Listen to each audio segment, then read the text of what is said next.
Hello, friends. About 70% of the friends who watch my videos are not subscribed, and I would be very happy if you did. Also, don't forget to press the like button and leave your comments. Your interaction makes the content reach everyone and contributes to the growth of the channel. Thank you all. From which country or city do you follow? And what time are you watching this content? Now get comfortable and relax. This happened in the 1990s. 1997, to be exact. I never thought much about solitude until I took the assignment at Denali National Park in Alaska back then. My name's Owen Mitchell, and I'd been a park ranger for a few years at that point. The vast expanse of wilderness up there is something that both humbles and exhilarates you.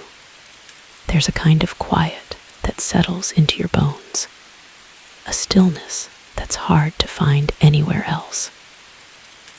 I grew up in a small town in Maine, where the tallest thing around was the church steeple. The forests there were nothing compared to the endless stretches of pine and tundra in Denali. I moved to Alaska looking for a change of pace, maybe even a bit of adventure. On my days off, I'd hike trails that hadn't seen footprints in weeks, fishing rod in hand, hoping to catch dinner and a good story. The first few months were uneventful, filled with routine patrols, guiding the occasional tourist group, and getting to know my fellow rangers. There was a camaraderie among us, born from shared experiences and the isolation of our posting. We'd gather in the common room of the ranger station on cold nights, swapping stories over steaming mugs of coffee. It was during one of these nights that I first heard whispers of something strange in the park. Two of the more experienced rangers, Hank and Meredith, were talking in hushed tones by the fireplace. I caught snippets of their conversation. Unexplained tracks, missing hikers, strange noises at night.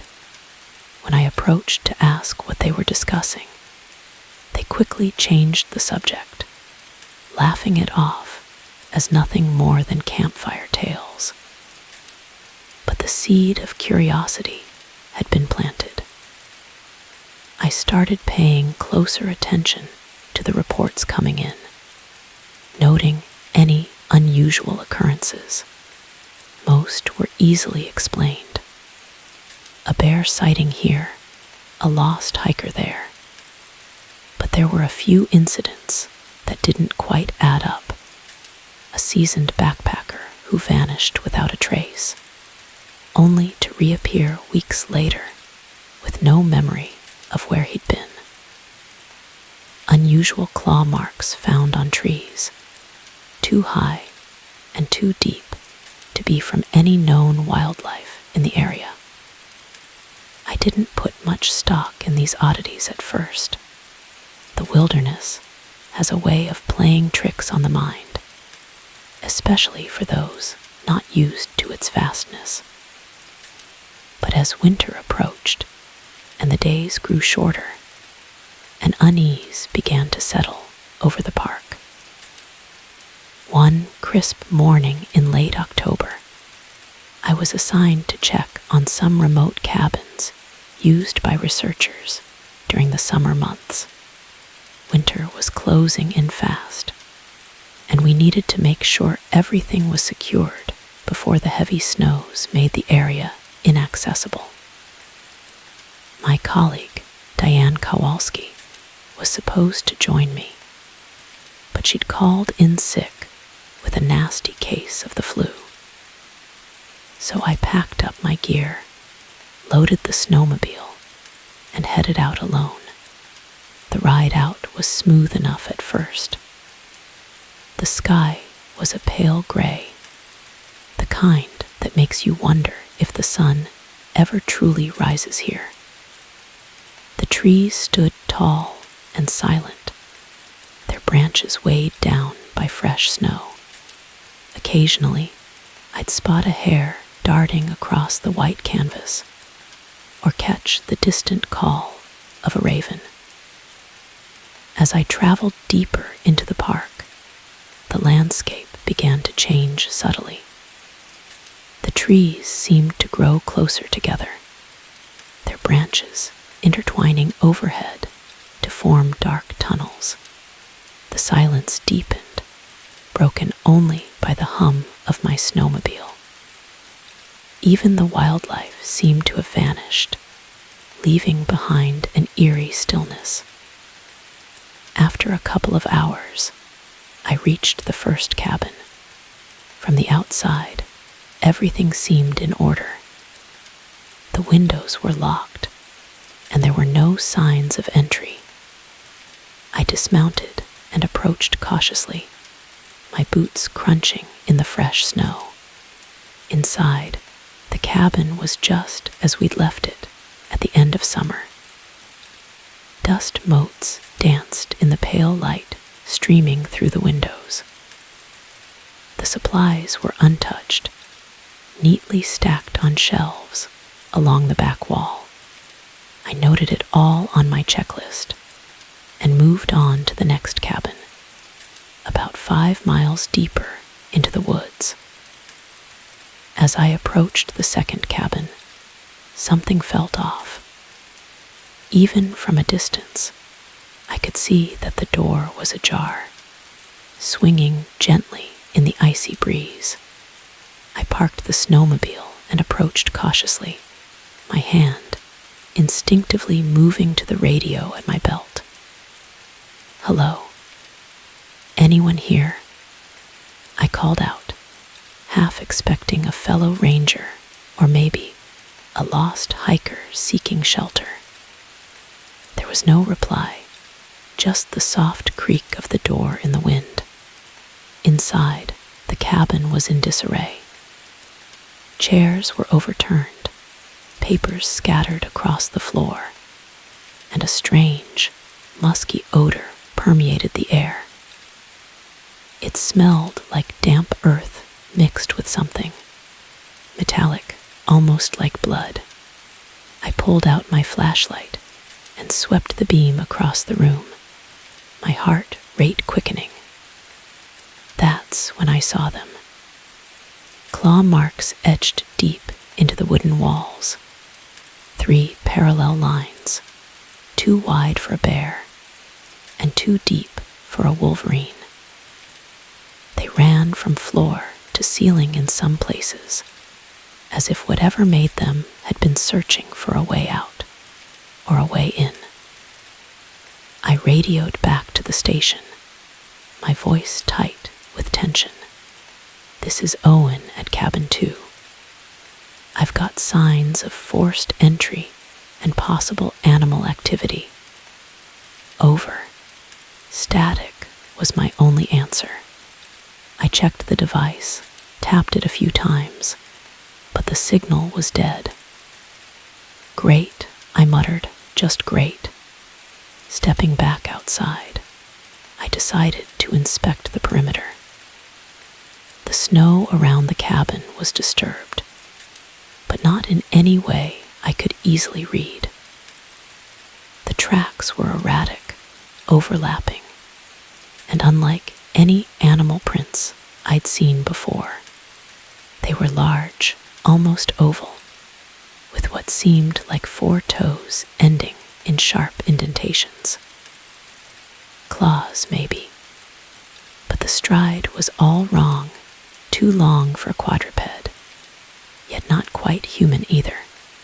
I felt a chill that had nothing to do with the Alaskan air. A joke came to mind about how I moved to the coldest place possible to avoid getting cold feet. It fell flat, even in my thoughts. Determined to finish my duty, I decided to head to the third and final cabin, about 7 miles further into the backcountry. If something dangerous was out here, I needed to know. The safety of the park, and potentially the lives of future visitors, depended on it. With one last glance at the mysterious tracks, I mounted my snowmobile and set off. The unsettling image of those claw marks burned into my mind. The trail to the third cabin was rougher, less maintained. Branches reached out like skeletal hands, scraping against my jacket as I pushed through. The trees seemed to press in closer, their shadows deepening despite the midday hour. I couldn't shake the feeling of being watched, my eyes constantly darting to the periphery of my vision. About halfway there, the snowmobile sputtered and came to a halt. I tried the ignition. Nothing. Out of fuel, I muttered, mentally kicking myself for not checking the gauge before setting out. Should have checked the gauge, genius. I weighed my options. Turning back would mean trekking several miles on foot through increasingly unfamiliar territory. But pressing on to the next cabin would at least offer shelter and possibly a working radio.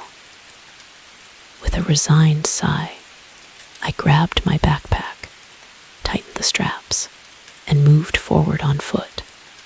The forest grew denser, the trees crowding together as if sharing secrets.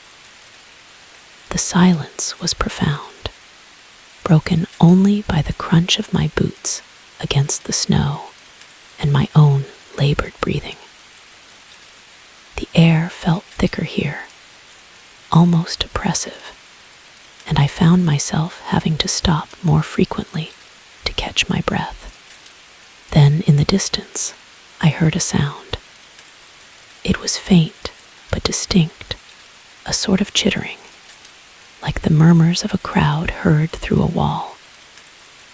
I paused, straining to listen. The noise stopped abruptly, as if whatever was making it had suddenly become aware of my presence. Shrugging it off as the wind, I continued. But the sound picked up again, louder this time. It seemed to come from all around me, impossible to pinpoint a direction. It was disorienting, like being in a room with speakers hidden in every corner. "Hello," I called out, my voice sounding small amidst the towering pines. "Is someone out there?" No answer came, but the noise ceased once more. I felt uneasy, like I was the punchline in a joke I didn't understand. The hairs on the back of my neck stood on end, and I found myself constantly looking over my shoulder. I picked up the pace, eager to reach the cabin before nightfall. As the light began to fade, casting long shadows across the snow, I finally saw the outline of the third cabin. Relief washed over me, but it was short-lived. The structure looked intact from a distance, but as I drew closer, I noticed details that set my nerves on edge. The windows were dark, covered from the inside with what looked like thick cloth. Smoke wafted gently from the chimney, but it had an acrid smell that made me wrinkle my nose. I approached cautiously, my hand once again going to my radio out of habit. "Anyone in there?" I called out. "This is Ranger Owen Mitchell." Silence was my only answer. I tried the handle. It turned easily, too easily for a cabin that should have been locked up for the season. Stepping inside, warmth greeted me, along with the comforting crackle of a fire. But the cabin appeared empty, devoid of the usual signs of human habitation. A pot of something aromatic simmered over the hearth, filling the air with a rich, meaty smell that made my stomach growl despite my unease. On the table sat a mug of steaming tea, wisps of vapor curling into the air as if it had just been poured. The whole scene was unsettling, like arriving late to a party where everyone had just stepped hello. I called again, more cautiously this time. That's when I saw it. A notebook lying open on the desk, its pages filled with hurried handwriting. Curiosity got the better of me. I approached and began to read. Day 12. The creature is more intelligent than we thought. It watches, studies. Last night it mimicked Jacob's voice. We almost opened the door. I flipped back a page, my heart racing.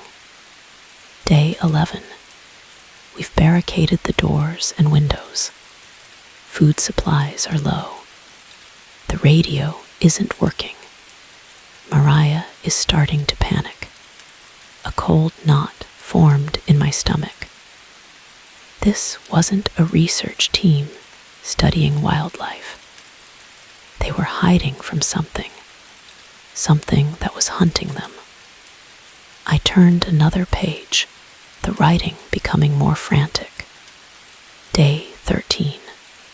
If you're reading this, we didn't make it. The creature can imitate sounds, perhaps even voices. Do not trust anything you hear outside.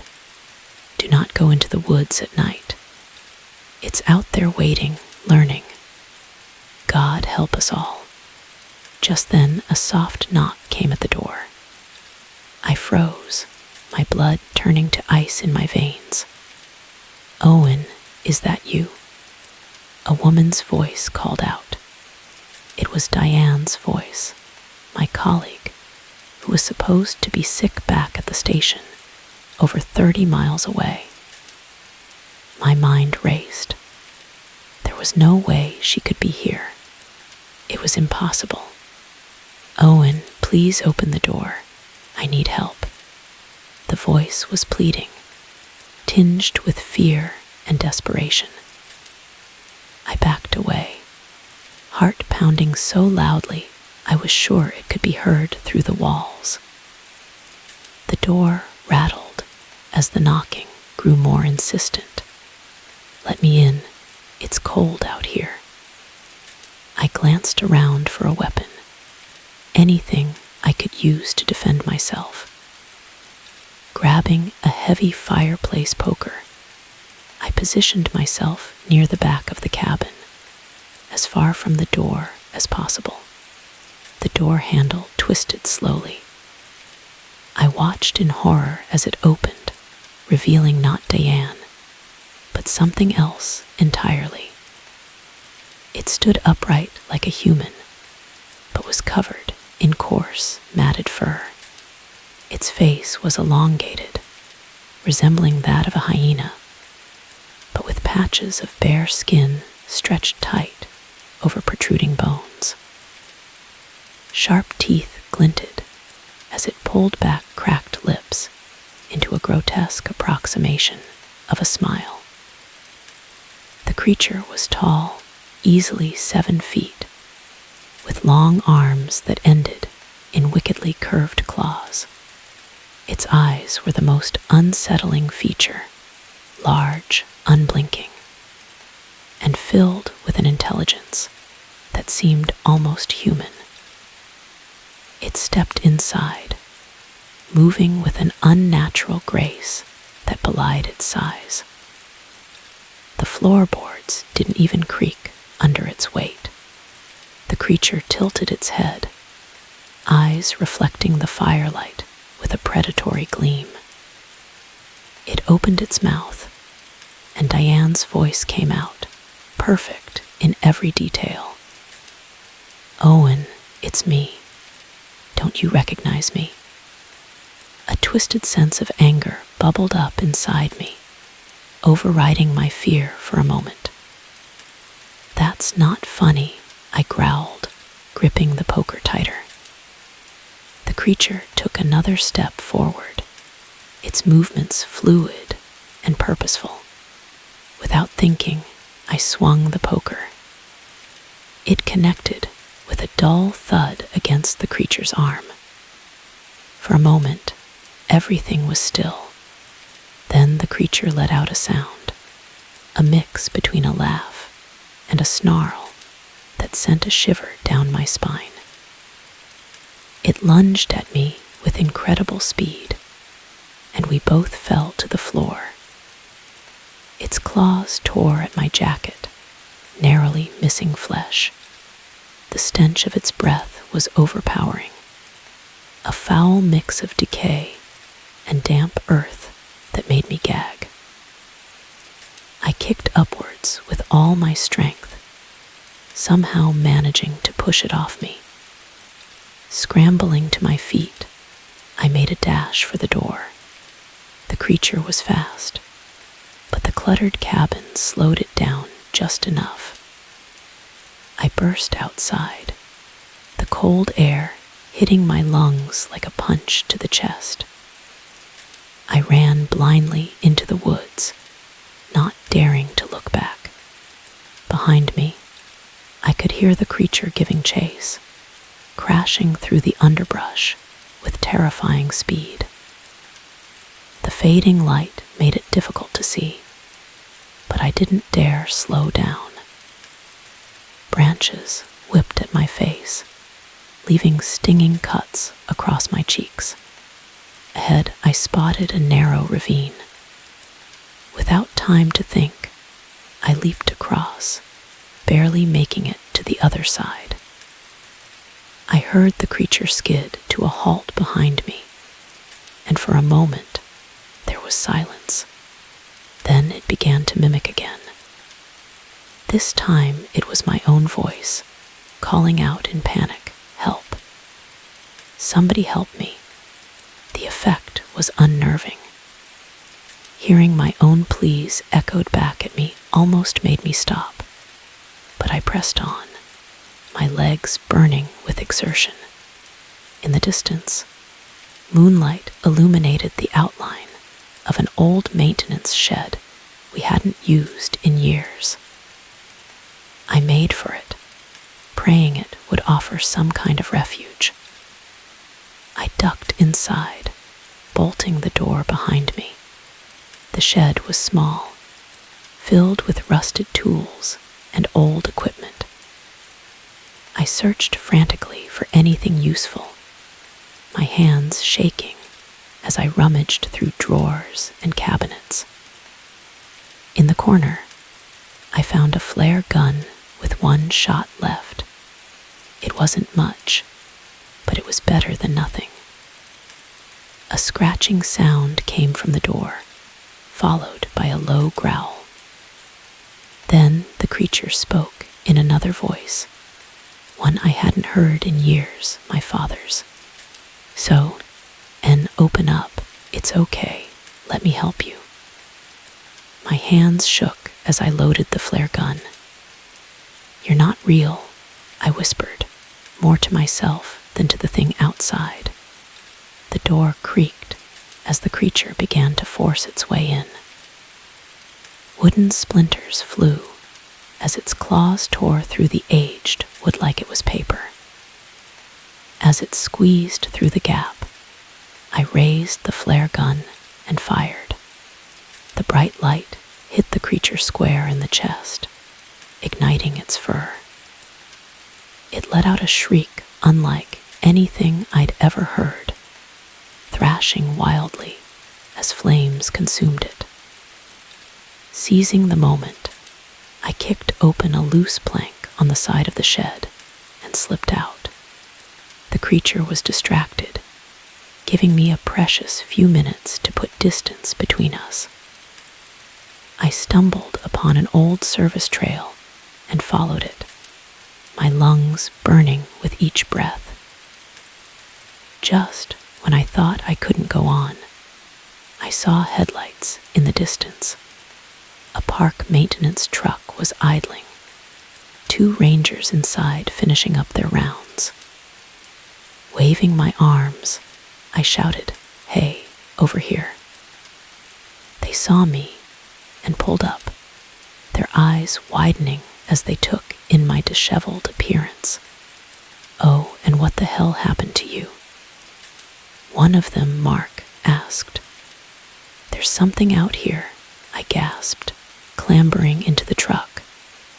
"We need to get back to the station now." They didn't ask any more questions, sensing the urgency in my voice. As we drove away, I glanced back toward the tree line. For a brief moment, I thought I saw a pair of eyes reflecting in the darkness, but it could have been a trick of the light. Back at the station, I reported everything. My story was met with a mix of concern and skepticism. The senior rangers listened intently, their faces grave as I recounted my encounter, but I could see the doubt in their eyes, the unspoken questions about my mental state. "Oh, and," Chief Ranger Hodges said carefully, "you've been through a traumatic experience. Maybe it would be best if you took some time off." I shook my head vehemently. "You don't understand. There's something out there, something dangerous. We need to warn people." Close off that section of the park, Hodges exchanged a look with his deputy. "We'll send out a search team first thing in the morning. For now, you should get some rest. We'll talk more once we've had a chance to investigate." I wanted to argue, to make them understand the urgency of the situation. But exhaustion was setting in, the adrenaline that had kept me going finally wearing off. I nodded reluctantly and let the medic check me over for injuries. That night, sleep eluded me. Every time I closed my eyes, I saw that creature's face, heard its unnatural mimicry. The wind outside my window sounded like whispers, and more than once I caught myself straining to make out words in the noise. The search team was dispatched at first light.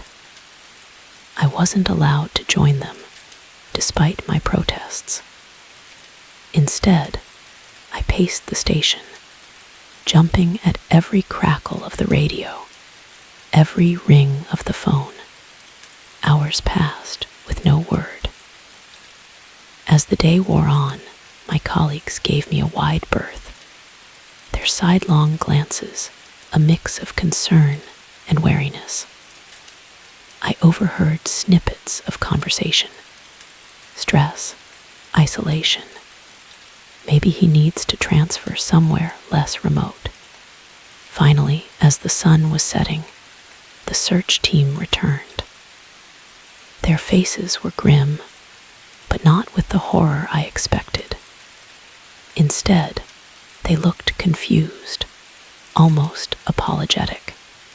"We found the cabins," Ranger Thompson reported. "The first 2 were just as you described, but the third, oh, and it was locked up tight. No signs of entry, no fire, no steaming tea, and no notebook." I felt the blood drain from my face. That's impossible. I was there. I saw it all. Thompson shook his head. We did find the maintenance shed. It was burned, just like you said. But the fire investigator thinks it was caused by a faulty propane tank. Probably been leaking for months. And the tracks? I asked desperately. The claw marks. We found some unusual tracks, Thompson admitted. But nothing we could definitively say wasn't from known wildlife. As for the claw marks, bears sometimes sharpen their claws on cabin walls. It's not common, but it happens. I couldn't believe what I was hearing. Had I imagined it all? But the terror I felt, the creature I saw, it had all been so real. In the days that followed, I was put on administrative leave. The official report cited stress-induced hallucinations, likely brought on by isolation and the harsh winter conditions. I was ordered to undergo a psychological evaluation before being allowed back on active duty. But I knew what I had seen, what I had experienced, and I couldn't shake the feeling that, by dismissing my story, we were leaving the park and its visitors vulnerable to something beyond our understanding. A week after my encounter, a group of hikers went missing in the same area where I had my experience. Their disappearance sent a chill down my spine. But I was still on leave, relegated to the sidelines, as the search and rescue operation commenced. Days passed with no sign of the missing hikers. The park was abuzz with activity. Rangers, volunteers, and even a few psychics brought in by desperate family members. I tried to help, to offer what I knew, but my warnings were politely brushed aside. On the 5th day, they found the bodies. The official report cited an animal attack, likely a bear or wolf pack. But when I managed to get a look at the photos, my blood ran cold. The patterns of injury were all wrong, too erratic, too precise. And there, barely visible in one image, was a set of tracks identical to the ones I had seen outside the cabin. I tried to bring this to the attention of Chief Hodges, but he shut me down. Owen, I know you want to help, but you're not thinking clearly. We have experts analyzing this. Let them do their job. Frustrated and increasingly isolated, I began my own investigation. I pored over historical records, spoke to local indigenous elders, and reached out to cryptozoologists. Anyone who might have information about what I had encountered. Most dismissed me as another crackpot, but a few listened. An anthropology professor from the University of Alaska showed particular interest. She shared stories of a creature from Athabascan folklore, a shape-shifting predator that could mimic the voices of its prey. The locals called it the imitator, and it was said to hunt in the deepest, darkest parts of the forest. Armed with this information, I became more convinced than ever that what I had encountered was real. But how could I prove it? How could I make others see the danger that lurked in the wilderness we were meant to protect? As winter deepened, more incidents occurred. Nothing as dramatic as the hiker deaths, but enough to keep me on edge. Rangers reported equipment malfunctions in specific areas of the park. Visitors complained of feeling watched, of hearing voices calling them off the marked trails. I kept meticulous notes, mapping each occurrence, looking for patterns. Slowly, a picture began to emerge. The incidents were concentrated in a roughly circular area, with the cabin where I had my encounter at its center. But every time I tried to present my findings, I was shut down. My colleagues were sympathetic, but firm. There was no evidence of anything out of the ordinary, just the usual challenges of managing a vast wilderness area. As spring approached, I made a decision. If no one would believe me, I would have to find proof myself. I began planning an expedition back to the site of my encounter. This time I would be prepared. This time I would bring back evidence that no one could deny. Little did I know, the creature was planning too. Our paths were set to cross again, in a confrontation that would change everything I thought I knew about the natural world and my place in it. The plan came together slowly, meticulously. I couldn't risk official channels. My psych evaluation was still pending, and any hint of my intentions would likely result in my immediate dismissal. Instead, I reached out to a few trusted friends outside the Park Service. Mike, an old college buddy who'd gone into wildlife photography, agreed to come along. His expertise with cameras, including some high-tech gear designed for nocturnal animals, would be invaluable. Then there was Dr. Leanne Harper, the anthropology professor who'd shown interest in my story. She was eager to join, seeing it as an opportunity to possibly confirm centuries-old folklore. We set out in early June, just as the last of the snow was melting. The official story was that we were conducting a routine wildlife survey. It wasn't entirely a lie. We were looking for wildlife, just not the kind listed in any field guide. The journey to the cabin was tense. Every snapping twig, every rustle in the underbrush set my nerves on edge.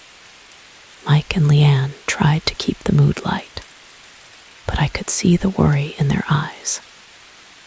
They believed me, or at least believed that I believed. But facing the unknown had a way of shaking even the most steadfast resolve. We made camp about a mile from the cabin, not wanting to disturb any potential evidence. As night fell, we set up our equipment. Motion-activated cameras, audio recorders, even some experimental pheromone traps Leanne had acquired from a colleague in zoology. The first 2 nights passed uneventfully.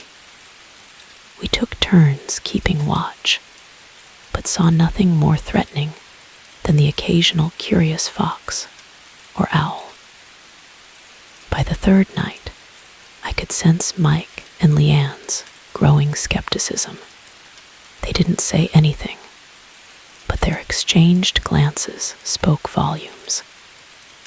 It was nearing midnight on the 4th night when it happened. I was on watch, Mike and Leanne asleep in the tent behind me. The forest had gone eerily quiet. No wind, no animal sounds, just a heavy stillness that seemed to press in from all sides. Then I heard it, a soft, chittering sound just like I'd heard months ago. It seemed to come from everywhere and nowhere at once. I fumbled for the audio recorder, my hand shaking as I pressed the button. "Mike, Leanne," I whispered urgently. "Wake up, it's here." They emerged from the tent, rubbing sleep from their eyes. "What's going?" Mike started to ask, but I held up a hand, signaling for silence. The chittering grew louder, more insistent. Then suddenly it stopped. The silence that followed was somehow worse, filled with a palpable sense of anticipation. A twig snapped somewhere to our left. We all turned, Mike raising his camera on instinct. For a moment, nothing. Then, emerging from the shadows, I saw it again. That same nightmarish figure that had haunted my dreams for months. It stood at the edge of our camp, its eyes reflecting the firelight.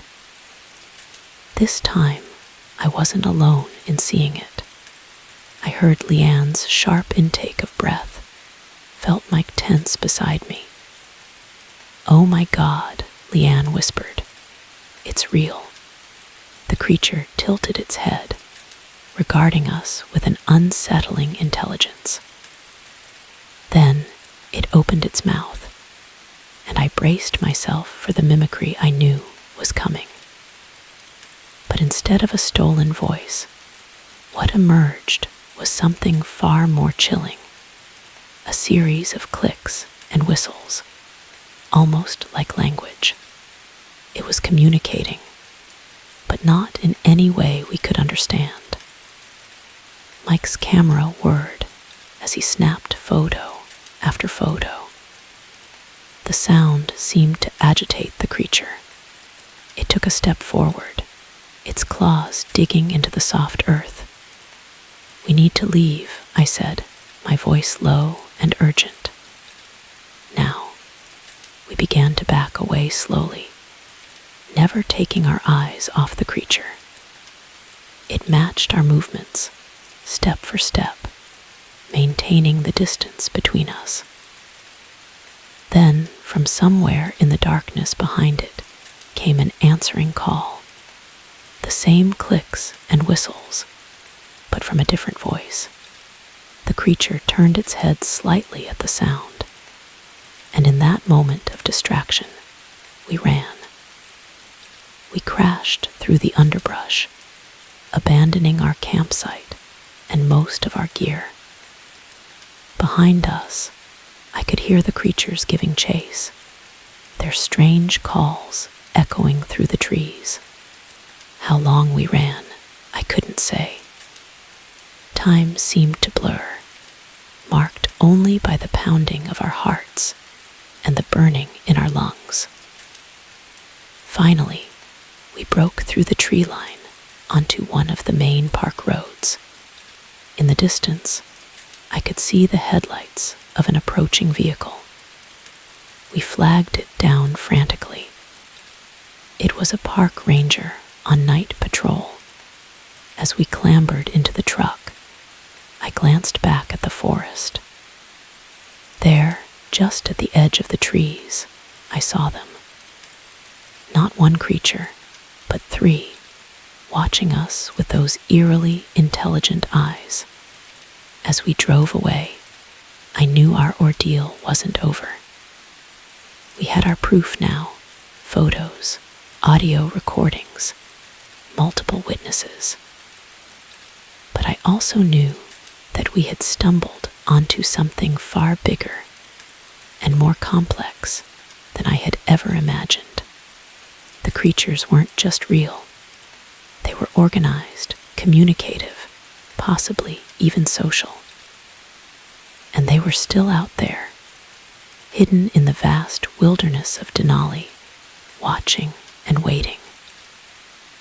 Our discovery would shake the foundations of what we thought we knew about the natural world. but it would also open up a Pandora's box of questions, ethical, ecological, and existential. As we sped back toward civilization, I couldn't help but wonder, in our quest for proof, had we just changed the course of history? And more importantly, were we ready for the consequences of what we had unleashed? The park remains one of the most beautiful places I've ever known. But beauty often hides secrets, and some of those secrets I've learned are best left undisturbed. As for me, I'll never look at the wilderness the same way again. Every rustle in the bushes, every unidentified sound in the night, now carries the weight of possibility and the chill of the unknown. In the days that followed our encounter, the world as we knew it changed irrevocably. The evidence we brought back, Mike's photographs, our audio recordings, and our eyewitness accounts, was undeniable. At first, the Park Service tried to keep it under wraps, but in the age of the internet, such secrets don't stay buried for long. Within weeks, the story had broken. News crews descended on Denali like a swarm of locusts. Cryptozoologists, scientists, and thrill seekers all clamored for access to the area where we had our encounter. The park was temporarily closed to the public, ostensibly for their safety, but really to give the authorities time to figure out how to handle this unprecedented situation. I found myself thrust into the spotlight, my earlier warnings now vindicated. Interviews, press conferences, meetings with government officials. My days became a blur of explanations and speculations. Dr. Harper's expertise proved invaluable as we tried to contextualize our discovery within the framework of known science and folklore. But amidst the chaos and excitement, a sobering reality began to set in. The creatures, which the media had dubbed Denali mimics, were now exposed. Their habitat, their very existence, was under threat from human curiosity and ambition. Conservation. Groups argued for the immediate protection of the mimics and their territory. Others saw potential for study, for unlocking the secrets of their unique abilities. And then there were those who viewed them as a threat to be eliminated. As the debate raged on, I couldn't shake a growing sense of unease. We had sought the truth, and in finding it, we had irreversibly altered the delicate balance of this hidden ecosystem. The very wilderness I had sworn to protect was now at the center of a storm I had helped create. Months passed, and still no consensus was reached on how to proceed. The park remained closed, guarded by a joint task force of park rangers and military personnel. Research teams were allowed limited access, but their findings were kept strictly confidential. In the meantime, there were more sightings. The mimics, it seemed, were expanding their territory, venturing closer to the edges of the park. Whether this was due to curiosity or feeling threatened, no one could say for certain. One crisp autumn morning, I was called into a high-level meeting at park headquarters. Representatives from various government agencies were present, along with Dr. Harper and a few other scientists who had been studying the mimics. The atmosphere was tense as we were briefed on the latest developments. The mimics had shown signs of increased intelligence and adaptability. There were concerns about their potential to spread beyond the park's boundaries, and the implications this could have for local ecosystems and human settlements. As the discussion turned to containment strategies and potential military intervention, I felt a knot forming in my stomach. This was wrong. We were approaching this all wrong.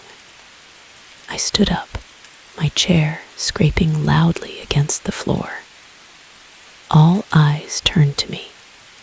"We're making a mistake," I said, my voice steadier than I felt. "These creatures have been here long before us, living in harmony with their environment. It's not our place to contain them or drive them out. We need to learn to coexist." My words were met with a mix of skepticism and consideration. But as I continued to speak, laying out a plan for protected zones and controlled study areas, I could see minds starting to change. It wouldn't be easy. It would require a complete rethinking of how we managed the park and interacted with its inhabitants. But it was the right thing to do. 5 years have passed since that fateful meeting. Denali National Park looks different now. Large sections are permanently closed to the public, designated as protected habitats for the mimics. The remaining areas have strict visitation rules and enhanced security measures. I've taken on a new role as head of the Mimic Research and Conservation Unit. Our team works tirelessly to study these remarkable creatures while ensuring their protection. We've learned so much about their social structures, their communication methods, even the evolutionary path that led to their unique abilities. But for every question we answer, a dozen more arise. The mimics remain as mysterious as they are fascinating, a constant reminder of how little we truly know about the world around us. Visitors still come to Denali, drawn by its rugged beauty and the tantalizing possibility of glimpsing a mimic. Most leave without seeing one, but that's as it should be. The wilderness keeps its secrets, revealing them only to those patient and respectful enough to earn its trust. As for me, I often think back to that night in the cabin when I first encountered the unknown. The fear I felt then has been replaced by a profound sense of wonder and responsibility. We stand at the threshold of a new era of discovery, one that challenges us to expand our understanding of life itself. The vast expanse of Denali stretches out before me, a land of mystery and possibility. In the distance, I hear a familiar chittering sound. A smile crosses my face as I turn back towards the ranger station. There's still so much work to be done, so much to learn. But one thing is certain: the wilderness will never be the same again, and neither will we. I've never been one for dramatics, but the events that unfolded during that fateful summer of 2019 still haunt my dreams and waking hours alike. My name is Amos Tillman, and I was 28 years old when it all went down. I'm just an average guy from a small town in West Virginia, where life usually moves at a predictable pace. Nothing in my mundane existence could have prepared me for the horror that awaited in the depths of the Appalachian wilderness. It all started innocently enough, a simple idea for a camping trip. My buddies and I had been talking about it for months, dreaming of escaping the monotony of our daily lives and reconnecting with nature. There were 4 of us: myself, Randy Holbrook, Chester Garner, and Lyle Dawson. We'd known each other since high school, and despite the different paths our lives had taken, we'd managed to stay close. Randy was the outdoorsy one, always planning hikes and fishing trips. He worked as a park ranger and knew the Appalachian trails like the back of his hand. Chester was the joker of the group, always ready with a quip or a prank. He worked in IT, and this trip was his idea of unplugging from the digital world. Lyle was the quietest of us, a high school teacher with a passion for photography. He was eager to capture the beauty of the mountains on film. As for me, I was somewhere in the middle. I enjoyed the outdoors, but wasn't as gung-ho about it as Randy. I worked as a mechanic at the local garage, and the idea of getting away from the constant smell of motor oil and the sound of power tools was incredibly appealing.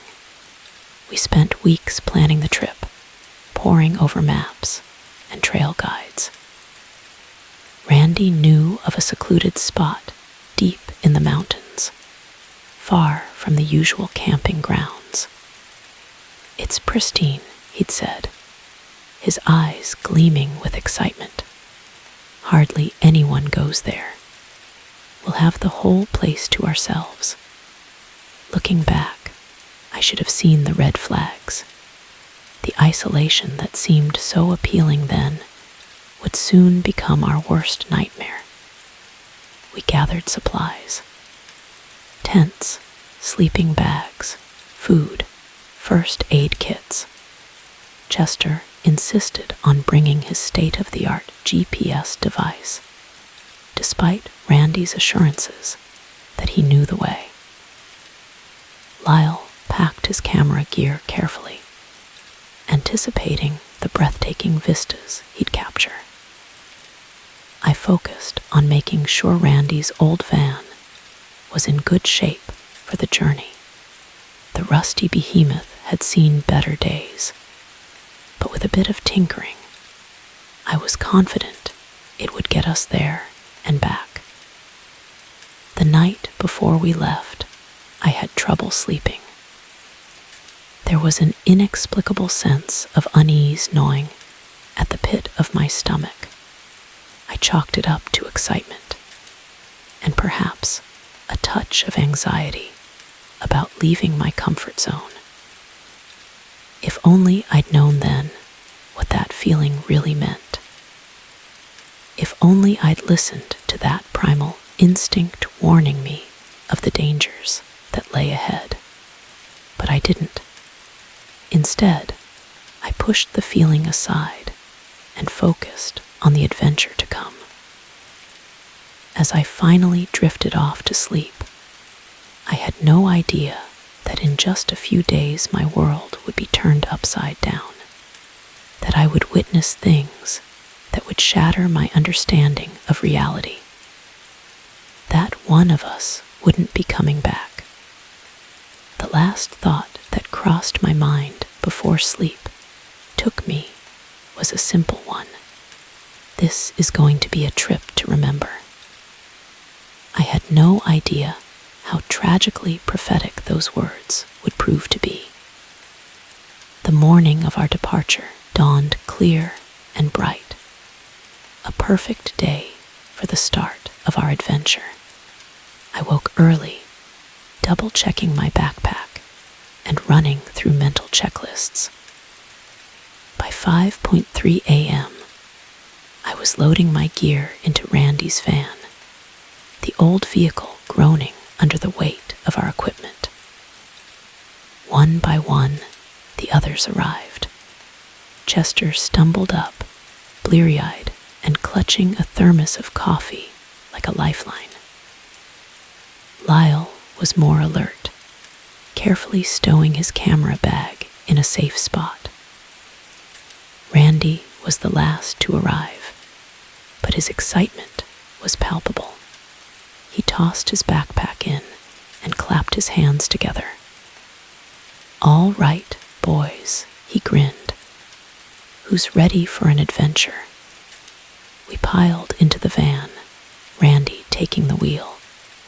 As we pulled away from my driveway, I felt a mix of excitement and that lingering unease from the night before.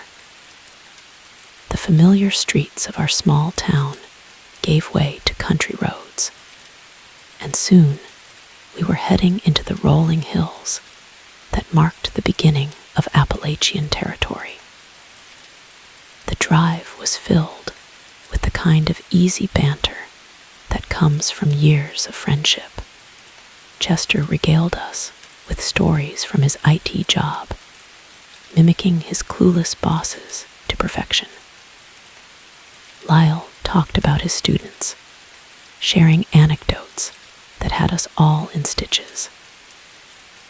Randy chimed in with tales of encounters with wildlife and clueless tourists from his ranger job. I mostly listened, content to soak in the camaraderie. But as the hours wore on and the landscape grew wilder, that nagging feeling of disquiet returned. The dense forests pressing in on both sides of the road seemed to grow darker, more foreboding. I tried to shake it off, telling myself I was just being paranoid. Around noon, we stopped at a small diner in the last town before we'd head deep into the mountains. It was a quaint place, all checked tablecloths and the smell of fresh pie. The waitress, a friendly older woman named Dottie, chatted with us as she took our orders. "You boys heading up into the mountains?" she asked, her pen poised over her notepad. Randy nodded, swallowing a mouthful of coffee. "Yep, going to do some camping." Dottie's smile faltered for just a moment. "Oh, whereabouts?" When Randy mentioned the area we were heading to, Dottie's face went pale. She recovered quickly, but I caught the flash of fear in her eyes. "You be careful up there," she said, her voice low. "Those woods, they ain't always friendly." We laughed it off, chalking it up to local superstition. But as we got back on the road, Dottie's warning echoed in my mind. The further we drove, the more oppressive the forest seemed. The trees grew taller, their branches reaching out over the road like grasping fingers. The conversation in the van had died down, each of us lost in our own thoughts. The only sound was the rumble of the engine and the occasional crackle of the radio as it lost signal. We were truly entering the wilderness now. As the afternoon wore on, the sky began to darken. Not with the onset of evening, but with gathering storm clouds. The air grew heavy and electric, the promise of rain hanging over us. Randy assured us we'd reach our campsite before the storm hit, but I couldn't shake the feeling that nature itself was trying to warn us away. We turned off the main road onto a narrow dirt track. The van jolted and bounced, the suspension groaning in protest. Branches scraped against the sides of the vehicle, leaving trails in the dust on the windows. It felt like we were driving into the maw of some great beast, being swallowed up by the wilderness. As the first drops of rain began to fall, splattering against the windshield, I caught a glimpse of something through the trees. It was just for a moment, a flash of movement that was gone as quickly as it appeared. But in that split second, I could have sworn I saw a face, pale, expressionless, watching us pass. I blinked, and it was gone. When I asked if anyone else had seen it, they just looked at me strangely. Chester made a joke about me seeing Bigfoot, and the moment passed. But the image of that face stayed with me, hovering at the edges of my mind like a half-remembered nightmare.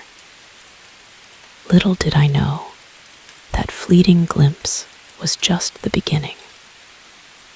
As we pushed deeper into the heart of the mountains, we were crossing a threshold. We were entering a realm where the rules of our mundane world no longer applied, where ancient, nameless things lurked in the shadows. The rain began to fall in earnest as Randy finally brought the van to a stop in a small clearing. "We're here," he announced, a note of relief in his voice, as we peered through the rain-streaked windows at our home for the next few days. A bolt of lightning illuminated the forest around us. In that brief, stark moment of brightness, the trees seemed to loom over us, their branches reaching down like claws. We had arrived at our destination, but our true journey, one that would take us to the very limits of sanity and survival, was only just beginning. The rain was coming down in sheets as we scrambled out of the van, grabbing our gear and making a dash for the relative shelter of the trees. The clearing Randy had chosen for our campsite was small, maybe 30 feet across, surrounded on all sides by towering pines and ancient oaks. In the fading light and through the curtain of rain, the forest seemed to press in on us, as if trying to reclaim this small patch of open ground. "Let's get the tents up," Randy shouted over the rumble of thunder. We worked quickly, our hands fumbling with tent poles and guy lines as the rain soaked us to the skin. Chester and Lyle tackled one tent while Randy and I set up the other. Despite the rain and our haste, I couldn't shake the feeling that we were being watched. Every time I glanced up at the tree line, I half expected to see that pale face again, peering out from behind a trunk or between the branches. With the tents finally erect, we hurried to get our gear inside and out of the rain. As I was making a final trip to the van, a flash of lightning illuminated the clearing. For a split second, I could have sworn I saw strange symbols carved into the bark of the trees surrounding us, crude, angular shapes that hurt my eyes to look at. But when I blinked, they were gone, leaving me to wonder if it had been a trick of the light or my imagination running wild. Once we were all huddled in the tents, we took stock of our situation. We were wet, cold, and the camping trip was off to a less than ideal start. But as we changed into dry clothes, and Randy broke out a bottle of whiskey he'd brought along for emergencies, our spirits began to lift. "Well, boys," Chester grinned, taking a swig from the bottle, "I'd say this qualifies as an adventure already." We laughed, the warm burn of the whiskey chasing away the chill and our unease.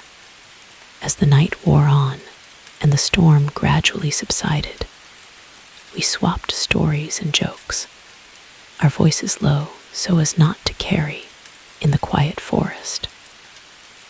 It was well past midnight when we finally settled down to sleep. The rain had tapered off to a gentle patter on the tent fly, and the forest around us was alive with the sounds of dripping water and the occasional call of a night bird. Despite my earlier misgivings, the rhythmic sounds lulled me toward sleep. Just as I was drifting off, I heard it. A sound so faint I thought I might have imagined it. A tapping like someone gently rapping their knuckles against wood. Tap, tap, tap.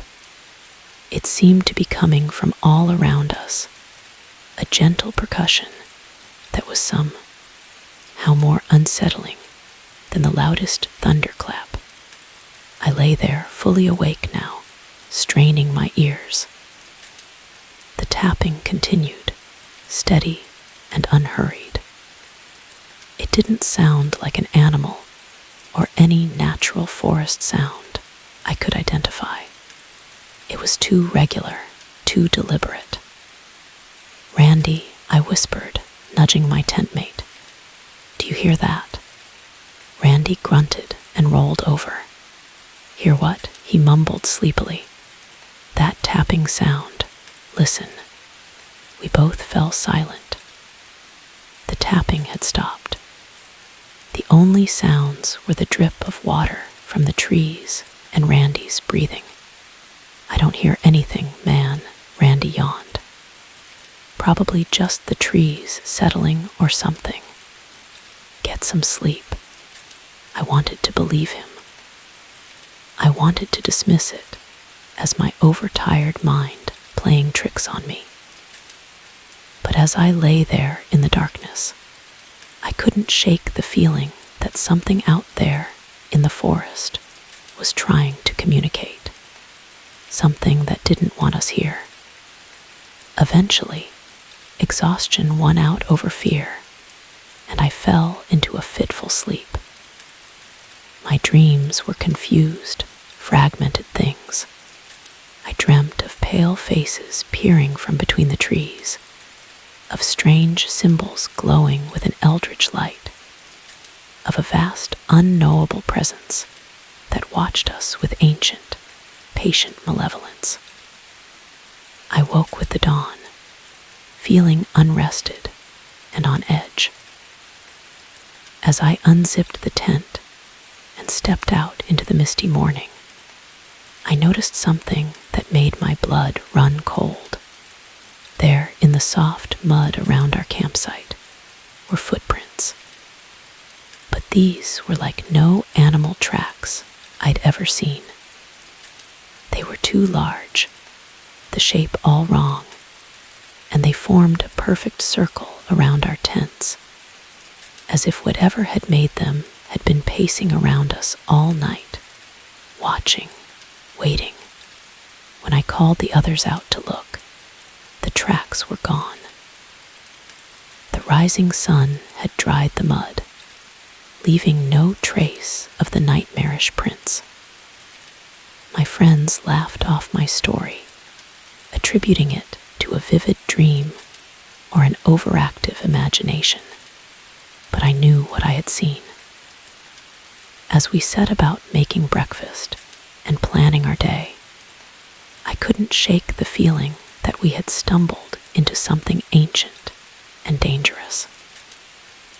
The forest around us no longer seemed like a refuge from civilization, but a place of hidden menace and lurking horrors. We were in its domain now, and it was watching us, waiting, and sooner or later, I feared, it would make its move. The day passed uneventfully, which only served to heighten my sense of impending doom. We hiked through the surrounding forest, Lyle snapping photos of the admittedly stunning scenery. Randy pointed out various plants and animal signs, clearly in his element. Chester kept up a steady stream of jokes and chatter, but I noticed his laugh didn't quite reach his eyes. Maybe I wasn't the only one feeling that something was off. As for me, I couldn't shake the unease that had settled over me like a shroud.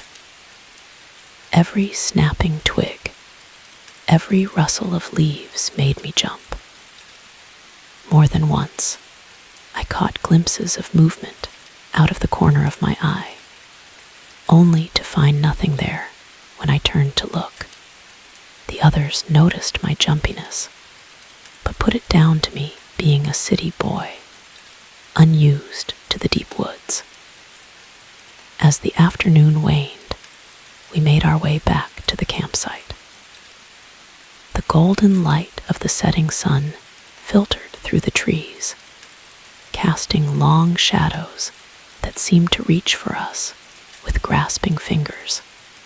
By unspoken agreement, we all stayed close to the campfire as night fell.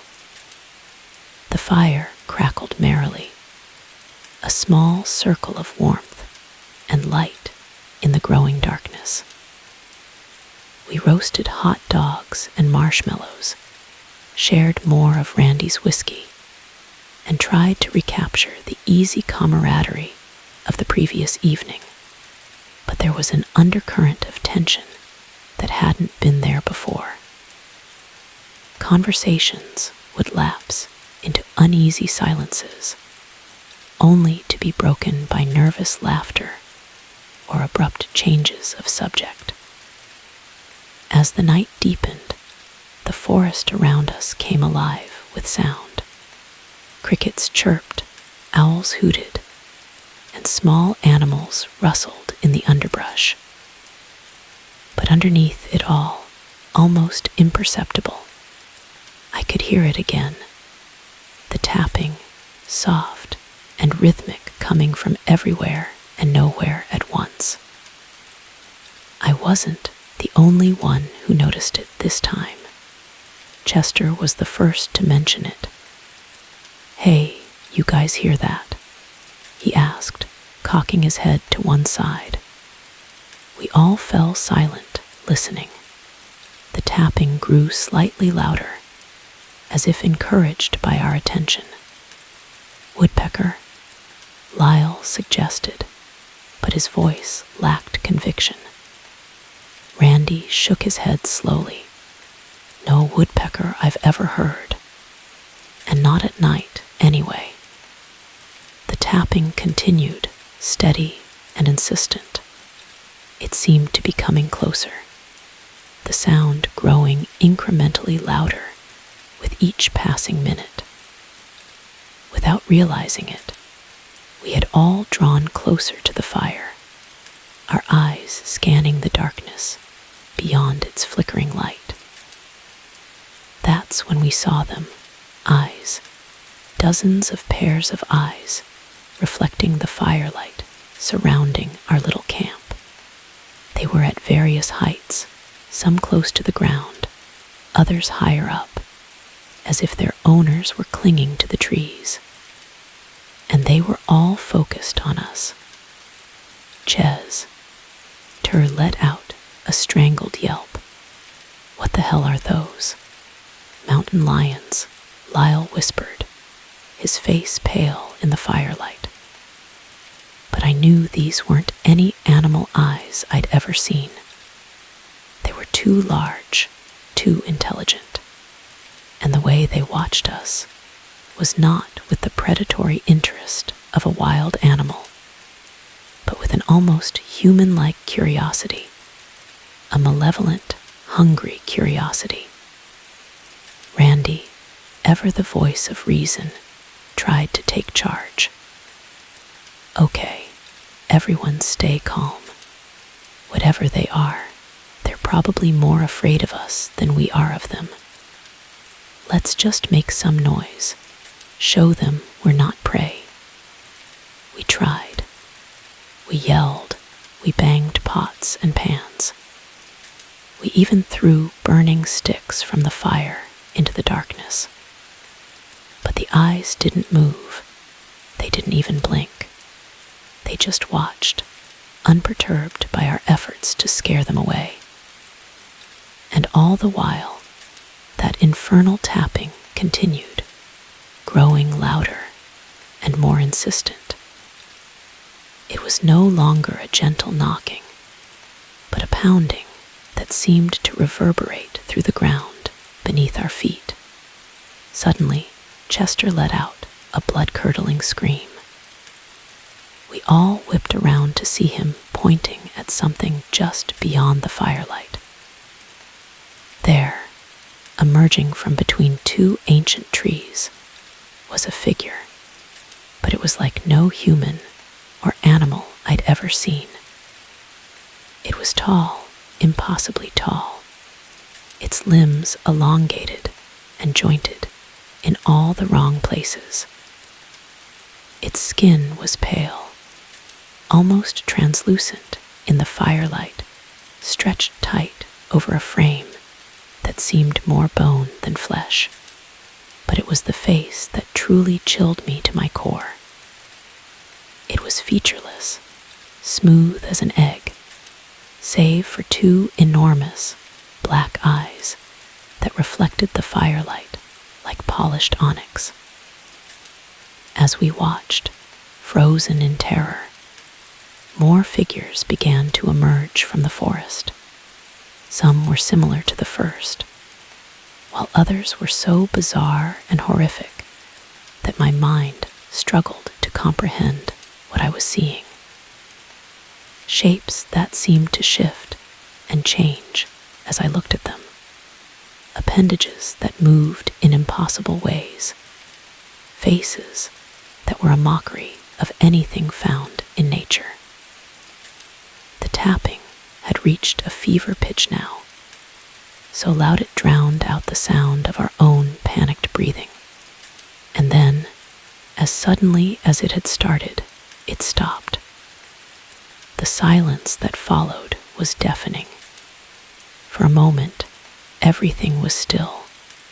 We stood there, a group of terrified humans surrounded by nightmarish entities that defied explanation. Then, as one, the creatures began to move towards us. Run! Randy's shout broke the spell. We turned and bolted, leaving everything behind as we plunged into the darkness of the forest. I had no idea where we were going. All I knew was that we had to get away from those things. Branches whipped at my face. Roots threatened to trip me at every step, but I didn't slow down. I could hear the others crashing through the underbrush around me, their panicked breathing matching my own, and behind us. I don't know how to describe the sounds that pursued us. It was like nothing I'd ever heard before, a cacophony of inhuman shrieks, guttural growls, and that omnipresent tapping that seemed to come from everywhere at once. We ran until our lungs burned and our legs felt like lead. Finally, we burst into a small clearing, collapsing to the ground in exhaustion. As we lay there, gasping for breath, I realized with a jolt of terror that I could only hear 3 sets of breathing. Someone was missing. as the realization dawned on us, a new wave of panic set in. We scrambled to our feet, peering into the darkness that surrounded us. "Lyle," Randy called out, his voice cracking with fear. "Lyle, where are you?" There was no response, just the eerie silence of the forest, punctuated by our ragged breathing. "He was right behind me," Chester said, his face pale in the dim moonlight that filtered through the trees. I swear he was right there. We called Lyle's name again and again, our voices growing more desperate with each unanswered cry. But the forest remained silent, as if it was holding its breath, waiting. "We have to go back," I said, though every fiber of my being screamed against the idea. "We can't just leave him out there." Randy nodded grimly. "Amos is right. We stick together, no matter what. But we need to be smart about this. Those things are still out there." We gathered what courage we had left and began to retrace our steps. The forest seemed different now, more sinister. Shadows danced at the edge of our vision, and every sound made us flinch. The memory of those pale, elongated figures was seared into my mind, and I kept expecting to see one looming over us at any moment. As we neared our campsite, that now familiar tapping started up again. It was softer this time, almost tentative, like it was testing our resolve. We pressed on, calling Lyle's name at regular intervals. When we finally broke through the tree line into our camp, I almost wished we hadn't. The site was in disarray. Our tents were shredded, their contents strewn about the clearing. The remnants of our fire smoldered weakly, casting just a light to illuminate the destruction. But it was what we saw at the center of the clearing that made my blood run cold. There, arranged in a perfect circle, were strange symbols carved into the ground. They were similar to the ones I thought I'd seen on the trees earlier, but larger, more intricate. They seemed to pulse with a faint, sickly light that hurt my eyes to look at directly. And in the center of this eldritch circle was Lyle's camera, smashed to pieces. Chester let out a choked sob. What is this? What's happening?" Randy, always the level-headed one, tried to take charge. "Okay, let's not panic. We need to gather whatever supplies we can salvage and get out of here. We'll head back to the road and get help." But as we moved to gather our scattered belongings, the tapping started again, louder this time, more insistent. It seemed to be coming from everywhere at once, surrounding us. Then, cutting through the rhythm of the tapping, we heard it. Lyle's voice, distant and distorted, calling for help. "Guys, where are you? Help me." We all froze, looking at each other in horror. The voice was Lyle's, but there was something off about it, something not quite right. "Lyle," Randy shouted. "Where are you?" "Here, I'm here. Follow my voice." The voice was coming from the depths of the forest, in the opposite direction from where we'd run earlier. Every instinct I had was screaming that this was wrong, that we shouldn't trust it. But what choice did we have? As one, we moved towards the source of the voice. The tapping grew louder with each step, drowning out everything else. The trees seemed to close in around us, their branches reaching out like grasping hands. We pushed on, deeper into the forest. Lyle's voice grew louder, but also stranger. It began to distort, the words becoming garbled and inhuman. And yet we couldn't stop. It was as if we were being pulled along by some unseen force. Suddenly, we burst into another clearing, and there, in the center, was Lyle, or something that looked like Lyle. He stood with his back to us, unnaturally still. When he slowly turned to face us, I felt my sanity begin to unravel. It had Lyle's face, but it was all wrong. The proportions were off, the features stretched and warped, and his eyes were solid black, reflecting the moonlight like pools of oil. "You came," it said in Lyle's voice, a grotesque parody of a smile stretching its face. "We've been waiting for so long." As it spoke, more figures began to emerge from the forest around us. The pale, elongated creatures we'd seen earlier, and others too horrible to describe. They formed a circle around us, cutting off any chance of escape. The tapping reached a crescendo, so loud now that it felt like my skull would split open. And as I stood there, surrounded by nightmares made flesh, I realized, with a sickening certainty, that our weekend adventure had become something else entirely.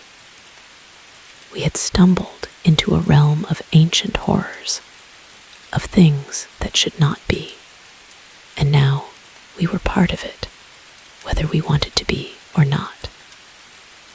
The last thing I remember before the world went dark was the Not Lyle, reaching out to us with arms that were far too long, far too wrong, and that terrible, inhuman smile stretching wider and wider.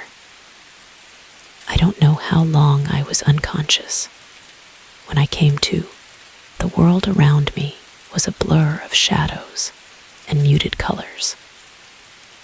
My head throbbed with a pain that seemed to pulse in time with that infernal tapping, which had mercifully reduced to a distant, barely audible rhythm. As my vision cleared, I realized I was alone. Randy and Chester were nowhere to be seen. I was lying on the damp forest floor, surrounded by trees that seemed to loom over me, their branches casting strange, shifting shadows in the weak moonlight that filtered through the canopy. Panic seized me as the memories of what had happened came flooding back. The creatures, the Not Lyle, the overwhelming sense of wrongness that permeated everything. I scrambled to my feet, fighting against the wave of nausea and dizziness that threatened to overwhelm me. "Randy, Chester," I called out, my voice hoarse and weak. There was no response, just the subtle rustling of leaves in the gentle night breeze, and that ever-present, distant tapping. I had no idea where I was, or which direction would lead me back to our campsite, or to safety. Every tree looked the same, every shadow concealing potential horrors. But I couldn't just stay there. I had to find the others, had to get out of this nightmare forest, choosing a direction at random. I began to walk. Each step was an effort, my body protesting against movement. But the fear of what might be lurking in the darkness behind me spurred me on. As I walked, I began to notice things, strange things. The trees didn't look quite right. Their bark was too smooth in some places, too rough in others. And some of them seemed to be moving, not swaying in the wind, but actually shifting position when I wasn't looking directly at them. I tried to convince myself it was just my mind playing tricks on me, a result of fear and exhaustion. But deep down, I knew better. This forest, this whole place, was wrong.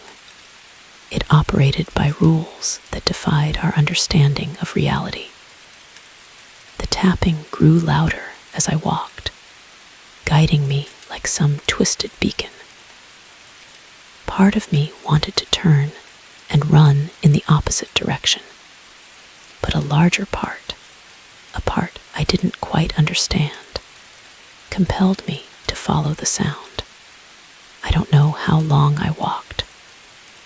Time seemed to lose all meaning in this place, but eventually I came upon another clearing, and in the center of that clearing was Chester. Relief flooded through me at the sight of my friend. "Chester," I called out, rushing forward. But as I got closer, that relief turned to icy dread. Chester was standing unnaturally still, his back to me. As I approached, he slowly turned, and I saw that his face bore the same twisted wrongness that had marked the knotlail. His features were distorted, his eyes black and empty. "Amos," he said, his voice a horrific parody of my friend's. "You're just in time. The transformation is beautiful, isn't it?" I wanted to run, to scream, to wake up from this nightmare, but I was rooted to the spot, unable to move as more figures emerged from the forest around us. They were the same creatures we'd seen before, their elongated limbs and featureless faces now sickeningly familiar. What have you done to him?" I managed to choke out. The knot Chester tilted his head at an impossible angle, that terrifying smile stretching his face.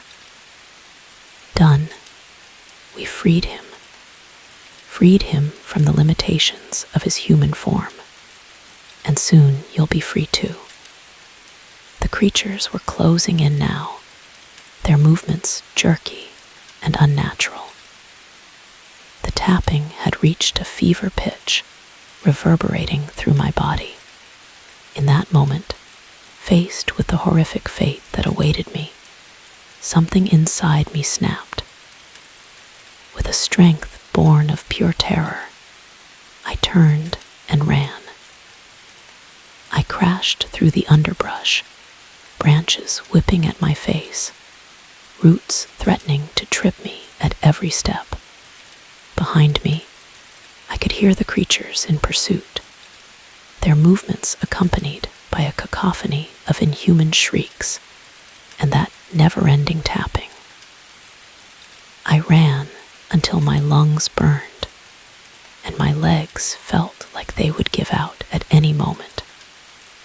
But I didn't stop. I couldn't stop. To stop was to face a fate worse than death. As I ran, the forest around me began to change. The trees grew more twisted, more wrong. Faces seemed to peer out from the bark. Silent screams frozen in the wood. The ground beneath my feet became spongy and uneven, pulsing like it was alive. And still, I ran, because somewhere in this nightmare realm, Randy was still out there, and as long as there was a chance he was still human, still himself. I had to find him. I had to believe there was still hope. But with each step, with each beat of that maddening tapping, I felt my grip on reality slipping. This place, these creatures, they defied everything I thought I knew about the world. And I was terrified that the longer I stayed here, the more I would become a part of it. As I crashed through a particularly dense patch of undergrowth, I suddenly found myself on the edge of a vast, mist-shrouded clearing. And there, in the center, was a sight that would haunt me for the rest of my days. It was Randy. But it wasn't Randy. Not anymore. The clearing was vast, far larger than should have been possible given the dense forest we'd been traversing. Mist swirled around my ankles, thick and cloying, seeming to pull at me as I stood frozen at the edge of the tree line. The tapping had stopped, replaced by an eerie silence that pressed against my eardrums like a physical force. In the center of the clearing stood Randy, or what had once been Randy. His body was elongated, stretched to impossible proportions. His skin had taken on the same pale, almost translucent quality as the creatures that had been pursuing us. But it was his face that truly made my sanity begin to fray at the edges.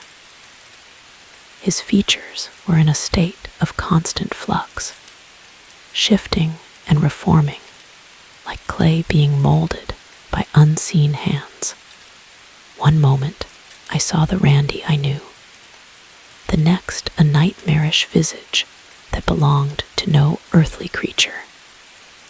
And his eyes were vast pools of swirling darkness, reflecting nothing, absorbing everything. Amos, the thing that had been Randy, spoke. Its voice, a dissonant chorus that seemed to come from everywhere at once. You're finally here. We've been waiting for you. I wanted to run. Every fiber of my being screamed at me to turn and flee back into the relative safety of the forest. But I couldn't move, whether it was fear that rooted me to the spot, or some unseen force exerted by this place. I don't know. All I know is that I stood there trembling as the horror before me began to speak again. Don't you see, Amos? This is evolution. This is transcendence. We are becoming something greater, something beyond the limitations of our frail human forms. As it spoke, more figures began to emerge from the mist. I recognized the twisted forms of Chester and Lyle among them, along with dozens of the pale, elongated creatures we'd encountered before. They formed a circle around Randy and me, their black eyes fixed upon us with an intensity that made my skin crawl. What are you? I managed to choke out, my voice barely above a whisper. The thing that had been Randy tilted its head at an impossible angle, its ever-shifting face settling for a moment into a grotesque parody of a smile. We are the old ones. We are the watchers in the dark. We are what humanity fears in the depths of its collective unconscious. And now, we are becoming one with this realm, and with you. As it spoke, tendrils of mist began to coil around my legs, crawling up my body like living things. I tried to move to shake them off, but I was paralyzed. The mist continued its inexorable advance, seeping into my skin, my eyes, my mouth. I could feel it invading my body, my mind, rewriting the very essence of who I was. Memories began to flash before my eyes, but they weren't my memories. I saw vast, cyclopean cities that predated humanity by eons. I saw creatures of such cosmic horror that my mind recoiled from their very concept. I saw the birth and death of universes played out in an instant. And through it all, I felt myself changing. My body was stretching, reforming. My consciousness was expanding, merging with something vast and alien and utterly incomprehensible. For a moment, I teetered on the brink of oblivion. I could feel my sense of self. Everything that made me Amos Tillman began to dissolve into this greater, more terrible awareness. And a part of me wanted to let go, to surrender to this transcendent horror, and leave behind the limitations of my human existence. But in that moment, as I stood on the precipice of becoming something other than human, a small, defiant spark flared within me. A memory of who I was, of the life I'd lived, of my family, my friends, my hopes and dreams. And with every ounce of willpower I possessed, I clung to that spark. No, I managed to gasp out, fighting against the invasion of my mind and body. I won't become this. With a Herculean effort, I forced my body to move. Each step was agony, like trying to walk through quicksand. The mist clung to me, trying to pull me back, to complete the transformation. But I pushed on, one excruciating step at a time. The circle of creatures parted before me, whether out of surprise at my resistance or some other unknowable reason, I couldn't tell. I stumbled past them, my vision blurring, my mind reeling from the assault of alien memories and sensations. Behind me, I heard the thing that had been Randy let out a sound that was part shriek, part mournful wail. You cannot escape us, Amos. We are everywhere. We are everything. You are already one of us. I didn't look back. I couldn't. I feared that if I saw that horrific visage again, my resolve would crumble. Instead, I focused every ounce of my being on putting one foot in front of the other, on getting away from that nightmarish clearing. I crashed through the forest, branches whipping at my face, roots threatening to trip me at every step. The world around me seemed to shift and warp, trees bending in impossible ways, shadows moving with a life of their own. That damnable tapping started up again, growing louder with each step I took. I don't know how long I ran. Time had lost all meaning in this place, but eventually, mercifully, I broke through the tree line and found myself on a dirt road.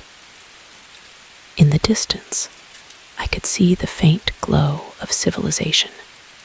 With the last of my strength, I staggered towards those distant lights. As I walked, I could feel the alien presence in my mind receding, like a tide going out. The mist that had clung to me dissipated, leaving me feeling hollow and drained. I don't remember much of what happened next. I have vague memories of collapsing on the side of the road, of bright lights and concerned voices. I woke up in a hospital bed 3 days later, my body weak, but human, blessedly human. The official story is that we got lost in the woods. That exposure and dehydration caused vivid hallucinations. They found Randy's van where we'd left it, but no sign of Randy, Chester, or Lyle. The search was called off after a week. They're listed as missing persons now, presumed dead. But I know the truth. I know what's out there in those woods. I know what they became, what I almost became. And I know that they're still out there, watching, waiting. I've tried to move on with my life. I left that small town in West Virginia, moved to the city where I'm surrounded by the comforting noise and light of civilization. But at night, in my dreams, I still hear that tapping. I still see those shifting, impossible faces. And I wonder if maybe, just maybe, a part of me is still out there in those woods, forever changed by what I experienced. So that's my story. Believe it or don't, it doesn't change what happened. But if you ever find yourself in the Appalachian Mountains and you hear a strange tapping in the woods, run. Run, and don't look back, because they're out there, and they're always watching, always waiting for new souls to join their eldritch ranks. As for me, I'll keep living my life, keep trying to forget. But a part of me knows that one day they'll come for me again. And when that day comes, I don't know if I'll have the strength to resist a second time. The weeks and months following my escape from the forest were a blur of hospital stays, police interviews, and psychological evaluations. The authorities were baffled by my story, unable to reconcile my vivid, terrifying account with the lack of physical evidence. They chalked it up to trauma-induced delusions, a mental break caused by the stress of getting lost in the wilderness and losing my friends. But I knew the truth. The memories of what I'd seen, what I'd experienced, were seared into my mind with a clarity that no hallucination could match. The problem was, I couldn't prove any of it. The forest had reclaimed any trace of our campsite, and subsequent searches turned up no sign of Randy, Chester, or Lyle.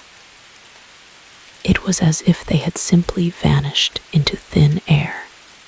The families of my missing friends were devastated. I attended memorial services, watched as empty caskets were lowered into the ground. The guilt was overwhelming. I was the sole survivor, the only one who knew what had really happened. And yet, I couldn't provide any closure. How could I tell Randy's mother that her son had become something inhuman, something that defied explanation? How could I describe to Lyle's fiancé the horror of seeing his face twisted into that grotesque parody of itself? So I stayed silent. I nodded along as the police and psychologists spun their theories of what had happened. I accepted the diagnosis of PTSD, took the prescribed medications, attended the mandated therapy sessions. On the surface, I played the part of the traumatized survivor, slowly healing and moving on with my life. But inside, I was haunted, not just by the memories of what I'd seen, but by the lingering effects of my near transformation. Sometimes, late at night, I would catch glimpses of impossible geometries in the shadows of my room. I would hear whispers in languages that no human tongue could pronounce. And always, there was that tapping, faint but persistent, like a countdown to some inevitable, horrific reunion. I tried to research what had happened to us, to find some explanation in folklore or fringe science. I pored over books on cryptozoology, on alternate dimensions, on forgotten cults and eldritch horrors. But nothing I found quite matched what we had encountered. It was as if those creatures, those old ones, as the thing that was Randy had called them, existed in a blind spot of human knowledge, too terrible for our collective consciousness to acknowledge. As the months turned into years, I slowly rebuilt my life. I moved to a big city, as far from the Appalachian wilderness as I could get. I threw myself into my work, into new hobbies, into anything that could distract me from the memories that still lurked at the edges of my mind. I even tried to form new relationships, but they always fell apart. How could I truly connect with someone when I was carrying this terrible secret? But no matter how far I ran, no matter how much I tried to forget, I couldn't shake the feeling that it wasn't over. That what had happened in those woods was just the beginning of something larger, something that would one day engulf not just me, but all of humanity. And so here I am, years later, finally putting this story down and writing. Not because I expect anyone to believe me, but because I need to get it out.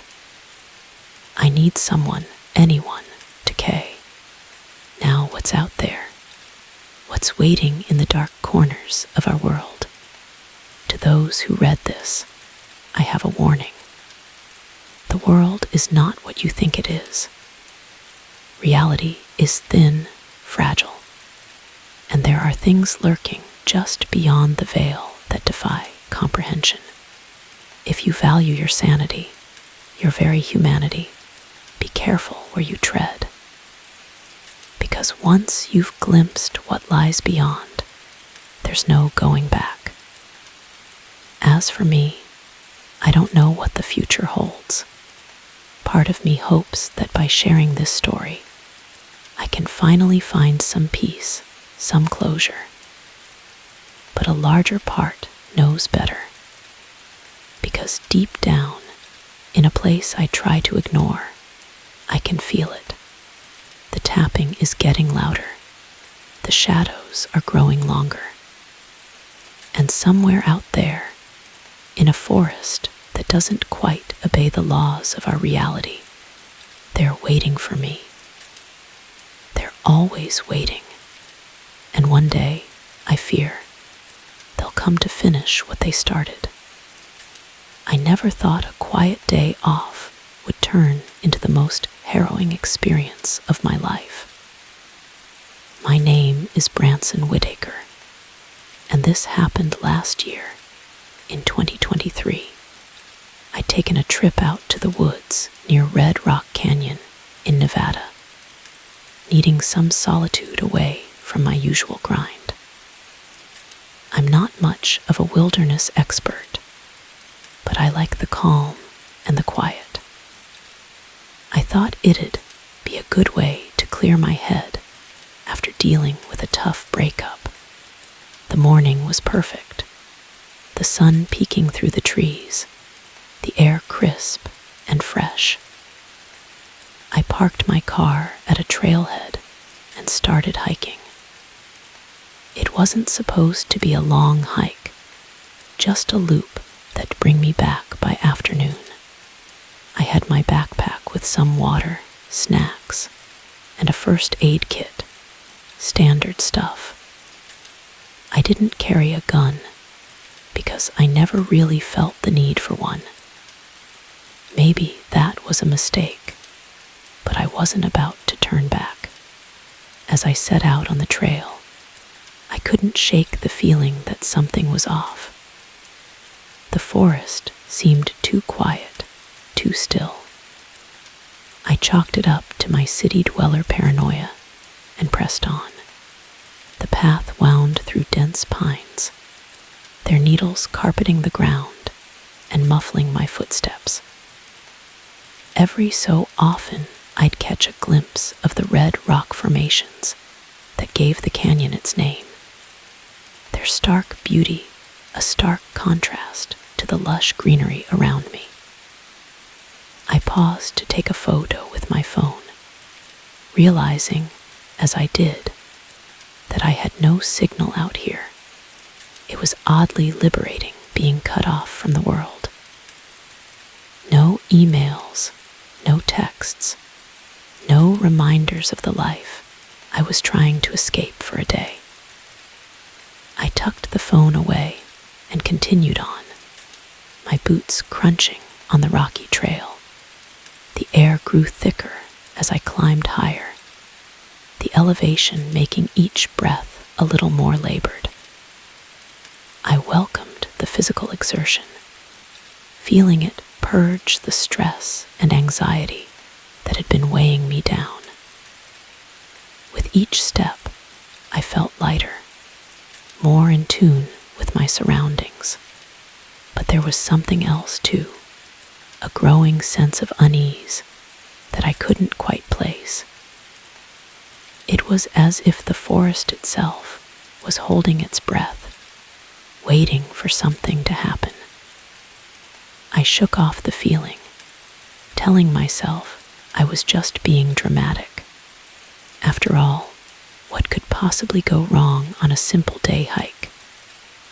As I rounded a bend in the trail, I came across a small clearing. A fallen log lay across the path, and I decided it was as good a place as any to take a break. I sat down, pulling out my water bottle and taking a long drink. The coolness of the water was a welcome relief against the growing heat of the day. I closed my eyes for a moment, letting the sounds of the forest wash over me. The distant call of a bird, the rustle of leaves in the breeze, the soft gurgle of a nearby stream. It was peaceful, idyllic even. But as I sat there, I couldn't shake the feeling that I was being watched. My eyes snapped open, scanning the tree line. Nothing moved.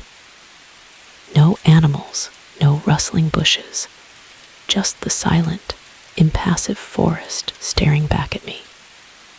I laughed nervously, running a hand through my hair. "Get it together, Branson," I muttered to myself. "You're out here to relax, not freak yourself out." I stood up, stretching my legs and adjusting my backpack. As I did, something caught my eye. Just off the trail, partially hidden by a bush, was a strange marking on a tree. Curious, I stepped closer to get a better look. The bark had been stripped away in a long, vertical gash. At first, I thought it might have been caused by a bear, but the marks were too uniform, too deliberate. They almost looked like claw marks, but larger than any animal I'd ever seen or heard of. A chill ran down my spine as I traced the marks with my fingers. They were deep, cutting into the heartwood of the tree. Whatever had made them was powerful, and judging by how fresh they looked, it had been here recently. I stepped back, suddenly very aware of how alone I was out here. The forest, which had seemed so welcoming just moments ago, now felt oppressive and threatening. Every shadow held potential danger, every rustle of leaves a possible predator. I debated turning back, cutting my hike short, and heading back to the safety of my car. But something inside me, a mixture of curiosity and stubbornness, urged me to continue. After all, I reasoned, I was probably just letting my imagination run wild. There had to be a logical explanation for the marks, and I was determined to finish my hike as planned. With one last look at the scarred tree, I set off down the trail again. But this time, my steps were quicker, more purposeful. The peaceful solitude I'd sought had been replaced by a gnawing anxiety, a feeling that I was no longer a welcome guest in these woods, but an intruder in a place I didn't fully understand. As I walked, I couldn't shake the image of those claw marks from my mind.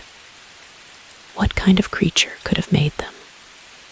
And more importantly, was it still out here, somewhere in the depths of the forest? I pushed the thoughts aside, focusing instead on the path ahead. But with each step, I felt the weight of the forest pressing in around me. Watching, waiting. Little did I know my decision to continue would lead me into a nightmare beyond anything I could have imagined. Around midday, I found a nice spot near a small creek to have lunch. I remember sitting there, thinking about how peaceful everything was. I didn't have any signal out there, which was fine by me. It forced me to disconnect, to focus on the moment. I had a sandwich and an apple, leaning back against a rock, listening to the water gurgle and the birds sing. It was idyllic, really. A perfect slice of nature. As I ate, I tried to shake off the unease that had been building since I'd seen those strange claw marks. The serene setting helped, but I couldn't completely relax. Every snap of a twig or rustle of leaves made me tense up, expecting to see some monstrous creature emerge from the underbrush. I finished my lunch quickly, not wanting to linger too long in one spot. As I packed up my trash, I always made sure to leave no trace. I noticed something odd about the creek. The water, which had been clear and inviting when I first sat down, now seemed murky and unsettling. I leaned in for a closer look, and my breath caught in my throat. Floating on the surface of the water were tufts of coarse, dark hair.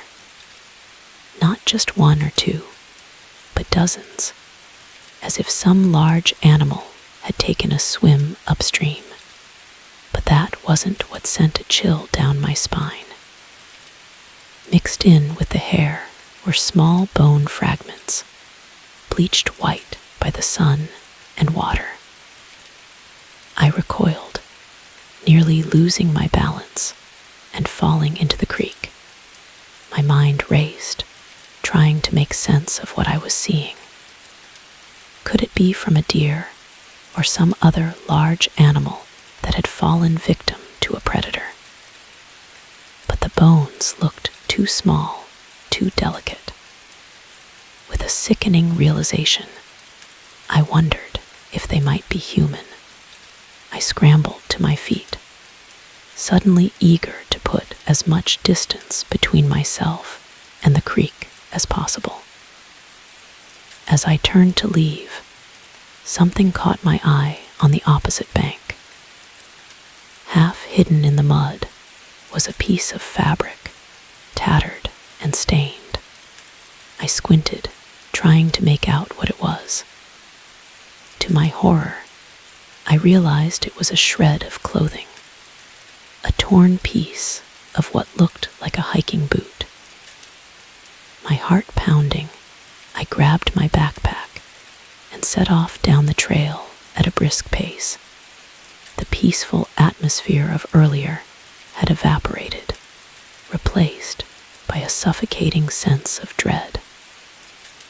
I couldn't shake the feeling that I was being watched, that something was out there in the woods, stalking me.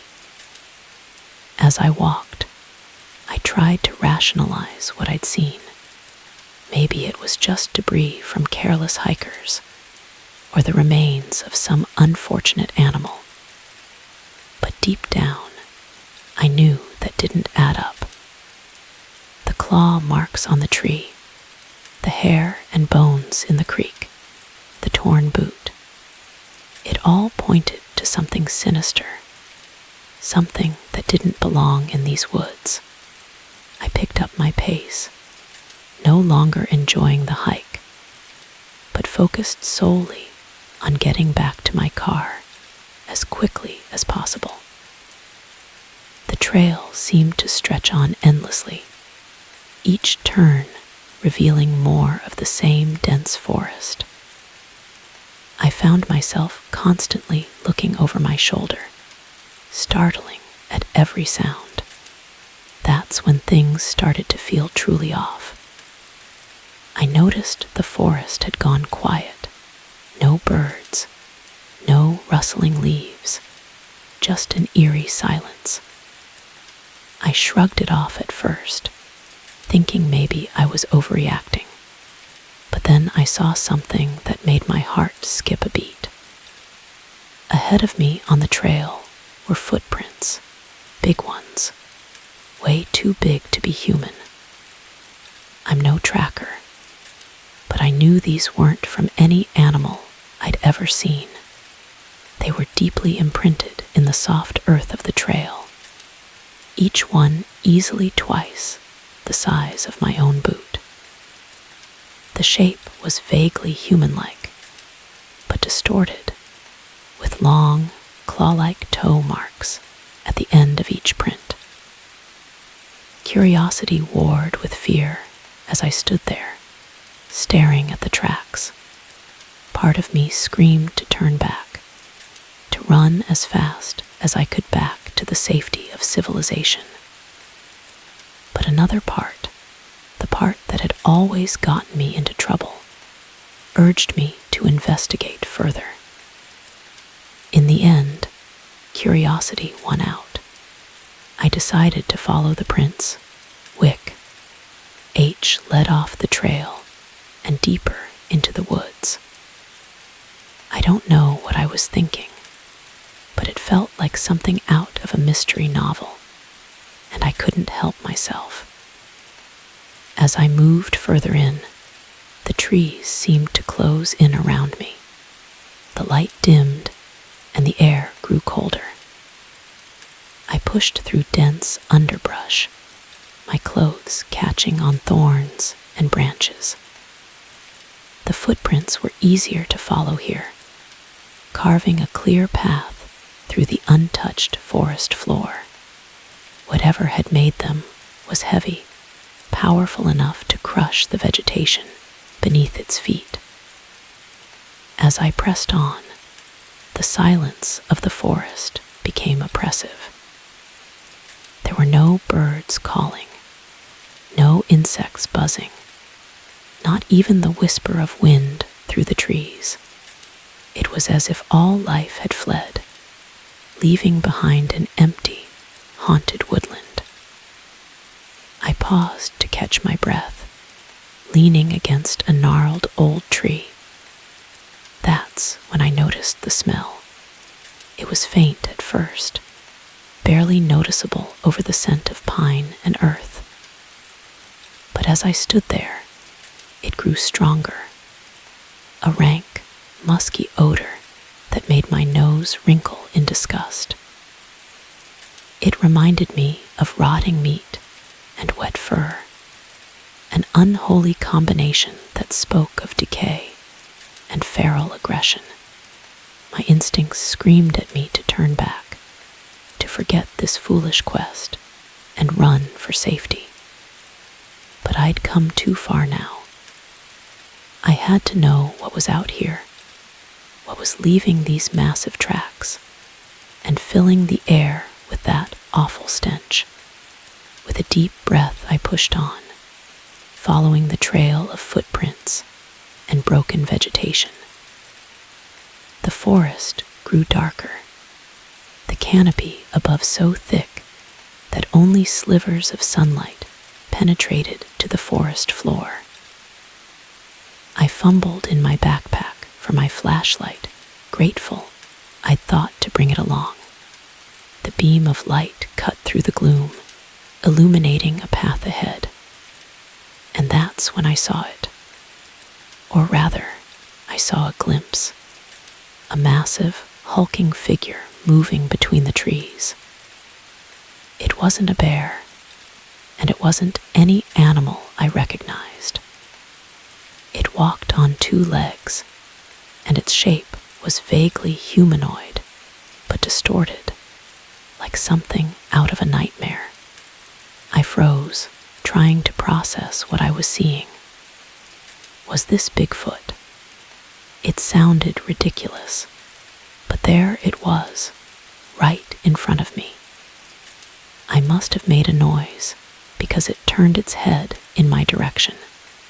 That's when I saw its face, and it wasn't anything I'd imagined. It had a flat, broad nose and a mouth filled with sharp, irregular teeth. Its eyes, set deep in a sloped forehead, gleamed with an unsettling intelligence. It looked almost human, but its features were twisted, monstrous. Fear surged through me, and I did the only thing I could think of. I ran. I ran like hell, crashing through the underbrush, not caring about the noise I was making. I just needed to get away. My mind was racing, and my heart felt like it was going to explode. I didn't dare look back, but I could hear it crashing through the forest behind me, getting closer. Branches whipped at my face.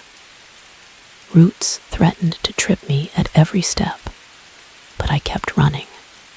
The creature's heavy breathing and the sound of snapping trees filled my ears. It was gaining on me, its longer stride eating up the distance between us. I burst out of the tree line onto the main trail, hope surging through me. If I could just make it back to my car, I'd be safe. But as I ran, I realized with growing horror that I was lost. In my panic, I'd lost all sense of direction. I had no idea which way led back to the trailhead, and which would take me deeper into this nightmare. With no other choice, I picked a direction and ran, praying it was the right one. Behind me, I could hear the creature closing in, its thunderous footsteps shaking the ground. I ran harder than I ever had in my life, my lungs burning, my legs screaming in protest. But it wasn't enough. Suddenly, I tripped on a root and went down hard, scraping my knee and tearing my jeans.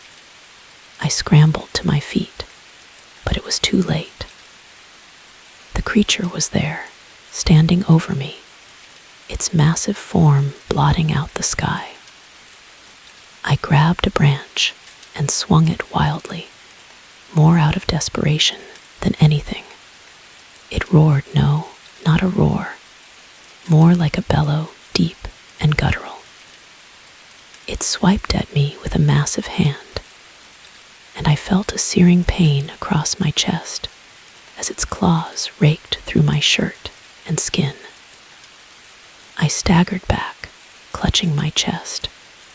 Blood seeped through my fingers, warm and sticky. I thought this was it, that I was done for.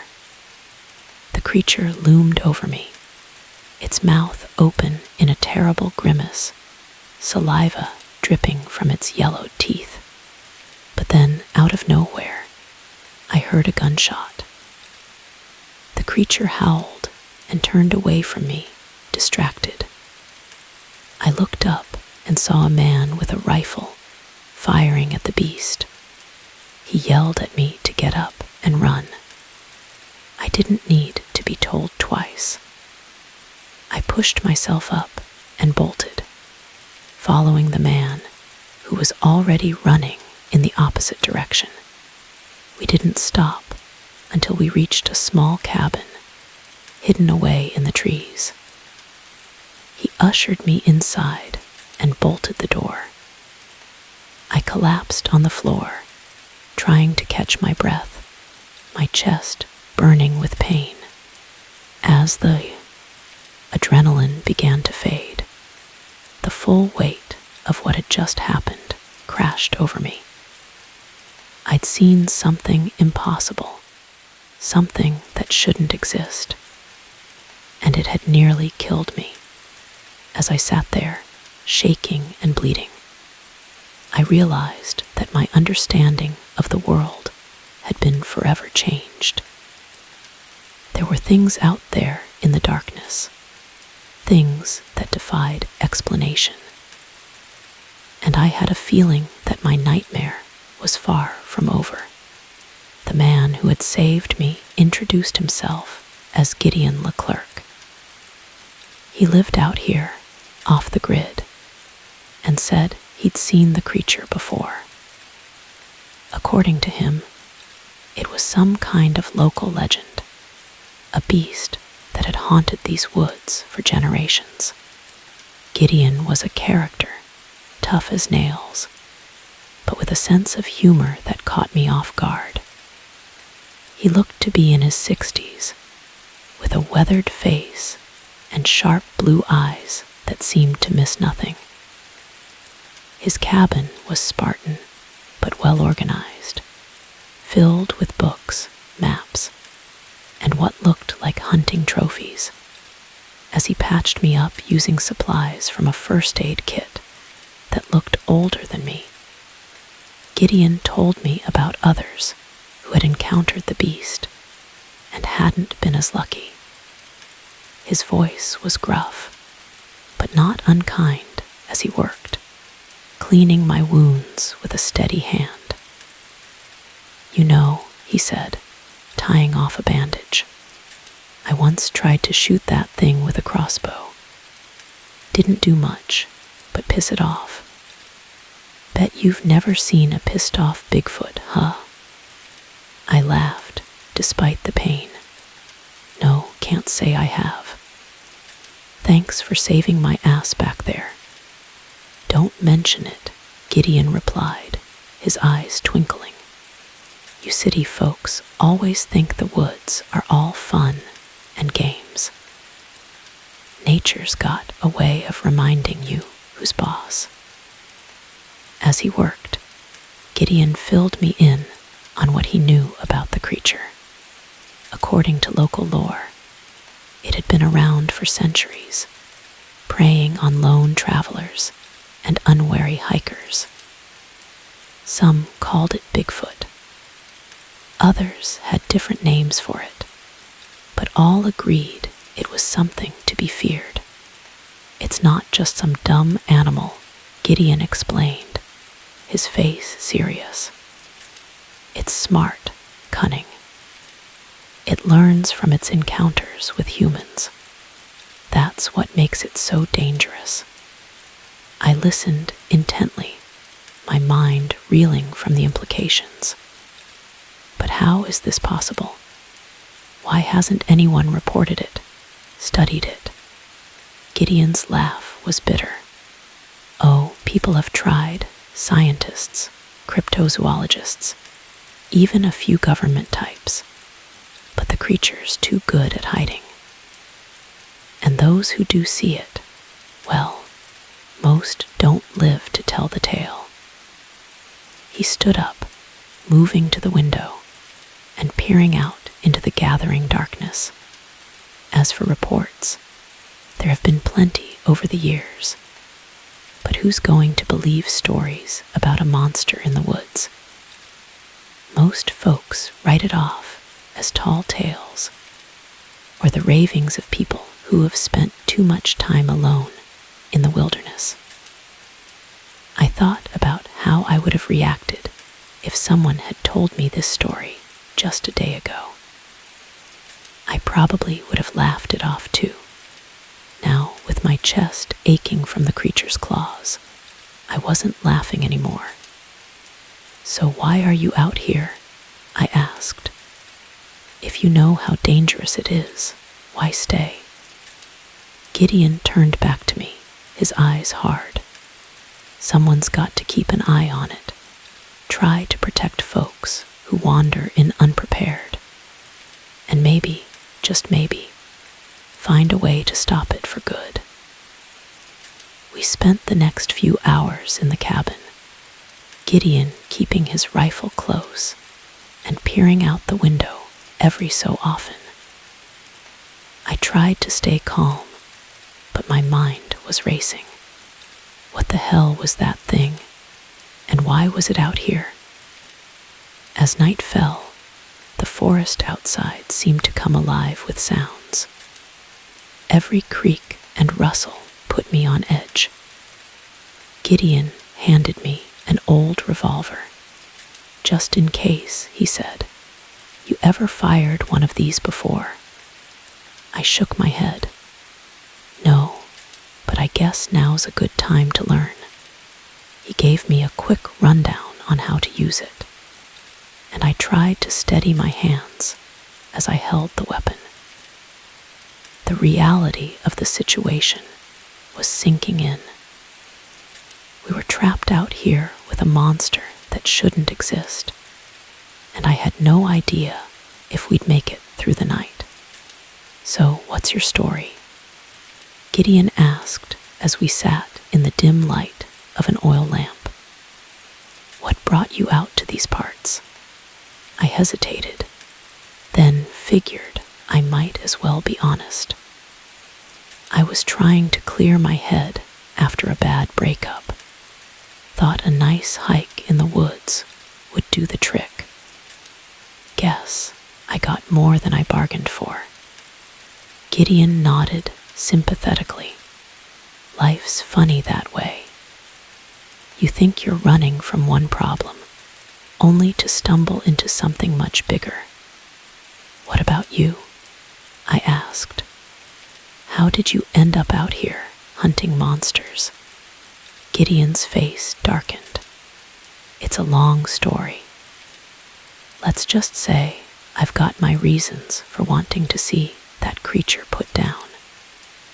I wanted to press for more details, but something in Gideon's expression told me not to push it. Instead, I asked, "Do you think we're safe here?" "In the cabin, I mean." Gideon shrugged. "Safe as we can be, I reckon. The creature's strong, but it's not stupid. It knows I'm armed, knows the cabin's defensible. It'll probably wait, try to catch us off guard."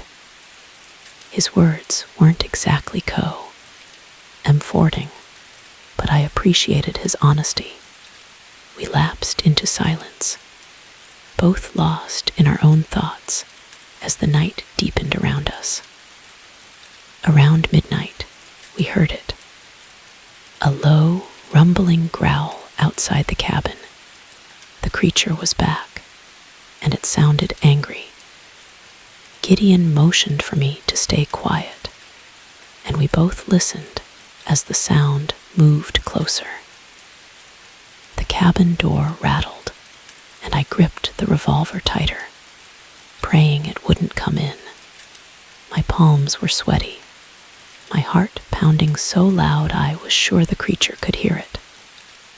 Suddenly, the door burst open, wood splintering as the creature forced its way inside. Gideon fired his rifle, the sound deafening in the confined space. The shot hit the creature square in the chest, but it barely flinched. I raised the revolver, my hands shaking. I squeezed the trigger, the recoil nearly knocking me over. The bullet hit its shoulder, and it roared in pain, a sound that shook the very foundations of the cabin. "Keep shooting," Gideon yelled, and I did, emptying the chamber into the beast. It staggered back, blood oozing from its wounds, but it wasn't done. With a last, desperate effort, it lunged at Gideon, claws outstretched. Without thinking, I grabbed a kitchen knife from the counter and threw myself at the creature, stabbing it in the back. It howled and thrashed, throwing me off, but the distraction was enough. Gideon fired one last shot, hitting it in the head. The creature fell, crashing to the floor with a final, shuddering breath. We both stood there, panting, staring at the lifeless body. I couldn't believe it. We'd killed it. I slumped against the wall, feeling the adrenaline drain away, replaced by a bone-deep exhaustion. Gideon lowered his rifle and looked at me with a grim smile. "Hell of a day, huh?" "Yeah," I said, my voice shaky. "Hell of a day." As the reality of what we'd just done sank in, I realized that this was just the beginning. We'd killed a creature that wasn't supposed to exist, and I had a feeling that our troubles were far from over. The aftermath was a blur. Gideon called in some favors, and a few locals came to help us deal with the body.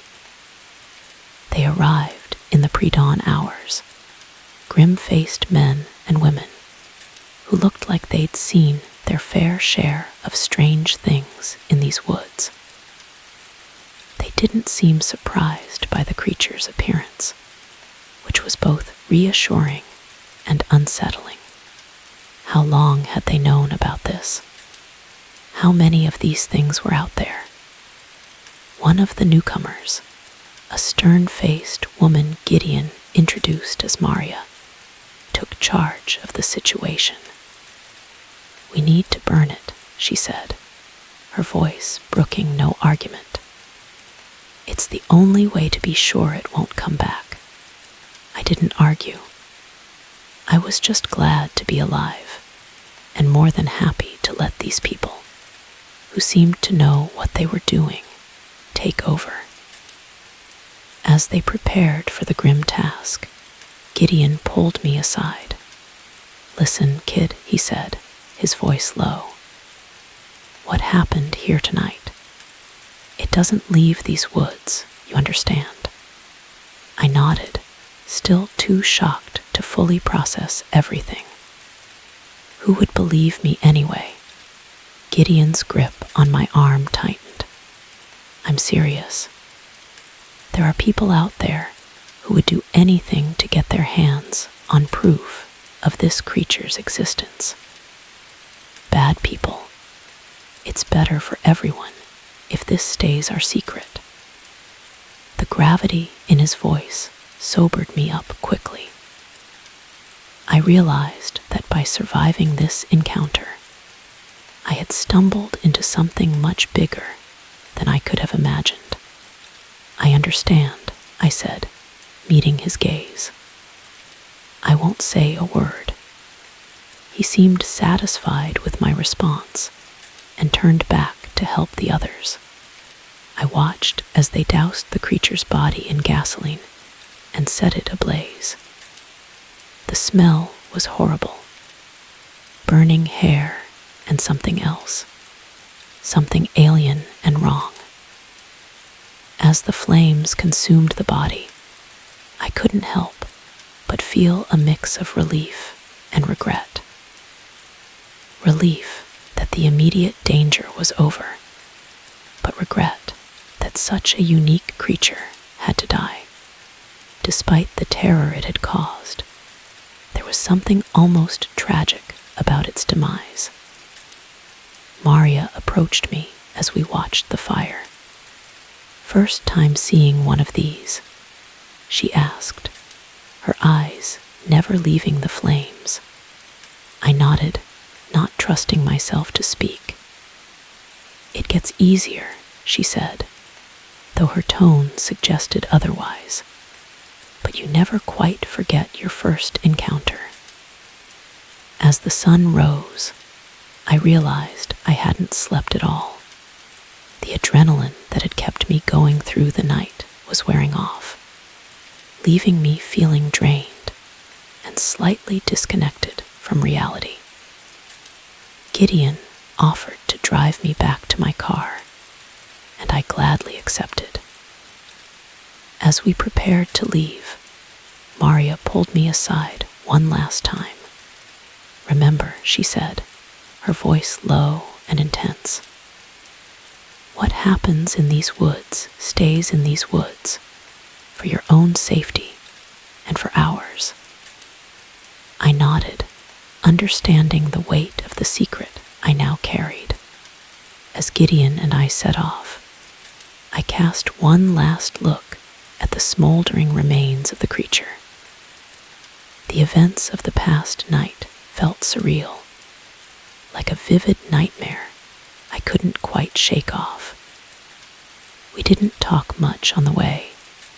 Back to my car, there wasn't much to say. What do you talk about after a night like that? The forest looked different in the morning light, less threatening.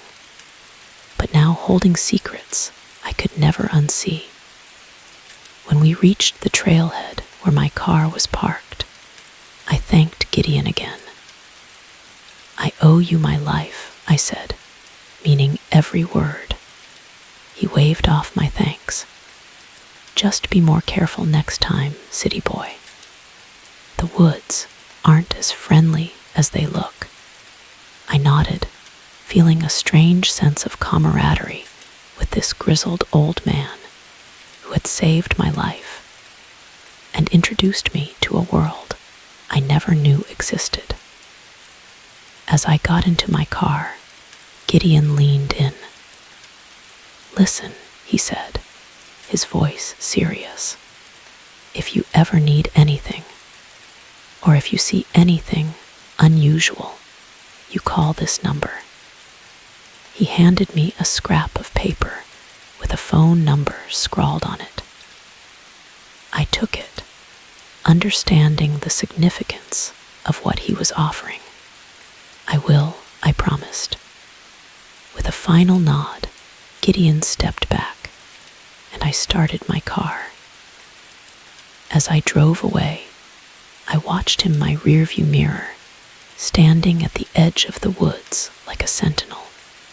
The drive back to the city was surreal. The normalcy of traffic and buildings felt jarring after what I'd experienced. I kept replaying the events in my mind, half convinced I had imagined it all, but the bandages on my chest and the ache in my muscles were very real reminders of what had happened, as were the nightmares that would plague me in the weeks to come. Back in the city, life went on. I got back to work, dealt with my breakup, and tried to move forward. But everything felt different now. The world seemed bigger, more mysterious, and infinitely more dangerous. I'd find myself staring at the woods on the outskirts of the city, wondering what secrets they held. I'd think about that day in the woods, wonder what that creature was, where it had come from, and if there were more out there. And sometimes, late at night, when the city was quiet, I'd hear something that sounded like a distant, inhuman howl, and I'd wonder if maybe, just maybe, there were more of those creatures out there, waiting in the darkness beyond the reach of civilization.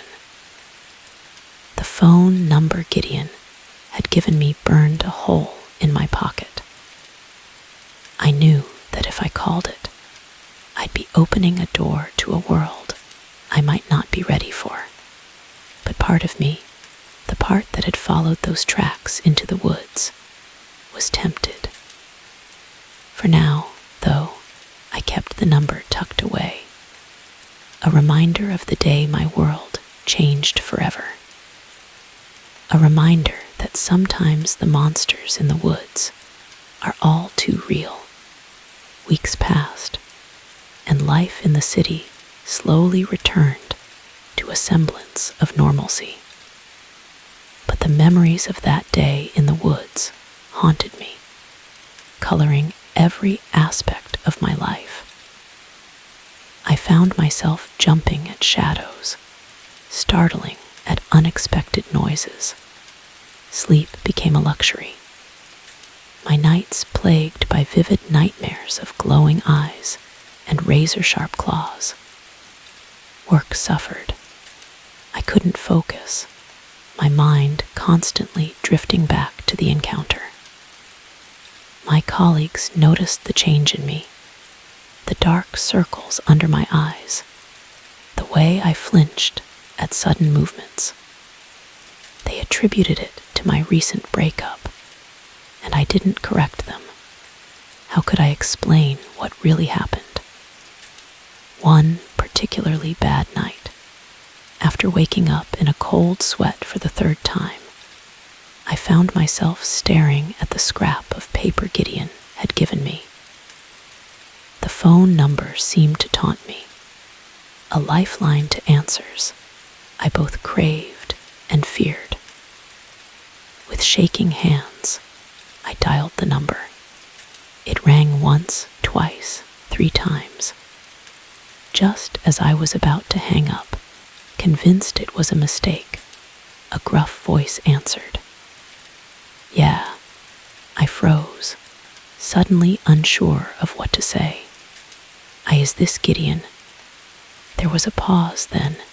Who's asking? It's Branson from the woods, the cabin. Another pause, longer this time. When Gideon spoke again, his voice was low, urgent. Are you okay? Have you seen something? No, I'm fine.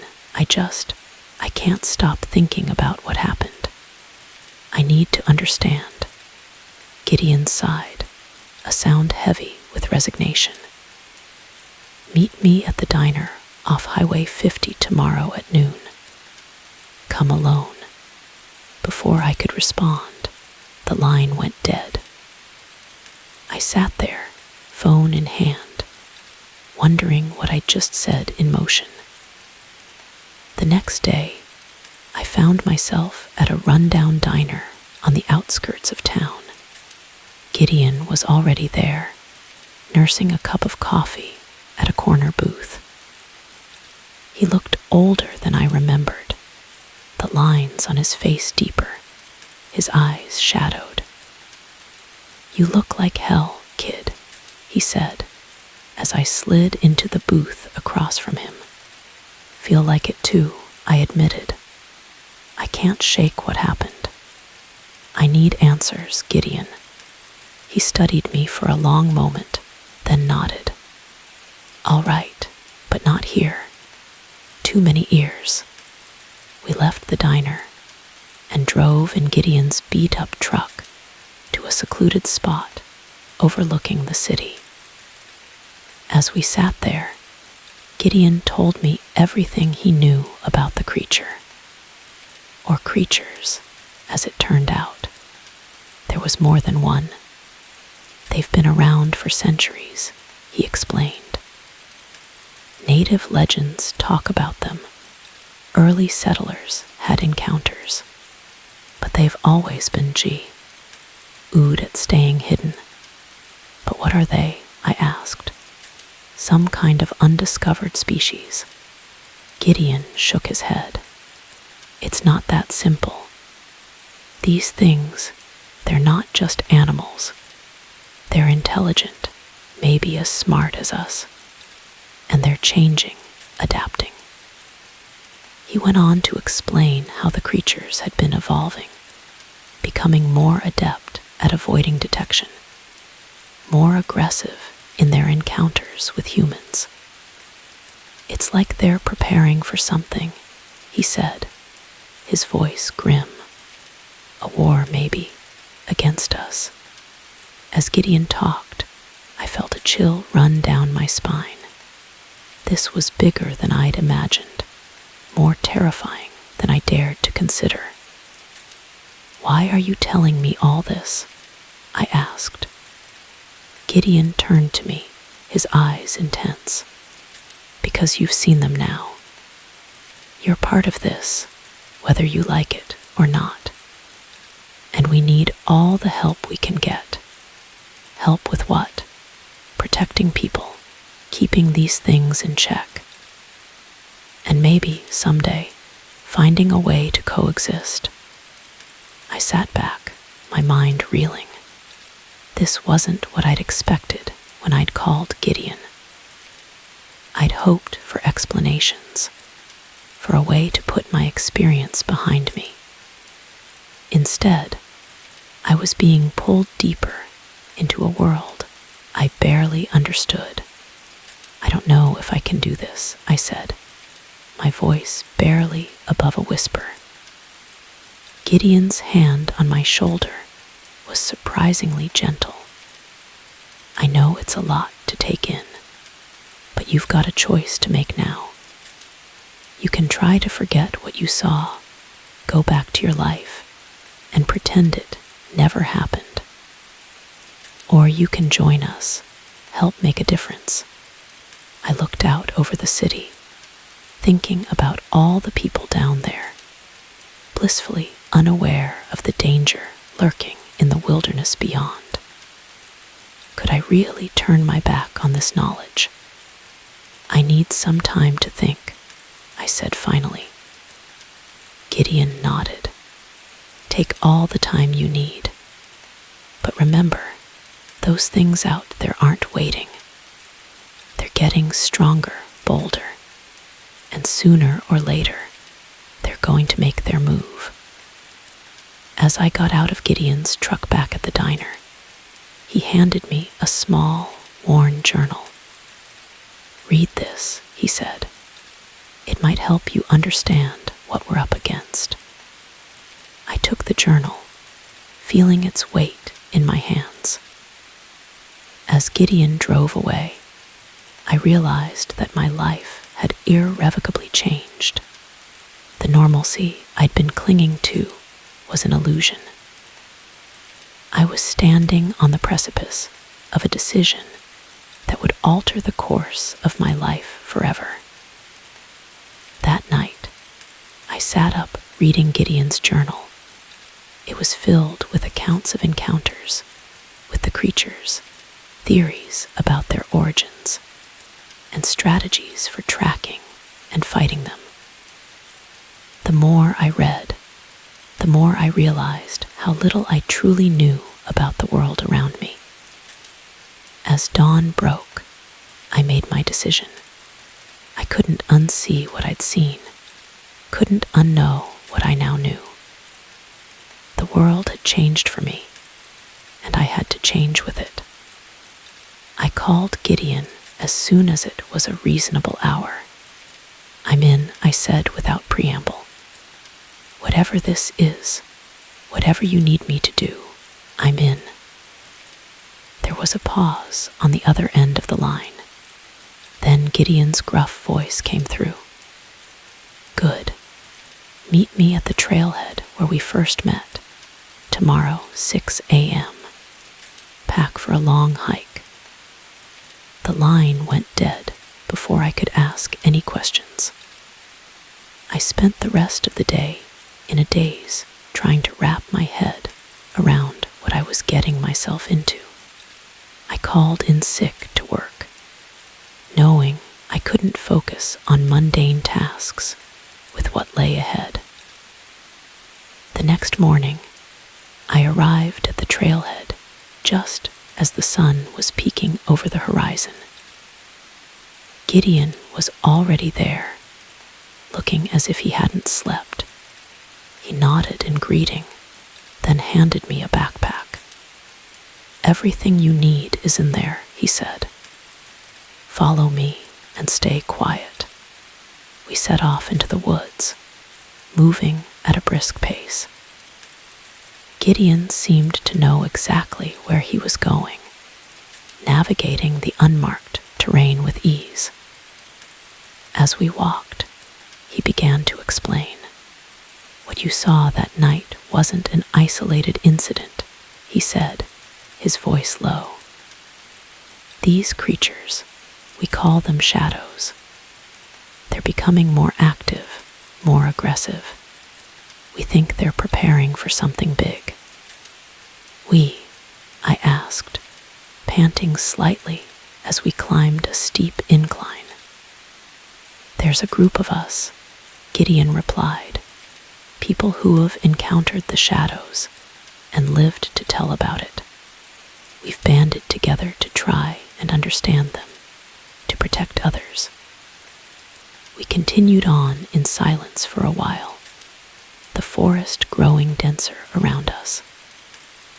I noticed signs I hadn't picked up on before: claw marks on trees, strange tracks in the soft earth. The woods felt alive in a way I'd never experienced before, teeming with hidden dangers. After what felt like hours, we reached a small clearing. In the center stood a dilapidated cabin, similar to the one where I'd first fought the shadow. "Welcome to base camp," Gideon said, a hint of irony in his voice. Inside the cabin was a hive of activity. Maps covered the walls, marked with sightings and encounters. A group of people huddled around a table, deep in discussion.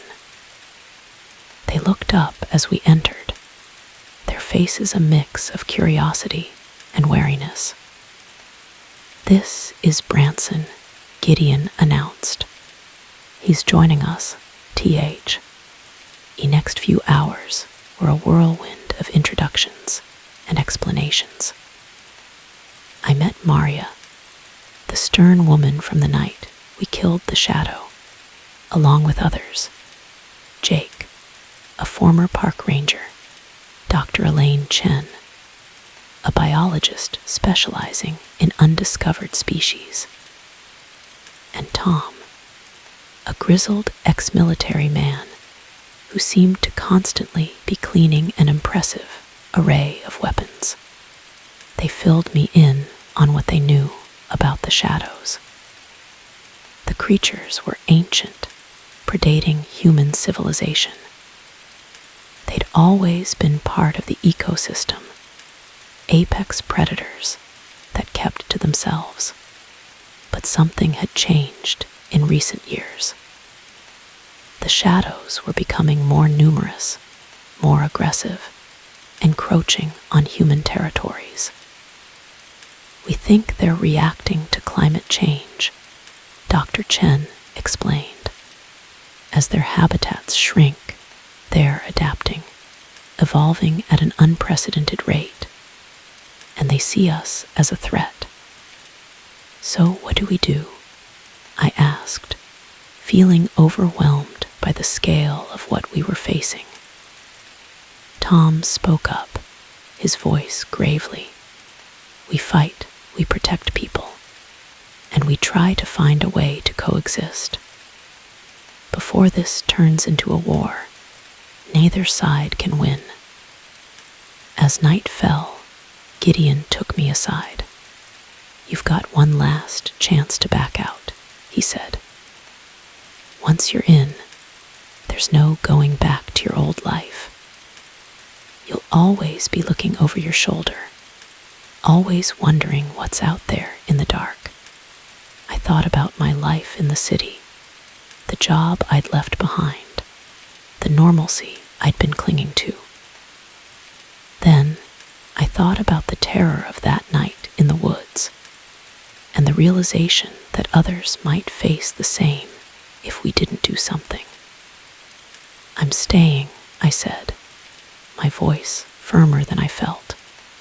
Gideon nodded, a hint of approval in his eyes.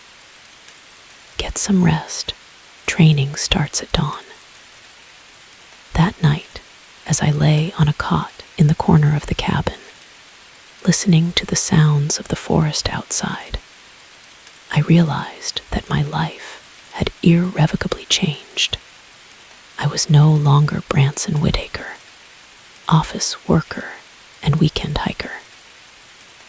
I was now part of something bigger, something that straddled the line between reality and nightmare. As I drifted off to sleep, I couldn't shake the feeling that this was just the beginning. The real challenges, the real dangers still lay ahead. But for the first time since that fateful day in the woods, I felt a sense of purpose. Whatever came next, I was ready to face it. The next few weeks were a blur of intense training and startling revelations. Every day I pushed my body to its limits, learning survival skills, tracking techniques, and even basic combat. Tom, the ex-military man, was a harsh but effective teacher, drilling into us the importance of constant vigilance. "The shadows are always watching," he'd say, his eyes scanning the tree line. "The moment you let your guard down is the moment they strike." Dr. Chen's lessons were equally intense, but in a different way. She taught us about the shadows' biology, their behavior patterns, and their incredible ability to adapt. "They're not just animals," she explained one evening, her eyes alight with a mix of fear and fascination. "They're intelligent, possibly even sentient. We need to understand them if we hope to find a peaceful solution." But it was Gideon's lessons that truly opened my eyes to the world we were dealing with. He taught me how to read the forest, to see the signs of shadow activity that I'd missed before.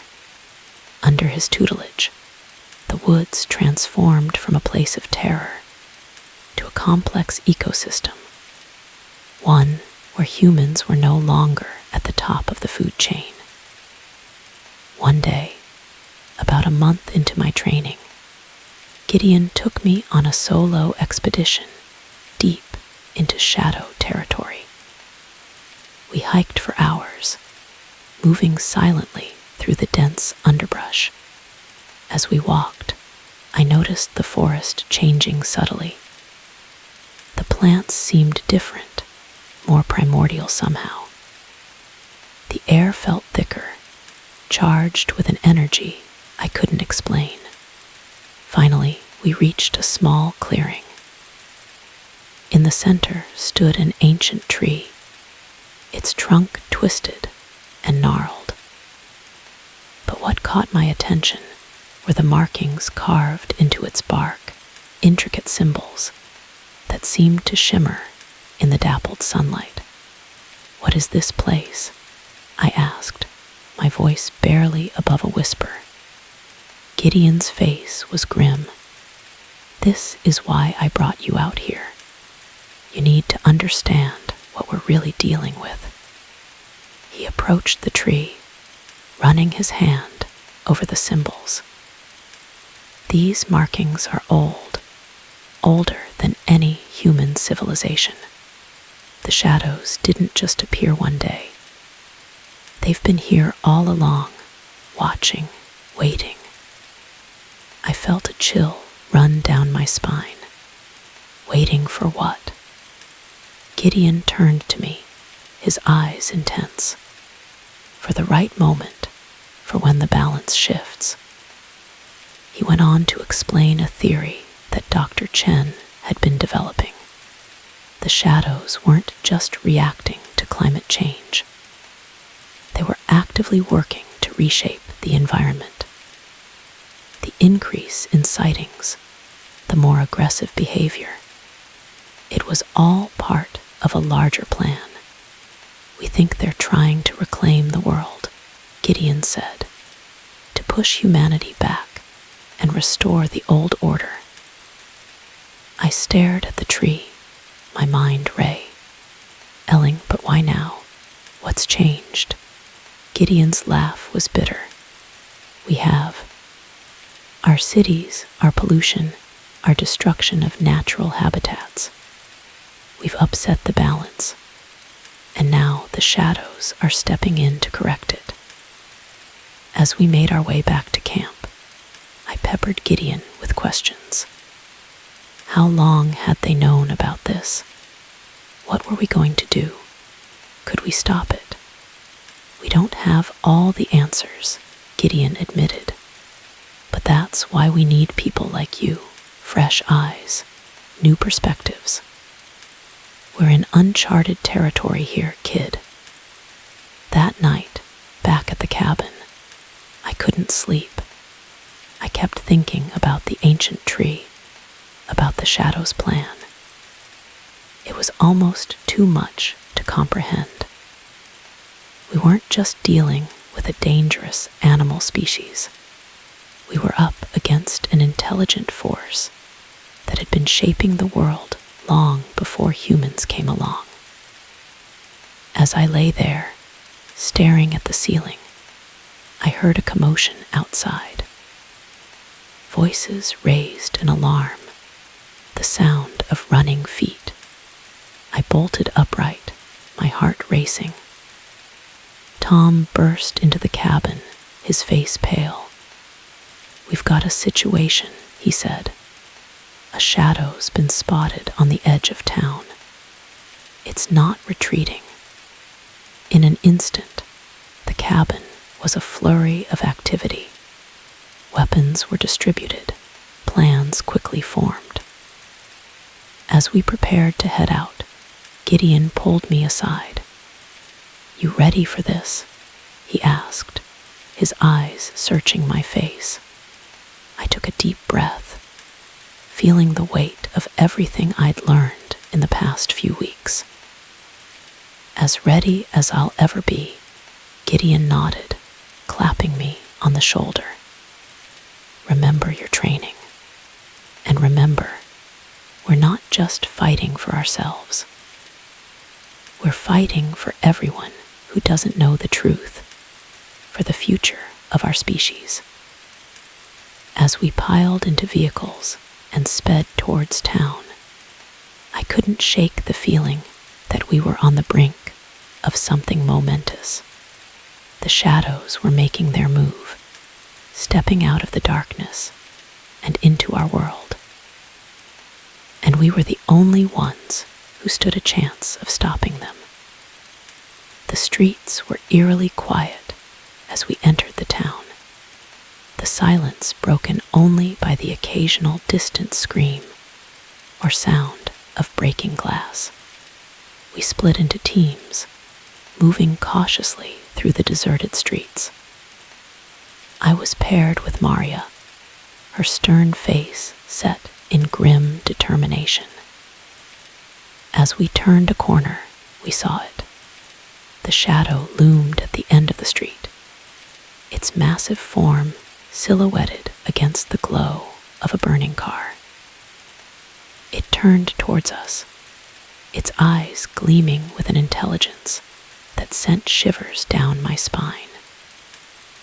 For a moment, time seemed to stand still. I thought about everything that had led me to this moment. The hike that had changed my life, the weeks of training, the revelations about the true nature of our world. I thought about all the people in this town, blissfully unaware of the ancient conflict playing out on their streets. Then the moment passed, and the shadow charged. As I raised my weapon, I knew that this was just the beginning. The real war was just starting, and the fate of humanity hung in the balance.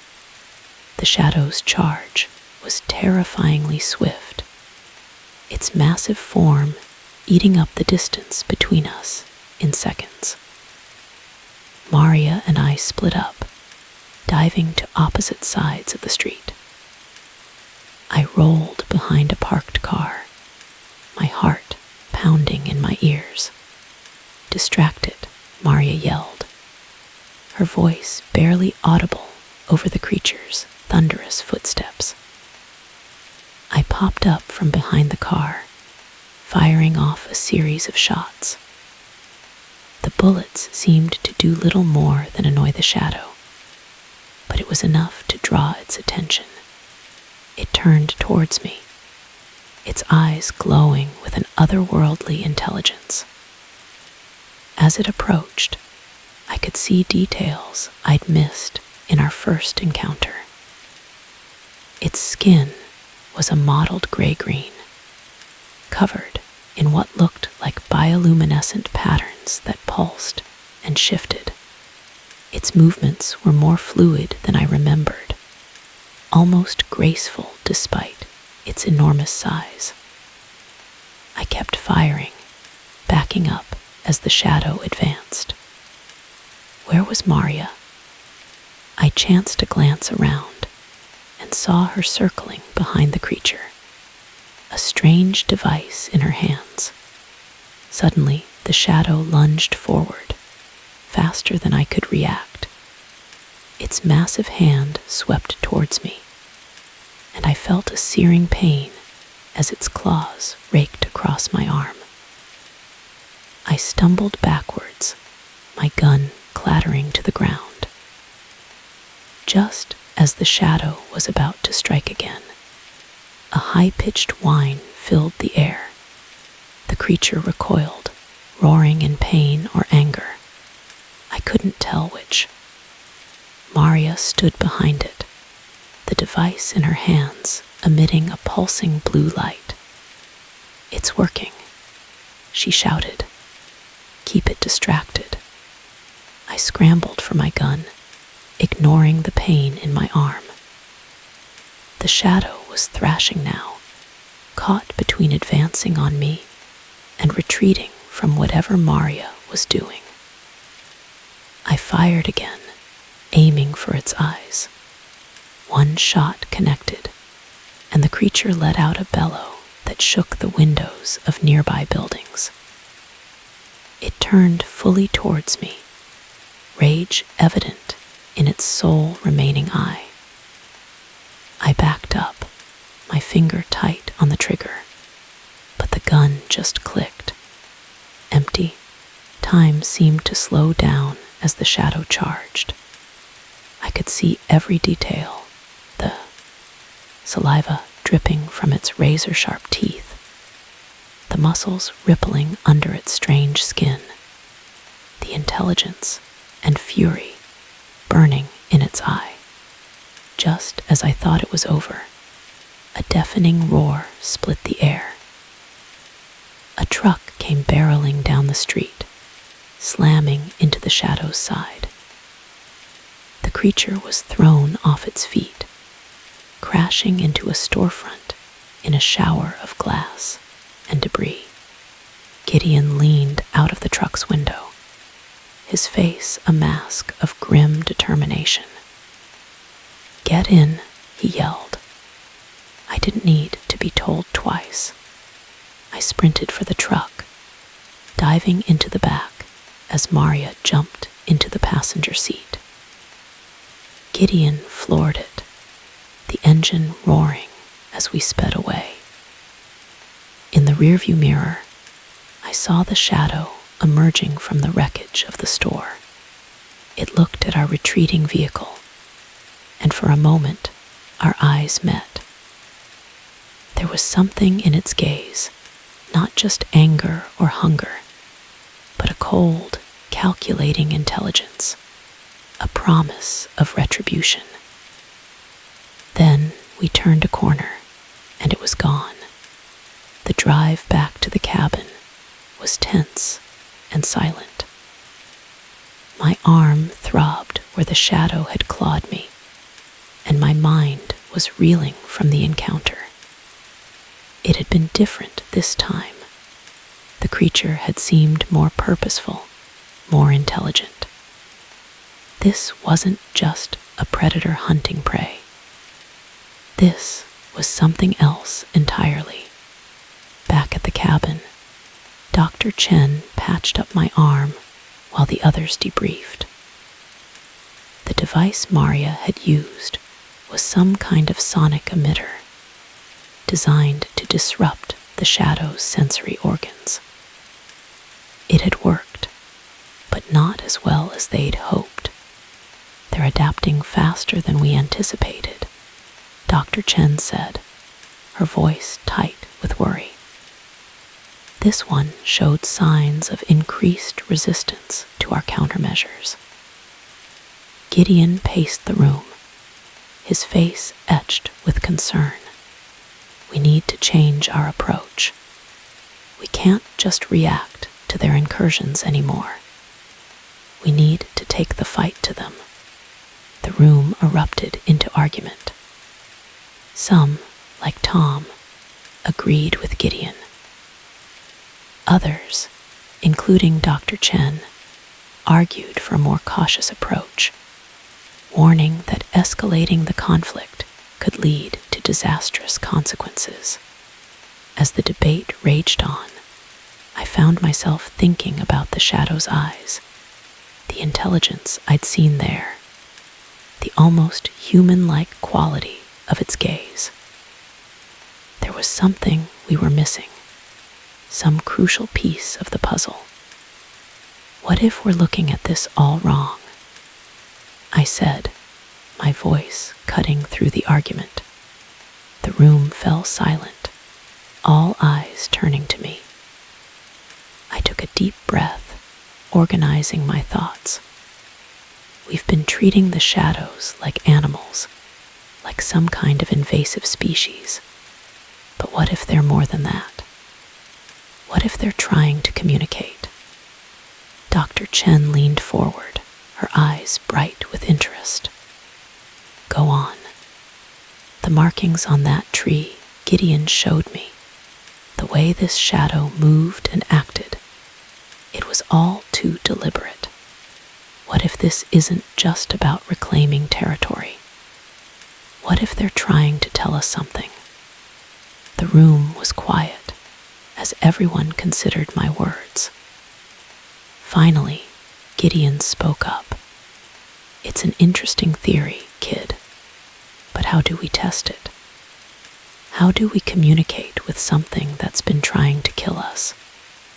I didn't have an answer, but I could feel we were on the cusp of something important. The encounter in town had shaken me, but it had also opened my eyes to a new possibility. The shadows weren't just mindless beasts. They were intelligent, purposeful. And if we could understand their purpose, maybe we could find a way to coexist. As the discussion continued late into the night, I found myself looking out the window at the dark forest beyond. Somewhere out there, the shadows were watching, waiting.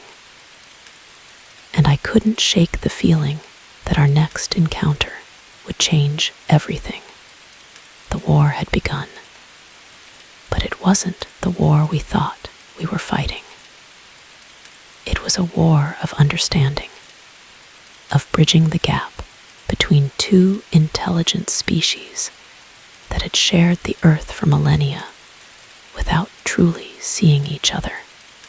As I finally drifted off to sleep, my dreams were filled with visions of ancient forests and shadowy figures, of a world where humans and shadows walked side by side. Whether that future was possible or just a naive fantasy, I didn't know. But I was determined to find out. The next morning, as the first light of dawn filtered through the cabin windows, I awoke with a renewed sense of purpose. The events of the previous night had solidified my resolve to find a way to communicate with the shadows. I found Gideon and Dr. Chen already up, poring over maps and data sheets. They looked up as I approached, their faces showing a mix of exhaustion and determination. "I've been thinking about what you said last night," Dr. Chen began, "about the shadows trying to communicate. It's a long shot, but I think you might be onto something." Gideon nodded, his expression grave. "We've been so focused on defending ourselves that we never stop to consider other possibilities. If there's even a chance of communication, we need to explore it." Over the next few weeks, we threw ourselves into this new approach. Dr. Chen worked tirelessly to analyze the shadows' vocalizations and body language, looking for patterns that might indicate language. I spent hours with Gideon revisiting the site of ancient tree, studying the markings for any clues they might hold. Our breakthrough came unexpectedly. During a routine patrol, we encountered a young shadow, smaller than the others we'd seen. Instead of attacking, it seemed curious, mirroring our movements and vocalizing in a way that seemed almost conversational. Using Dr. Chen's research, we attempted to communicate. It was slow, frustrating work, full of misunderstandings and near disasters. But gradually, we began to make progress. We learned that the shadows weren't trying to reclaim the world. They were trying to save it. They had sensed the damage being done to the environment long before we had, and their increased activity was an attempt to restore balance. The attacks on humans were a last resort, born of frustration and fear. As we shared this information with the wider world, reactions were mixed. Many refused to believe, clinging to the idea of the shadows as mindless monsters. Others saw the potential for a new era of cooperation and understanding. It wasn't easy. There were setbacks, moments of violence and misunderstanding on both sides. But slowly, painfully, we began to build bridges. A year after my fateful hike, I stood at the edge of a clearing, watching as a group of scientists worked alongside shadows, combining our technology with their innate understanding of the natural world to heal the damage we'd done to the planet. Gideon stood beside me, his weathered face showing a hint of a smile. "You did good, kid," he said, his gruff voice tinged with pride. "You saw what the rest of us couldn't." I shook my head. We all did this together. As I looked out at the scene before me, humans and shadows working side by side, I felt a sense of hope I hadn't experienced since that first terrifying encounter in the woods. The world had changed, and so had I. The monsters in the dark had turned out to be potential allies, and the true enemy was our own ignorance and fear. There was still much work to be done, many challenges to overcome. But for the first time, I felt truly optimistic about the future. A future where humans and shadows could coexist, learning from each other and working together to protect the world we shared. As the sun set on another day of this new era, I couldn't help but think back to that scared, naive hiker I'd been just a year ago. I never could have imagined where that trail would lead me. But standing here now, I wouldn't have it any other way. The end of one journey had led to the beginning of something far greater. And whatever challenges lay ahead, I knew we would face them together. Humans and shadows, united in our quest to understand and protect the world around us. The crackling of the campfire filled the crisp mountain air as I settled into my camping chair, watching the flames dance against the darkening sky. It was July 15, 2024, and I, Liam Hartley, a 32-year-old software engineer from bustling Seattle, had embarked on a solo camping trip in the vast expanse of Olympic National Forest. The decision to venture into the wilderness alone wasn't made lightly. Months of grueling deadlines and the constant hum of city life had left me yearning for silence and solitude. I craved a reset, a chance to reconnect with nature and myself. Little did I know that this desire for isolation would lead me down a path I never anticipated. As I gazed into the fire, I reflected on the journey that brought me here, the winding forest road that seemed to stretch endlessly, the weight of my backpack as I hiked deeper into the woods, and the sense of accomplishment as I set up my tent in a small clearing surrounded by towering Douglas firs and western hemlocks. The forest around me was alive with sounds, the gentle rustle of leaves in the breeze, the distant call of an owl, the soft bubbling of a nearby stream. It was a stark contrast to the constant sirens and chatter of the city. Here, every sound felt significant, every shadow held depth. I breathed in deeply, savoring the scent of pine and damp earth. The aroma of my dinner, a simple meal of rehydrated camping food, lingered in the air. As I ate, I couldn't shake the feeling that I was being watched. I chuckled to myself, attributing the sensation to my urban instincts, adjusting to the vastness of nature. As night fell, the forest transformed. The friendly green canopy above turned into a looming darkness.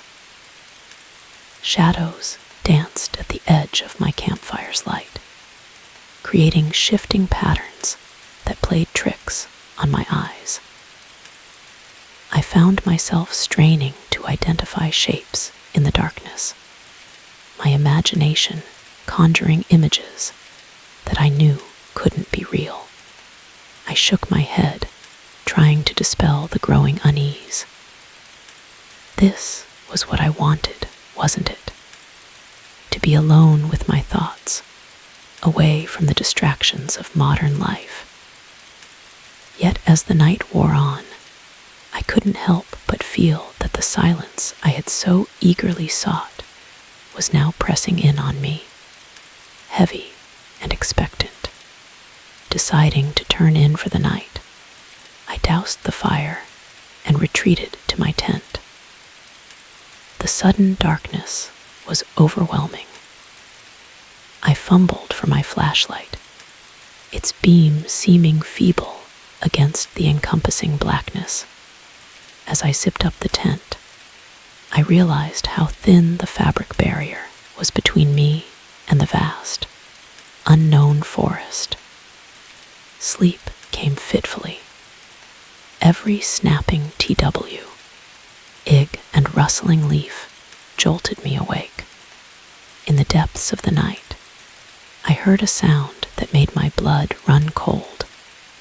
A long, low howl that seemed to reverberate through the trees.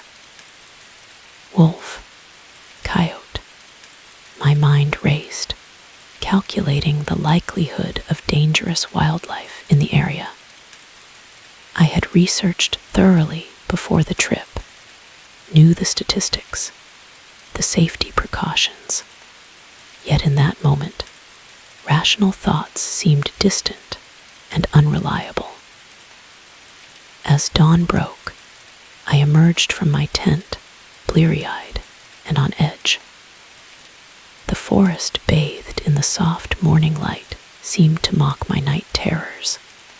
Birds chirped cheerfully, and a gentle breeze rustled through the trees. I forced a laugh, chiding myself for letting my imagination run wild. I set about making breakfast, the routine tasks helping to ground me. As I waited for my coffee to brew, I pulled out my map, planning the day's hike. I had chosen a trail that would lead me deeper into the forest, to a secluded lake I'd read about online. The prospect of crystal clear waters surrounded by untouched wilderness had been enticing when I planned the trip. Now I felt a flicker of apprehension at the idea of venturing further from civilization. Pushing aside my doubts, I packed up camp and set out. The trail was well marked but rugged, winding through dense undergrowth and overexposed roots. As I hiked, the events of the night began to feel distant, silly even. The forest and daylight was beautiful, alive with color and movement. I stopped often to photograph interesting plants or catch glimpses of wildlife, a curious squirrel, a fleeting deer. Yet, as the day wore on, and the trail led me deeper into the heart of the forest, I couldn't shake a growing sense of unease. The trees seemed to press closer, the underbrush thicker. I found myself checking and rechecking my map and compass, a nagging fear of getting lost taking root in my mind. It was mid-afternoon when I realized I hadn't seen another human being all day. No distant voices of fellow hikers, no signs of recent passage on the trail. The solitude I had craved now felt oppressive. I tried to rationalize. This was a remote area. It was natural not to encounter others, but a primal part of my brain screamed that this wasn't right, that I had ventured too far from safety. As I pushed through a particularly dense section of undergrowth, my foot caught on a hidden root. I stumbled, my heavy pack throwing me off balance. I fell hard, tumbling down a small incline. Pain shot through my ankle as I came to a stop, leaves and twigs clinging to my clothes. Cursing, I sat up and assessed the damage. My ankle was already swelling, a fierce throbbing setting in. I reached for my first aid kit, binding the injury as best I could. But as I sat there, surrounded by the indifferent forest, the reality of my situation began to sink in. I was alone, injured, in a remote part of a vast wilderness. Night would be falling in a few hours, and I was nowhere near my planned campsite. The confidence I had felt at the start of this adventure evaporated, replaced by a cold, creeping fear. As I struggled to my feet, testing my weight on the injured ankle, a twig snapped somewhere in the forest behind me. I whirled around, heart pounding. The dense foliage revealed nothing, but I couldn't shake the feeling that I was no longer alone. Something was out there, watching, waiting, and I was in no condition to outrun it. The sun dipped lower on the horizon, shadows lengthening around me. I knew I had to make a decision, push on to find a safe campsite or hunker down where I was. Either choice felt fraught with danger. As I stood there, indecision paralyzing me, I realized that the true horror of my situation was just beginning to unfold. The fading daylight cast long shadows through the trees as I limped forward, each step sending a jolt of pain through my ankle. The forest, which had seemed so inviting just hours ago, now felt like a closing trap. Every rustle in the undergrowth, every distant cry of a bird set my nerves on edge. I pushed on, driven by the desperate need to find a suitable campsite before darkness fell completely. My injured ankle made progress frustratingly slow, and I found myself constantly looking over my shoulder, unable to shake the feeling of being watched. As twilight deepened, I finally stumbled upon a small clearing. It wasn't ideal. The ground was uneven and strewn with fallen branches, but it would have to do. With shaking hands, I began to set up my tent, a task made difficult by the growing darkness and my increasingly panicked state. Just as I was securing the last tent peg, a sound froze me in place. It was a low, guttural growl, barely audible, but unmistakably close.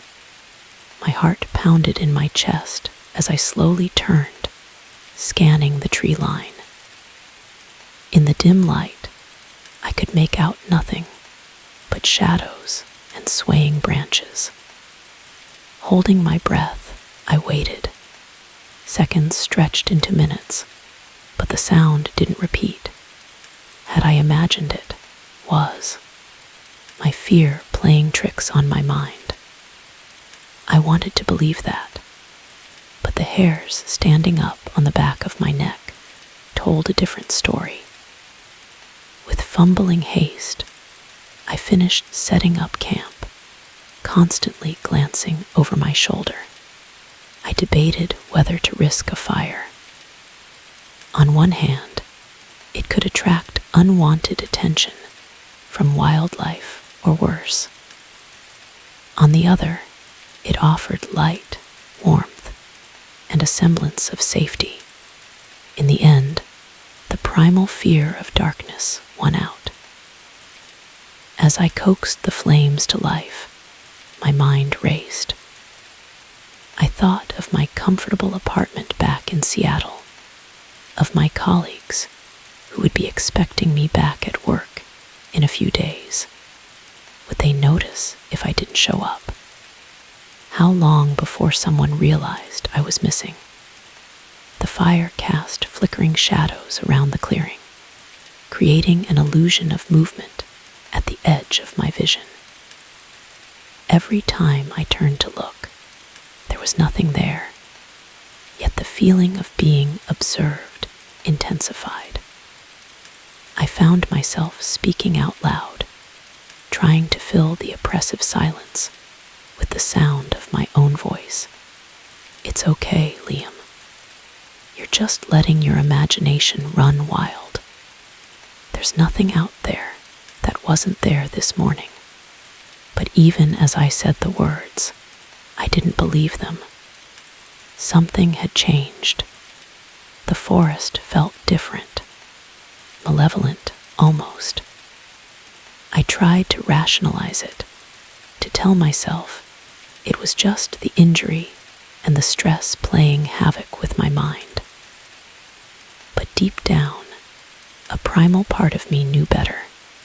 As the night wore on, my senses seemed to heighten. Every snap of a twig, every rustle of leaves, sent a fresh wave of adrenaline coursing through my body. I found myself straining to identify shapes in the darkness beyond the firelight, my imagination populating the shadows with lurking predators. Sleep was out of the question. I sat with my back to the fire, facing the darkness, my camping knife clutched in my hand. It felt pitifully inadequate against the unnamed threats my mind conjured, but its solid weight offered a small comfort. Around midnight, the wind picked up.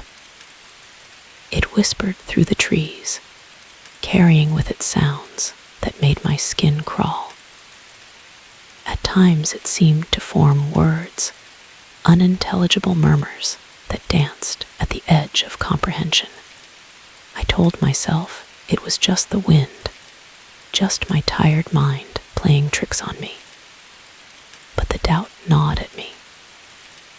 As the wind grew stronger, the flames of my fire danced wildly, causing the shadows to leap and twist in a frenzied ballet. And then, for a split second, I saw it. A shape, darker than the surrounding night, moving between the trees. It was there, and gone so quickly that I couldn't be sure of what I'd seen. But it was enough to send my heart racing, my palms sweating as I gripped the knife tighter. "Hello," I called out, my voice sounding thin and frightened in the vast darkness. "Is someone there?" Only the wind answered, its mournful howl seeming to mock my fear. I stood up, wincing as I put weight on my injured ankle, and peered into the night. The beam of my flashlight cut through the darkness, illuminating trees and undergrowth, but revealing nothing unusual. As I swept the light back and forth, a glint caught my eye. There, at the edge of the clearing, something reflective. I limped closer, curiosity momentarily overriding fear. As I approached, my breath caught in my throat. There, hanging from a low branch, was a small mirror. Its surface was dirty and cracked, but in its reflection, I could clearly see my own terrified face. I stumbled backward, my mind reeling. The mirror hadn't been there earlier. I was certain of it. Someone or something had placed it there while I was distracted by the fire. The realization hit me like a physical blow. I was not alone in this forest, and whatever was out there, it was toying with me, as if to confirm my fears. a laugh echoed through the trees, a sound so filled with malice that it chilled me to my very core. In that moment, I knew that the horror I had experienced so far was only the beginning. Whatever sinister force inhabited these woods, it had noticed me, and it was just getting started. The night seemed endless, each hour stretching into an eternity of hypervigilance and mounting dread. By the time the first gray light of dawn began to filter through the trees, I was exhausted, both physically and mentally. My eyes burned from lack of sleep, and my injured ankle throbbed relentlessly. As the forest awakened around me, I struggled to make sense of the night's events. In the soft morning light, the mirror still hung from the branch where I'd found it, a silent reminder that my terrifying experiences had been real. I approached it cautiously, half expecting something to leap out at me, but there was only my own haggard reflection staring back, eyes wide and bloodshot, stubble darkening my jaw. I reached out a trembling hand and touched the mirror's surface. It was cold and undeniably solid. This was no hallucination. Someone had been in my camp, close enough to hang this mirror without me noticing. Gee, the thought sent a fresh wave of fear through me. Turning away from the mirror, I surveyed my campsite. Everything appeared untouched, exactly as I had left it. Yet the feeling of wrongness persisted, an itch at the back of my mind that I couldn't shake. I needed to get out of these woods. My original plan of a week-long solitary retreat now seemed like madness. I had to find my way back to civilization, to safety. But as I began to pack up my camp, a horrifying realization struck me. I couldn't remember which direction I had come from. Panic rising in my throat, I fumbled for my map and compass. But as I unfolded the map, my blood ran cold. The familiar trails and landmarks were gone, replaced by an intricate maze of lines that seemed to shift and change as I looked at them. I blinked hard, rubbing my eyes, but the bizarre map remained unchanged. "This isn't possible," I muttered, my voice sounding strange and distant to my own ears. I reached for my phone, desperate for its GPS, only to find the screen cracked and unresponsive. When had that happened? I couldn't remember. With growing desperation, I shoved everything into my backpack, wincing as I shouldered the weight. I had to move, had to find my way out. Picking a direction that felt right, I began to walk, my injured ankle protesting with every step.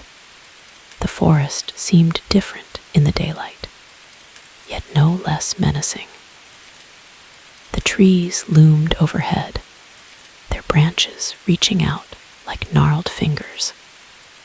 More than once, I found myself ducking to avoid their grasp, only to feel foolish moments later.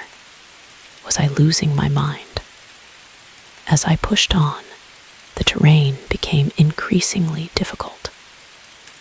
The underbrush grew thicker, thorny vines catching at my clothes and scratching my skin. The ground beneath my feet felt unstable, as if it might give way at any moment.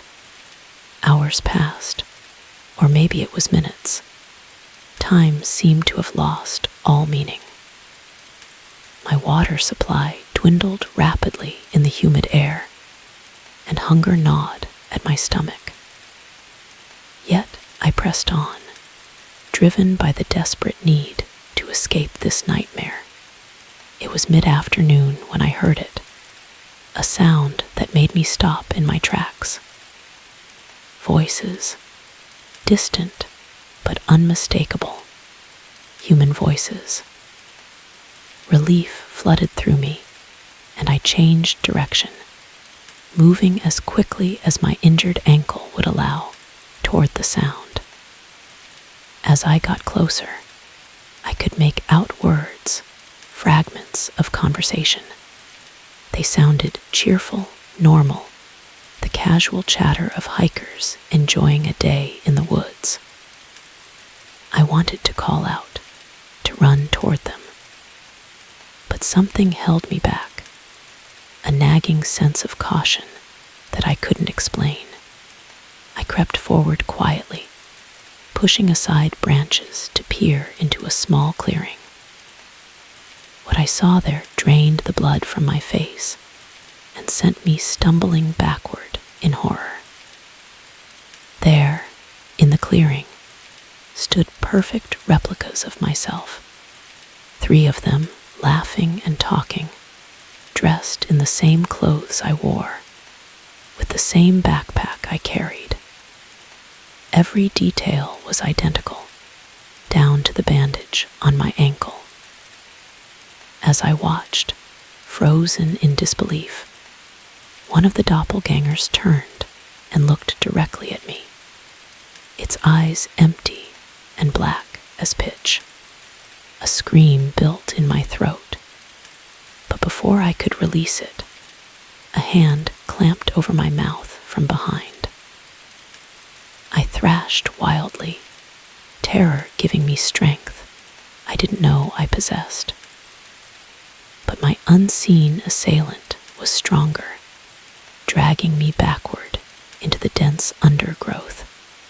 Quiet, a voice hissed in my ear, unless you want them to hear you. The voice was my own. I went limp with shock, my mind unable to process what was happening. The hand over my mouth loosened slightly, and I was turned around to face my captor. I found myself staring into my own face, but this version of me looked haggard, wild-eyed, clothes torn and dirty, as if he'd been in the woods for weeks. Who? What are you? I managed to choke out. My doppelganger's face twisted into a grim smile. I'm you, he said, or rather, I'm what's left of you after the forest is done with you. I shook my head, trying to deny the impossible reality before me. This isn't real, I muttered. It can't be real. Oh, it's real, my other self said, his voice filled with a mixture of pity and grim amusement. More real than you can imagine. And if you want to survive, you need to listen to me very carefully. As he spoke, a chorus of my own screams echoed through the forest, coming from the direction of the clearing. The sound chilled me to my core, and I knew, with a certainty that defied all logic, that my ordeal was far from over. Whatever malevolent force ruled these woods, it wasn't done with me yet. And my only guide through this nightmare was a version of myself I wasn't sure I could trust. The forest around us seemed to pulse with malevolent energy, and I realized that my grasp on reality was slipping away with each passing moment. What had started as a simple camping trip had become a descent into a waking nightmare, one from which I feared I might never escape.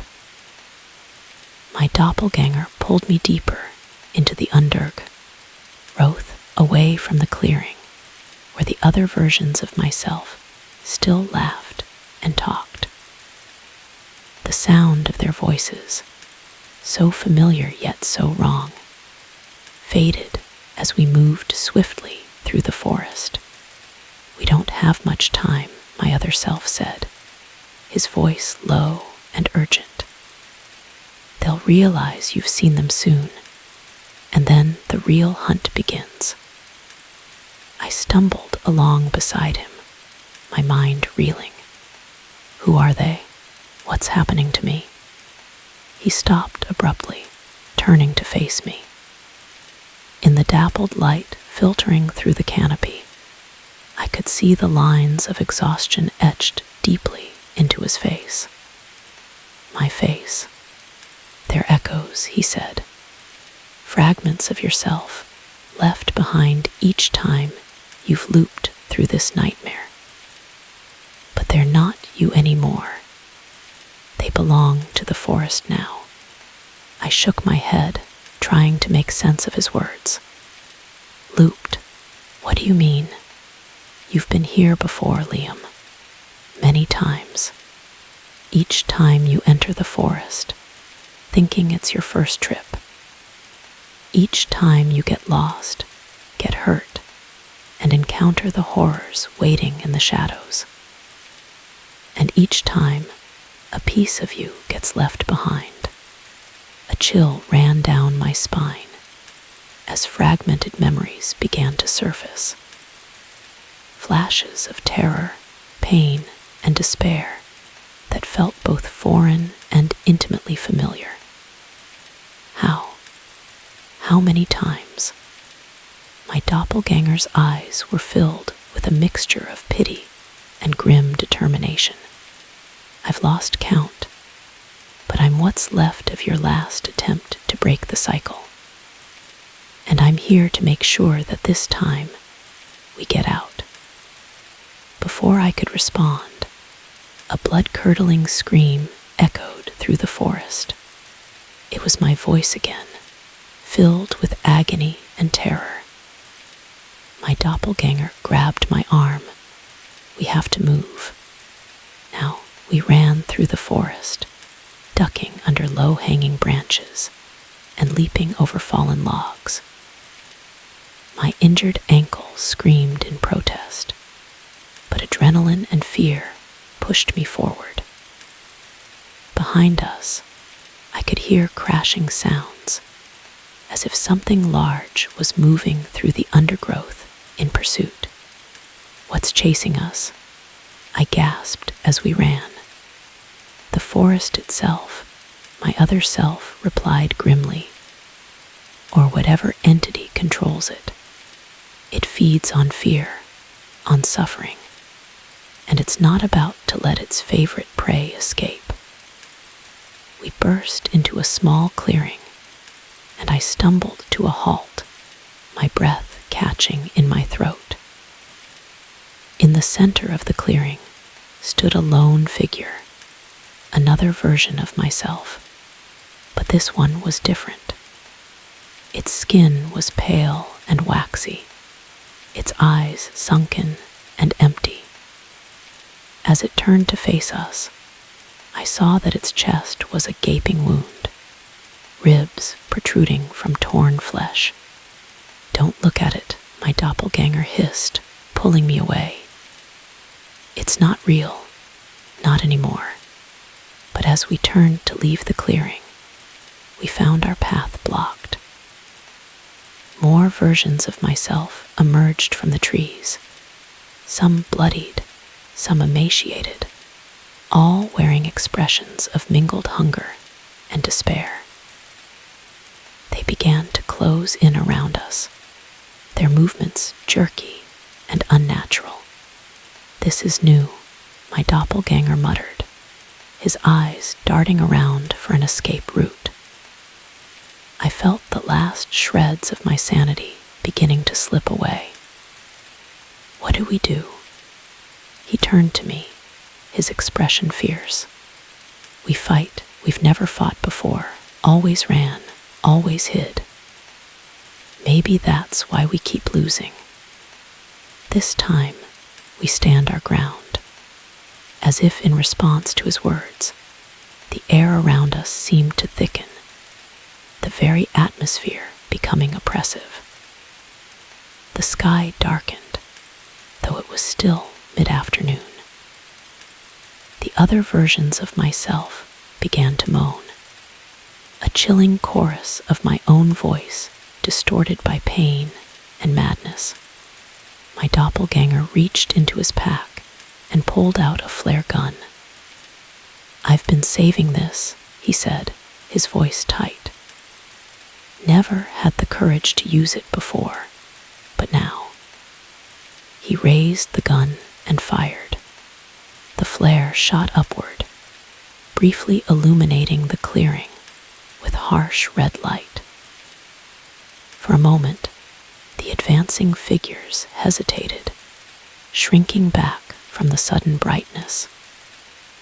But then the forest seemed to react. The trees around the clearing began to groan, their branches writhing like tentacles. The ground beneath our feet trembled and shifted.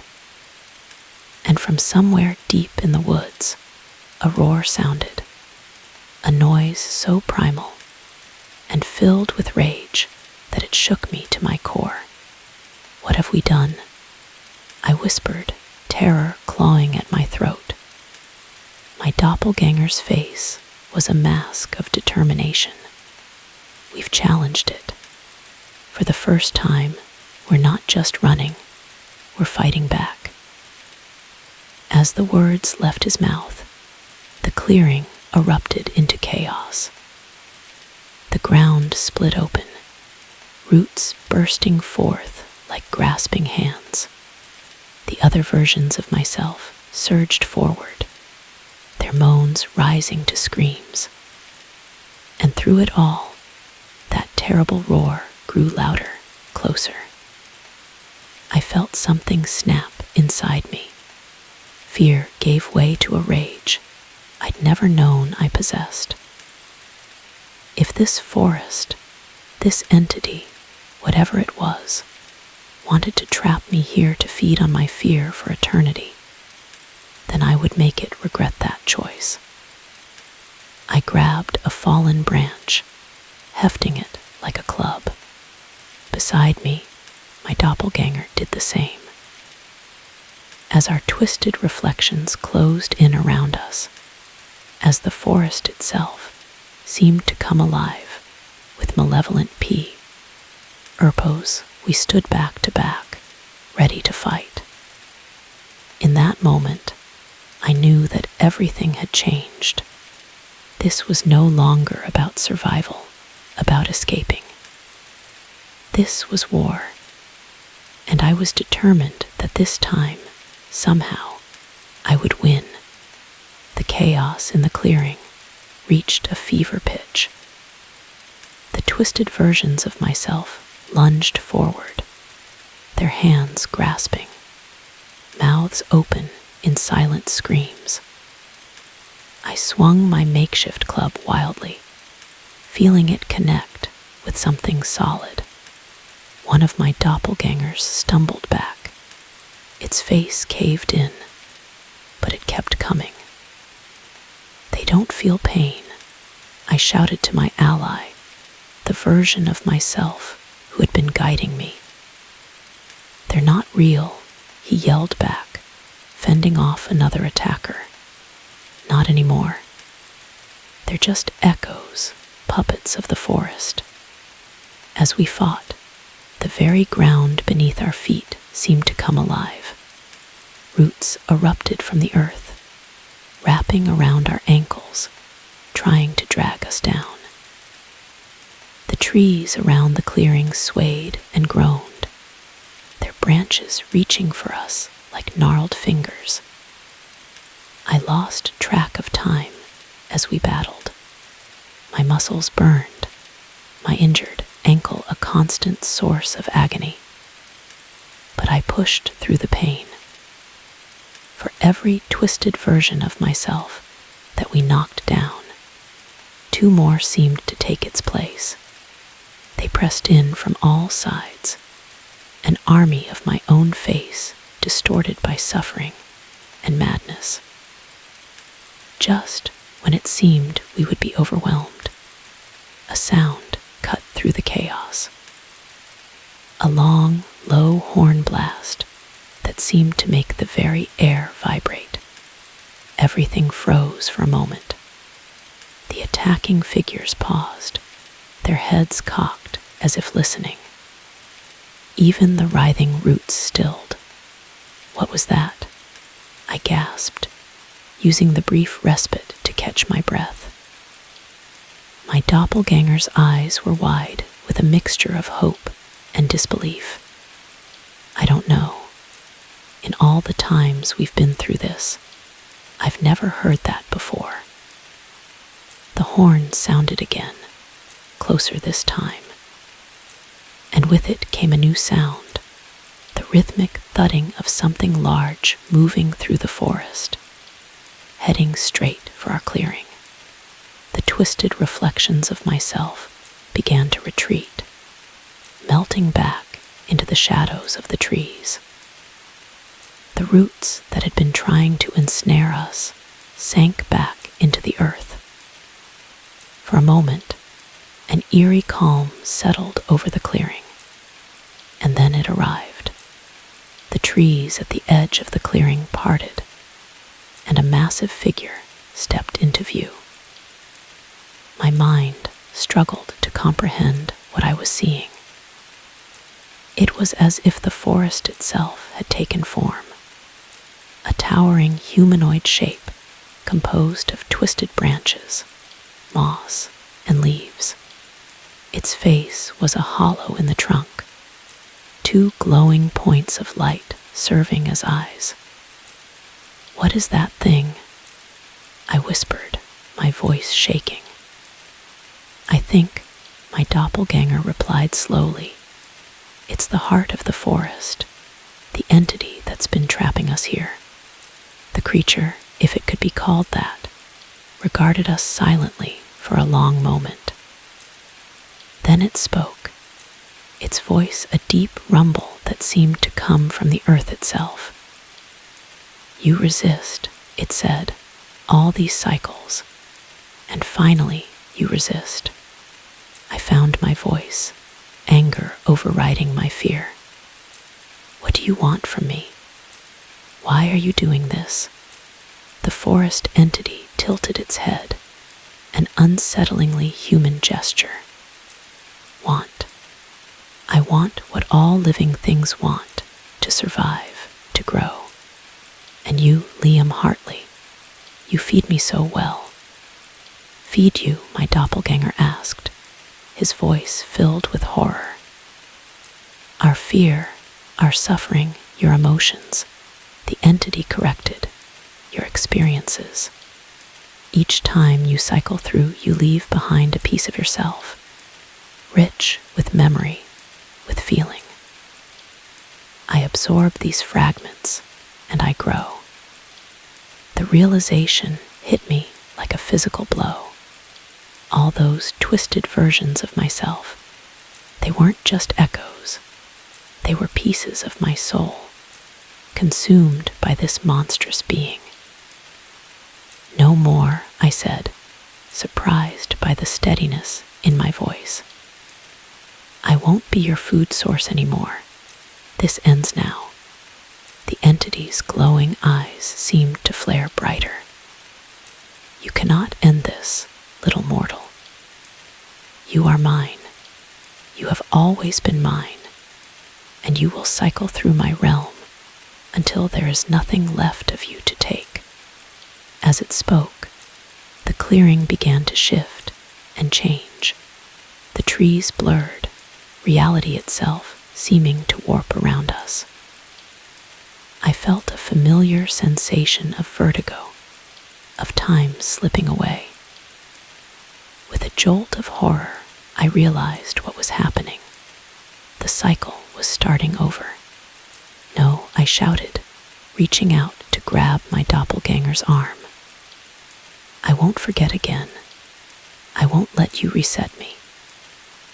My other self looked at me, his eyes filled with a mixture of sorrow and determination.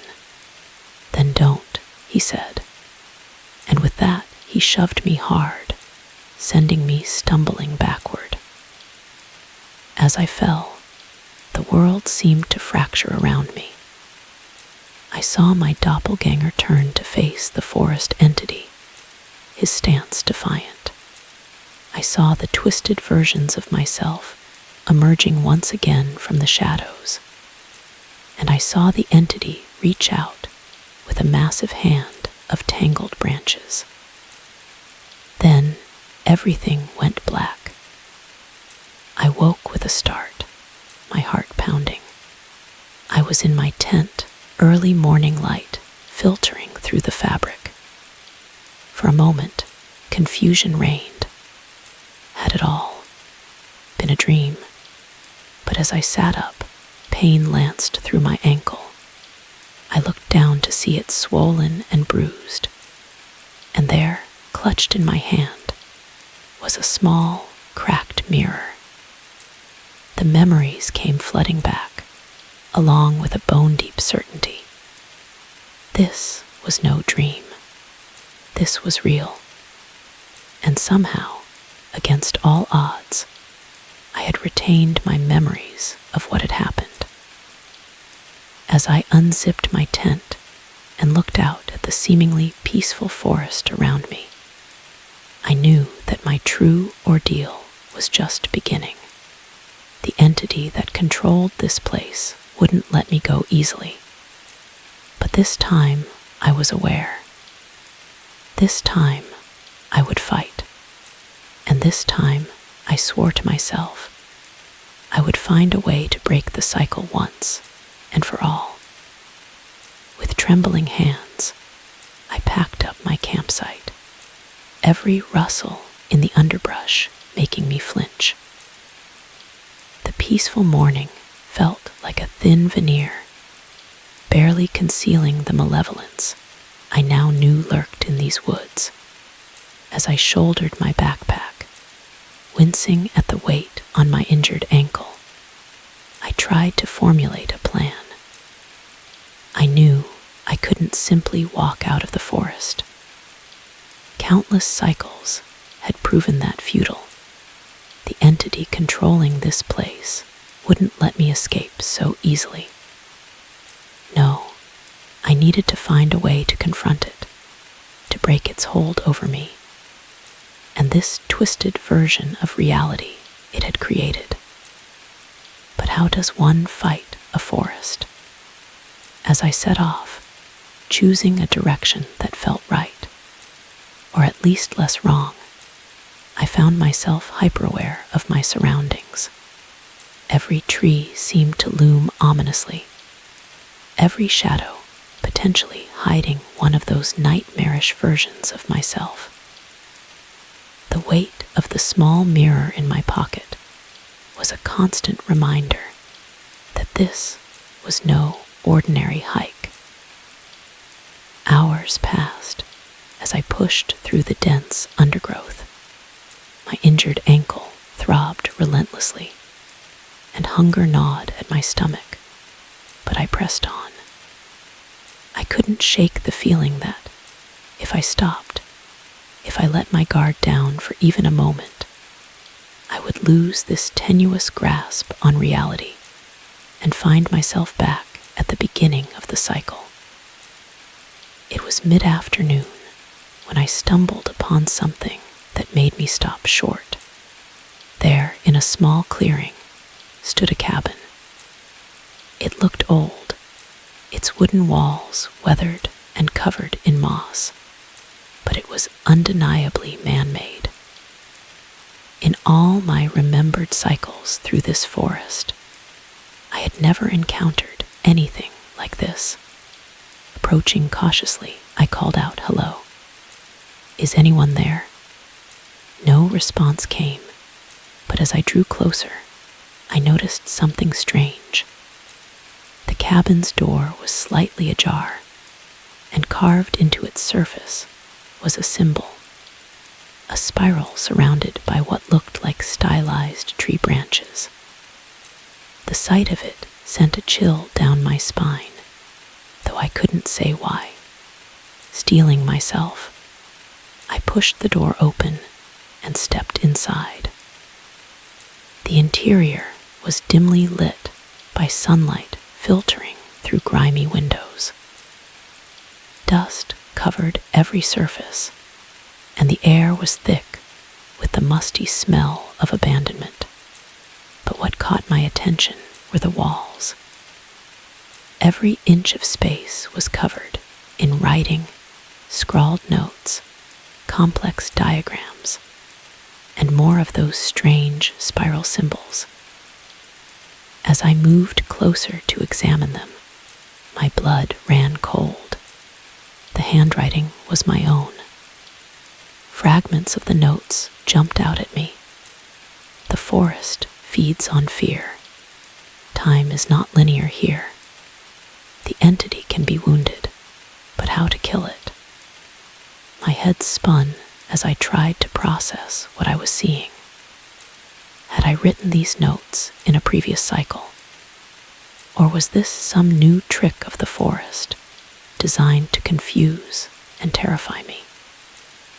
As I moved deeper into the cabin, something on a rickety table caught my eye. It was a journal, its leather cover worn and cracked. With shaking hands, I opened it, recognizing my own handwriting once again. I don't know how many cycles it's been. Hundreds, thousands. I've lost count. But this time is different, I remember. And I've found a way to leave messages for myself. If you're reading this, then you remember too. And that means we have a chance. The entity that controls this forest, it's not invincible. It can be hurt. The flare gun proved that. But to truly defeat it, we need to strike at its heart. There's a place deep in the forest where reality is thinnest, where the entity is most vulnerable. I've marked it on the map. Be careful. The closer you get, the more desperate the entity will become. It will throw everything it has at you. But remember, this is our chance to end this nightmare once and for all. Good luck. And if you fail, I'll see you in the next cycle. Attached to the last page was a crudely drawn map, showing a winding path through the forest to a location marked with the same spiral symbol I'd seen on the door. As I stared at the map, trying to memorize its details, a sound from outside made me freeze. Footsteps drawing closer to the cabin, and then a voice, my voice calling out, "I know you're in there. Come out, wherever you are." My heart pounded as I realized the entity had found me. The brief respite was over. Now, the real battle was about to begin. I tucked the journal into my backpack and moved to the cabin's rear window. As I eased it open, preparing to slip out, I caught a glimpse of my pursuer. It was another version of myself, but twisted wrong. Its movements were jerky, unnatural, and its eyes were pitch black, reflecting no light. Taking a deep breath, I slipped out of the window and into the dense undergrowth behind the cabin. The map in the journal had given me a destination, a purpose. Now, I just had to reach it, evading or confronting whatever horrors the forest threw in my path. As I moved deeper into the woods, the trees seemed to press closer, their branches reaching for me like grasping hands. The entity knew I was a threat now, and it wouldn't hold back. The true test was just beginning. The forest grew denser as I followed the crude map, the canopy above blocking out more and more sunlight.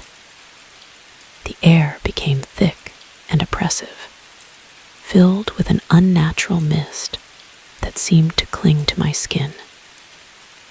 Every step was a struggle, not just because of my injured ankle, but because the very ground beneath my feet seemed to shift and pull, as if trying to slow my progress.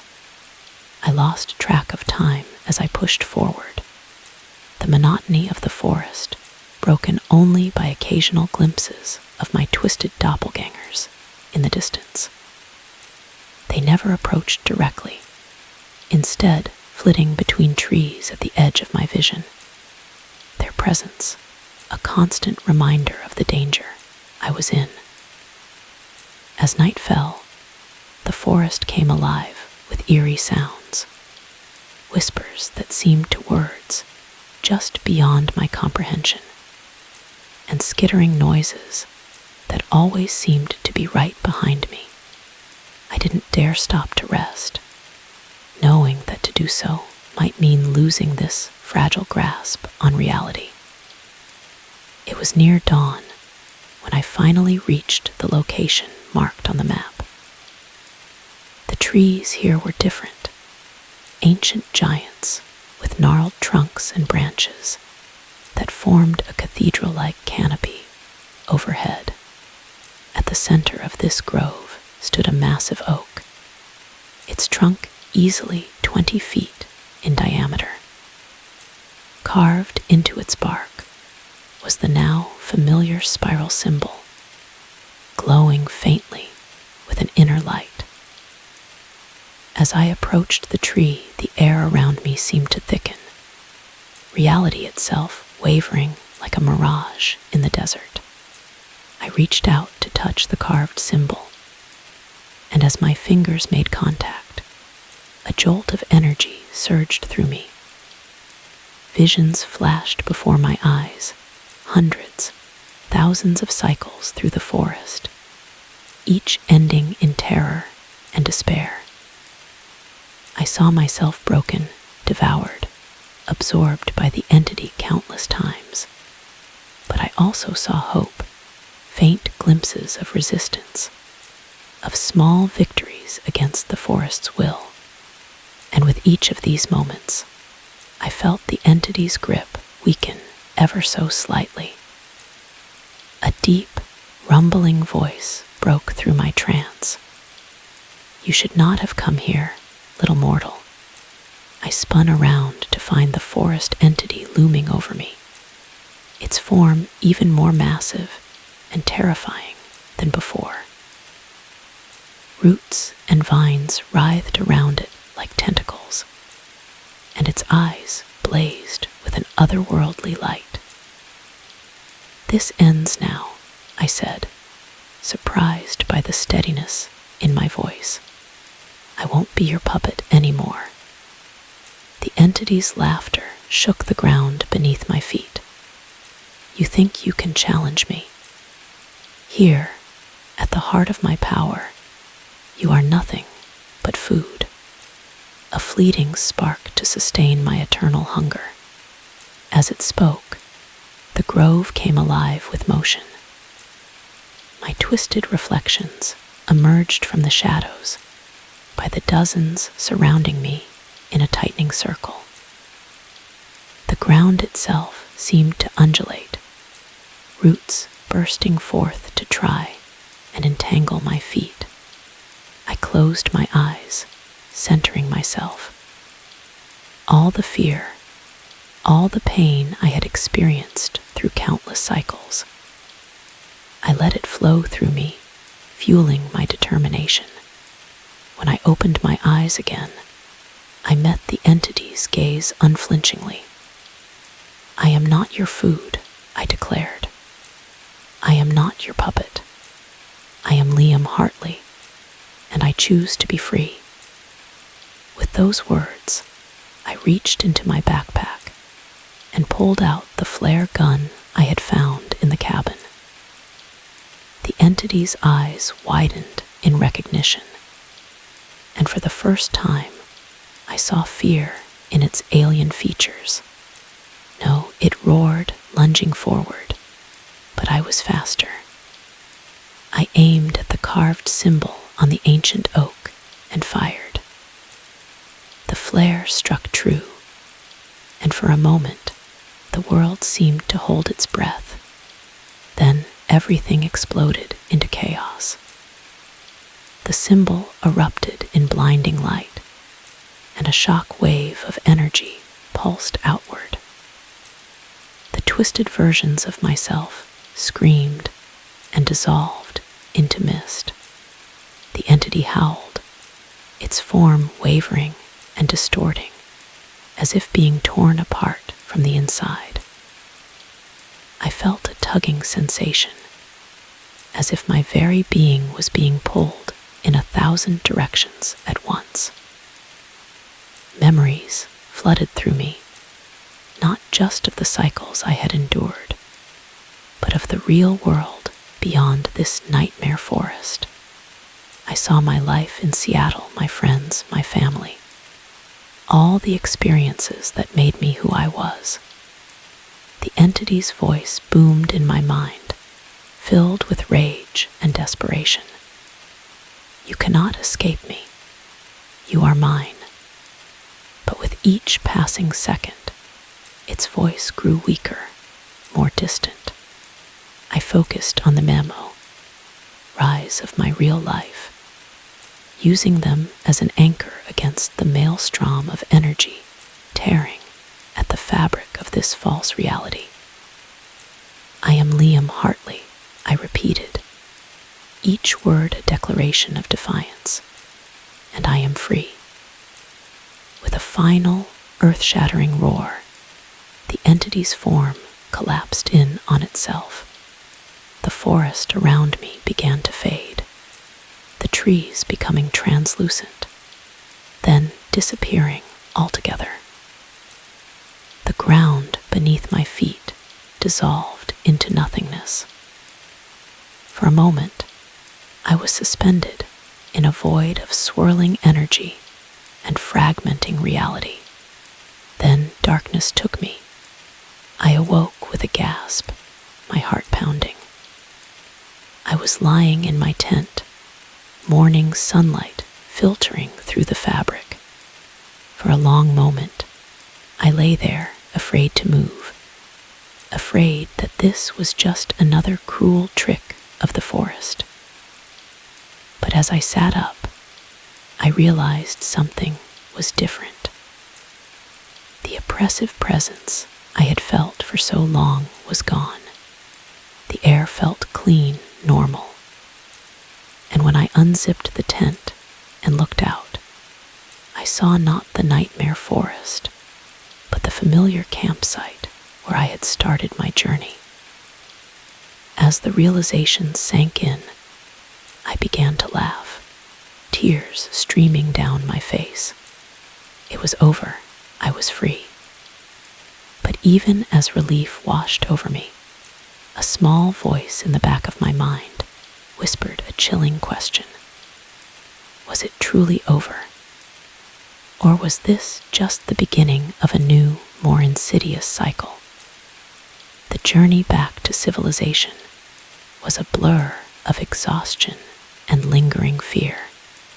Every snapping twig, every rustle of leaves sent my heart racing. But nothing sinister materialized.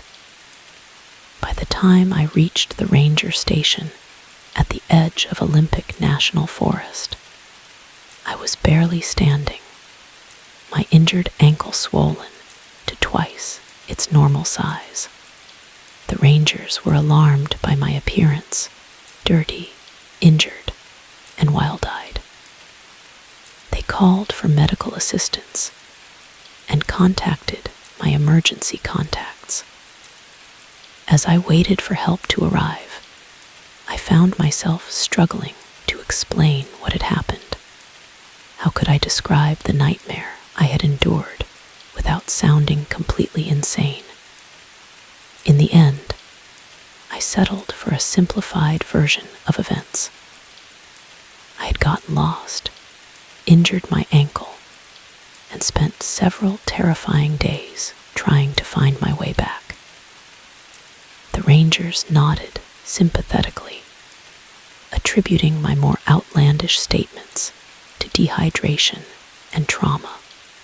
The next few weeks passed in a whirlwind of medical checkups, debriefings with park officials, and concerned visits from friends and family. I was diagnosed with a severe sprain and put on crutches. The doctors also noted signs of extreme stress and recommended therapy to help deal with the trauma of my ordeal. But as life slowly returned to normal, I found myself plagued by doubts. Had it all been real? Or was it, as the doctors gently suggested, a hallucination brought on by injury and isolation? The journal I remembered finding in the cabin was nowhere to be found in my belongings. The mirror was just a compact in my first aid kit, and my internet searches for similar experiences in Olympic National Forest turned up nothing out of the ordinary. Weeks turned into months. I returned to work, my ankle healed, and the nightmares that had initially plagued me began to fade. But I couldn't shake the feeling that something fundamental had changed.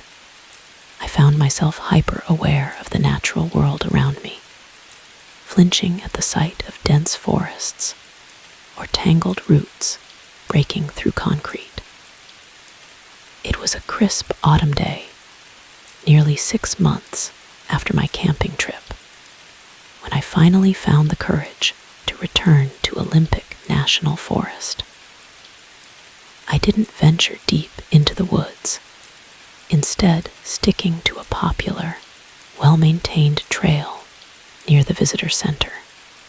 As I walked, I found myself searching for signs of the nightmare I had experienced. Twisted trees, unnatural shadows, my own face staring back at me from the undergrowth. But there was nothing, just a beautiful, peaceful forest, alive with the sounds of birds and small animals going about their day. As I stood there, breathing in the clean, pine-scented air, I felt a weight lift from my shoulders. Whatever had happened, hallucination or supernatural encounter, it was over. I turned to head back to my car, finally ready to put the experience behind me. And that's when I saw it. There, carved into the trunk of an old Douglas fir, was a familiar spiral symbol. My breath caught in my throat as I approached it, my hand reaching out almost of its own accord. Just before my fingers made contact with the bark, I stopped myself. Did I really want to know? Did I want to risk awakening whatever had tormented me, if indeed it had been real? After a long moment, I lowered my hand and stepped back. Some questions, I decided, were better left unanswered. Whatever the truth of my experience, I had survived. I had found my way back to my life, my sanity intact. Perhaps that was victory enough. As I walked back to the parking lot, I felt a sense of peace settle over me. The forest around me was just a forest, beautiful, sometimes dangerous, but ultimately a natural part of the world. And I was just a man, shaped by my experiences, but not defined by them. I reached my car and paused, looking back at the trees. For a moment, I thought I saw a flicker of movement, a familiar face peering out from behind a trunk. But when I blinked, it was gone. With a small smile, I got into my car and started the engine. As I drove away from Olympic National Forest for what I knew would be the last time, I felt truly free. The nightmare was over, whether it had been real or imagined, and I was ready to embrace whatever new adventures life had in store for me. But as I merged onto the highway, heading back to Seattle, I couldn't help but glance in my rearview mirror. The forest receded into the distance, a dark line on the horizon, and just for a moment, I could have sworn I saw a towering figure among the trees, its body made of twisted branches watching me go. I blinked, and it was gone. Just my imagination, I told myself. Just the last remnant of a fading nightmare. I turned my eyes to the road ahead, to the future, and didn't look back again.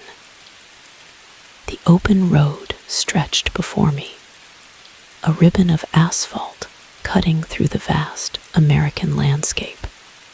My loyal companion, a scruffy mutt with soulful eyes, sat contentedly in the passenger seat, his head hanging out the window as we cruised along. We were on a cross-country adventure, just the two of us, with Yellowstone National Park as our next destination. As we approached the park, my excitement grew. I had heard so much about its natural wonders, the geysers, hot springs, and diverse wildlife. The plan was simple.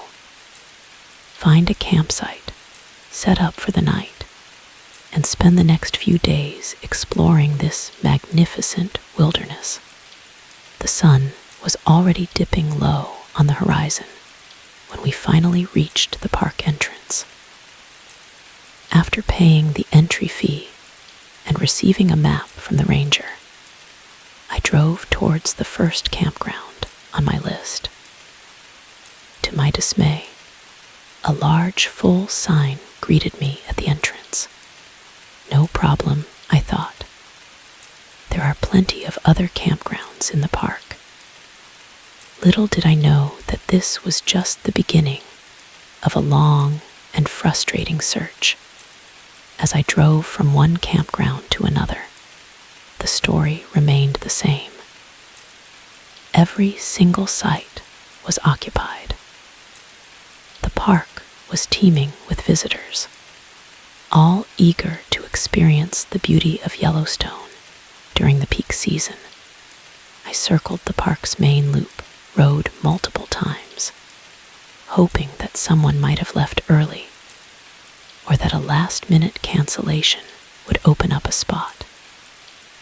With each passing minute, the sun sank lower, painting the sky in vibrant hues of orange and pink. Under different circumstances, I would have marveled at the breathtaking sunset, but my growing concern about finding a place to sleep overshadowed its beauty. As darkness settled over the park, I realized I had to make a decision. The idea of sleeping in my car in a parking lot didn't appeal to me, especially with my furry friend in tow. That's when I remembered passing a secluded trailhead earlier. It wasn't an official campsite, but it seemed like the best option given the circumstances. With a mix of trepidation and determination, I steered my vehicle back to the trailhead. The The parking lot was empty, which was both a relief and slightly unnerving. I quickly gathered my gear, strapping my frame pack to my back and ensuring I had all the essentials: tent, sleeping bag, food, water, and a few basic tools. My dog seemed to sense the change in plans, wagging his tail excitedly as we set off down the trail. The path was barely visible in the fading light, but I had a good flashlight to guide our way. We hiked for about 15 minutes, moving deeper into the wilderness before I decided we had gone far enough to avoid detection. Veering off the trail, we made our way to the edge of a small clearing. It was a picturesque spot, with a grassy meadow surrounded by towering pines. In the distance, I could make out the silhouette of mountains against the star-studded sky. Despite the unplanned nature of our campsite, I couldn't help but feel a sense of adventure and connection with nature, knowing the importance of minimizing our impact on the environment. I carefully selected a spot for our camp. I chose a flat area with minimal vegetation, hoping to leave as little trace as possible of our presence. My first task was to dig a small fire pit. Using a collapsible shovel from my pack, I scraped away the top layer of soil and created a circular depression. Next came the tent. I had practiced setting it up in my backyard before the trip, and that practice paid off now as I efficiently assembled our shelter for the night. My dog watched curiously, occasionally sniffing around the perimeter of our makeshift campsite. With the tent up, I turned my attention to dinner. I had packed some hot dogs, thinking they'd be an easy meal to cook over a campfire, as I gathered some small branches and kindling for the fire. I couldn't shake the feeling that we were intruders in this wild PL. Every snapping twig or rustling leaf made me pause and look around, half expecting to see a park ranger or wild animal emerging from the darkness. Once the fire was going, I roasted the hot dogs on long sticks. My canine companion sat patiently, his eyes fixed on the sizzling meat. The aroma of cooking food filled the air, and I hoped it wouldn't attract any unwanted visitors. We shared our simple meal, the hot dogs tasting better than any gourmet dish in that moment of hunger and exhaustion. After dinner, I meticulously cleaned up our site. I knew the importance of proper food storage in bear country, so I gathered all our leftovers and trash into a bag. Using some rope from my pack, I hung the bag high in a nearby tree, well away from our tent.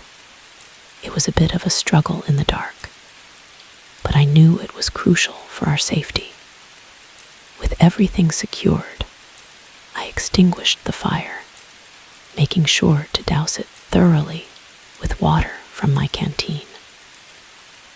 I scattered the wet ashes and covered the fire pit with the soil I had initially removed, trying to erase any evidence of our presence. Exhausted from the long day of driving and the unexpected hike, I crawled into the tent with my dog. The lightweight sleeping bag provided welcome warmth against the cool night air. As I lay there, listening to the gentle rustling of leaves and the occasional hoot of an owl. I felt a mix of emotions: excitement at the adventure, a twinge of guilt for camping in an unauthorized area, and a hint of apprehension about what the night might bring. Sleep came quickly, but it was destined to be a night of interruptions. I'm not sure how long I had been asleep when the first howl pierced the night. At first, it sounded distant, maybe a few miles away. In my groggy state, I marveled at the haunting beauty of the sound. It was a reminder that we were in true wilderness, sharing the land with its wild inhabitants. As I started to drift back to sleep, another howl rang out, this time noticeably closer. My dog, who had been sleeping soundly at my feet, raised his head, ears perked in alert curiosity. I patted him reassuringly, trying to convey a calmness I didn't entirely feel. The howls continued, each time seeming to come from a different direction and growing ever closer. It was hard to judge distance in the dark, unfamiliar terrain, but I estimated that the wolves were now at the edge of the meadow where we were camped. My mind raced, trying to recall everything I knew about wolf behavior. I knew attacks on humans were extremely rare, but that did little to calm my racing heart. Soon, the sounds of padding feet and sniffing noses circled our tent. I lay perfectly still, hardly daring to breathe. My dog, to his credit, remained silent, though I could feel him trembling slightly against my leg. The wolves seemed curious, investigating this strange new object in their territory. Those minutes felt like hours as we waited, hoping the wolves would lose interest and move on. Finally, after what seemed an eternity, the sounds began to recede. A distant howl signaled that the pack was moving away, and I let out a breath I hadn't realized I'd been holding. As the adrenaline subsided, exhaustion took over once more, and I drifted back to sleep. The next time I awoke, the sky outside was still dark, but I had the sense that several hours had passed. This time, however, the sounds that roused me were very different. Heavy footfalls circled the tent, accompanied by deep, huffing breaths. My first thought was bear, and a jolt of fear shot through me. While wolves were unlikely to attack, a hungry or curious bear could easily see our tent as something to investigate more thoroughly. The unseen visitor seemed particularly interested in the spot where I had buried the fire pit. I silently cursed myself for not being more thorough in cleaning up. Even the faintest scent of food could attract a bear's keen nose. After nosing around the fire pit area, the bear turned its attention to our tent. Each lumbering step, it took scent vibrations through the ground, emphasizing its massive size. As it circled closer, I knew I had to do something to deter it without provoking an attack. With trembling hands, I reached for my flashlight. Taking a deep breath to steady myself, I flicked it on, illuminating the tent from within. The sudden appearance of the glowing dome seemed to startle the bear, I heard a surprised huff, followed by the sound of retreating footsteps. Even after the sounds of the bear faded away, sleep eluded me.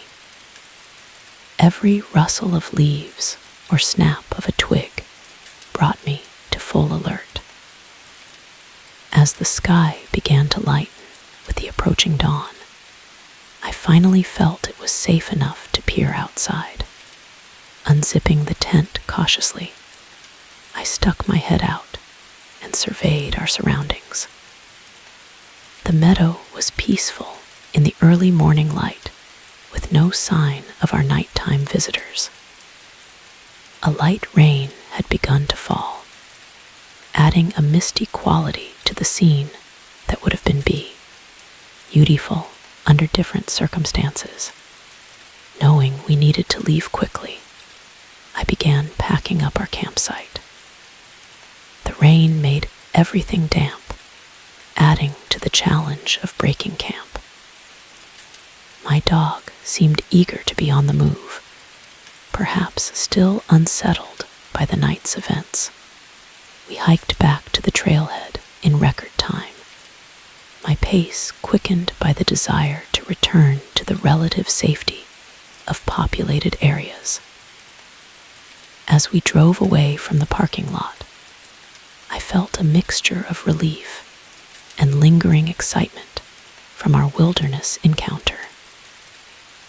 Luck was finally on our side as we found a campground with a vacancy that morning. As I was setting up my damp tent to dry, a park ranger approached, clipboard in hand. He asked about my previous night's accommodation, mentioning they had a record of my entry, but no registered campsite. In a moment of panic, I lied, claiming I had slept in my truck in a parking lot. The ranger seemed skeptical, but didn't press the issue, simply reminding me of the park's camping regulations and moving on. I felt a twinge of guilt for the deception, but was relieved to avoid any potential fines or reprimands. The rest of our time in Yellowstone was, thankfully, far less eventful. We spent our days exploring the park's famous attractions, watching Old Faithful erupt, marveling at the colorful hot springs, and observing herds of bison from a safe distance. Each night, I made sure we were safely checked into an official campsite well before dark. As our time in the park came to an end, we hit the road again, heading west towards Portland, Oregon. The journey took us through changing landscapes, from the rugged mountains of Idaho to the high desert of eastern Oregon, and finally into the lush greenery of the Pacific Northwest. We took our time stopping at various campsites along the way. Each night, as I set up our tent in designated camping areas, I couldn't help but reflect on our Yellowstone adventure. While it had been frightening at times, it had also given me a profound respect for the wild places and creatures we share this planet with. Arriving in Portland felt like the end of an epic journey. The city's quirky charm and abundant green spaces were a welcoming sight after so many days on the road. We spent a week exploring the city and its surroundings, hiking in the Columbia River Gorge and along the Oregon coast. As I sat in a Portland coffee shop on our last day, planning the next leg of our journey, I couldn't help but smile at the memory of that night in Yellowstone. It had been unplanned, uncomfortable, and at times terrifying, but it was also an experience I would never forget. It had taught me about my own resilience, the unpredictability of, and the importance of respecting wildlife and wilderness areas. That night in Yellowstone, while not the comfortable camping experience I had initially planned, had become the defining moment of our cross-country adventure. It was a reminder that sometimes the most memorable experiences come from the unexpected turns in our journey, and that nature, in all its beauty and wildness, deserves our respect and admiration. As we prepared to leave Portland and continue our journey, I felt a renewed sense of excitement for the road ahead. Whatever challenges or adventures awaited us, I knew we were ready to face them, my loyal dog and I, two travelers making our way across this vast and beautiful country.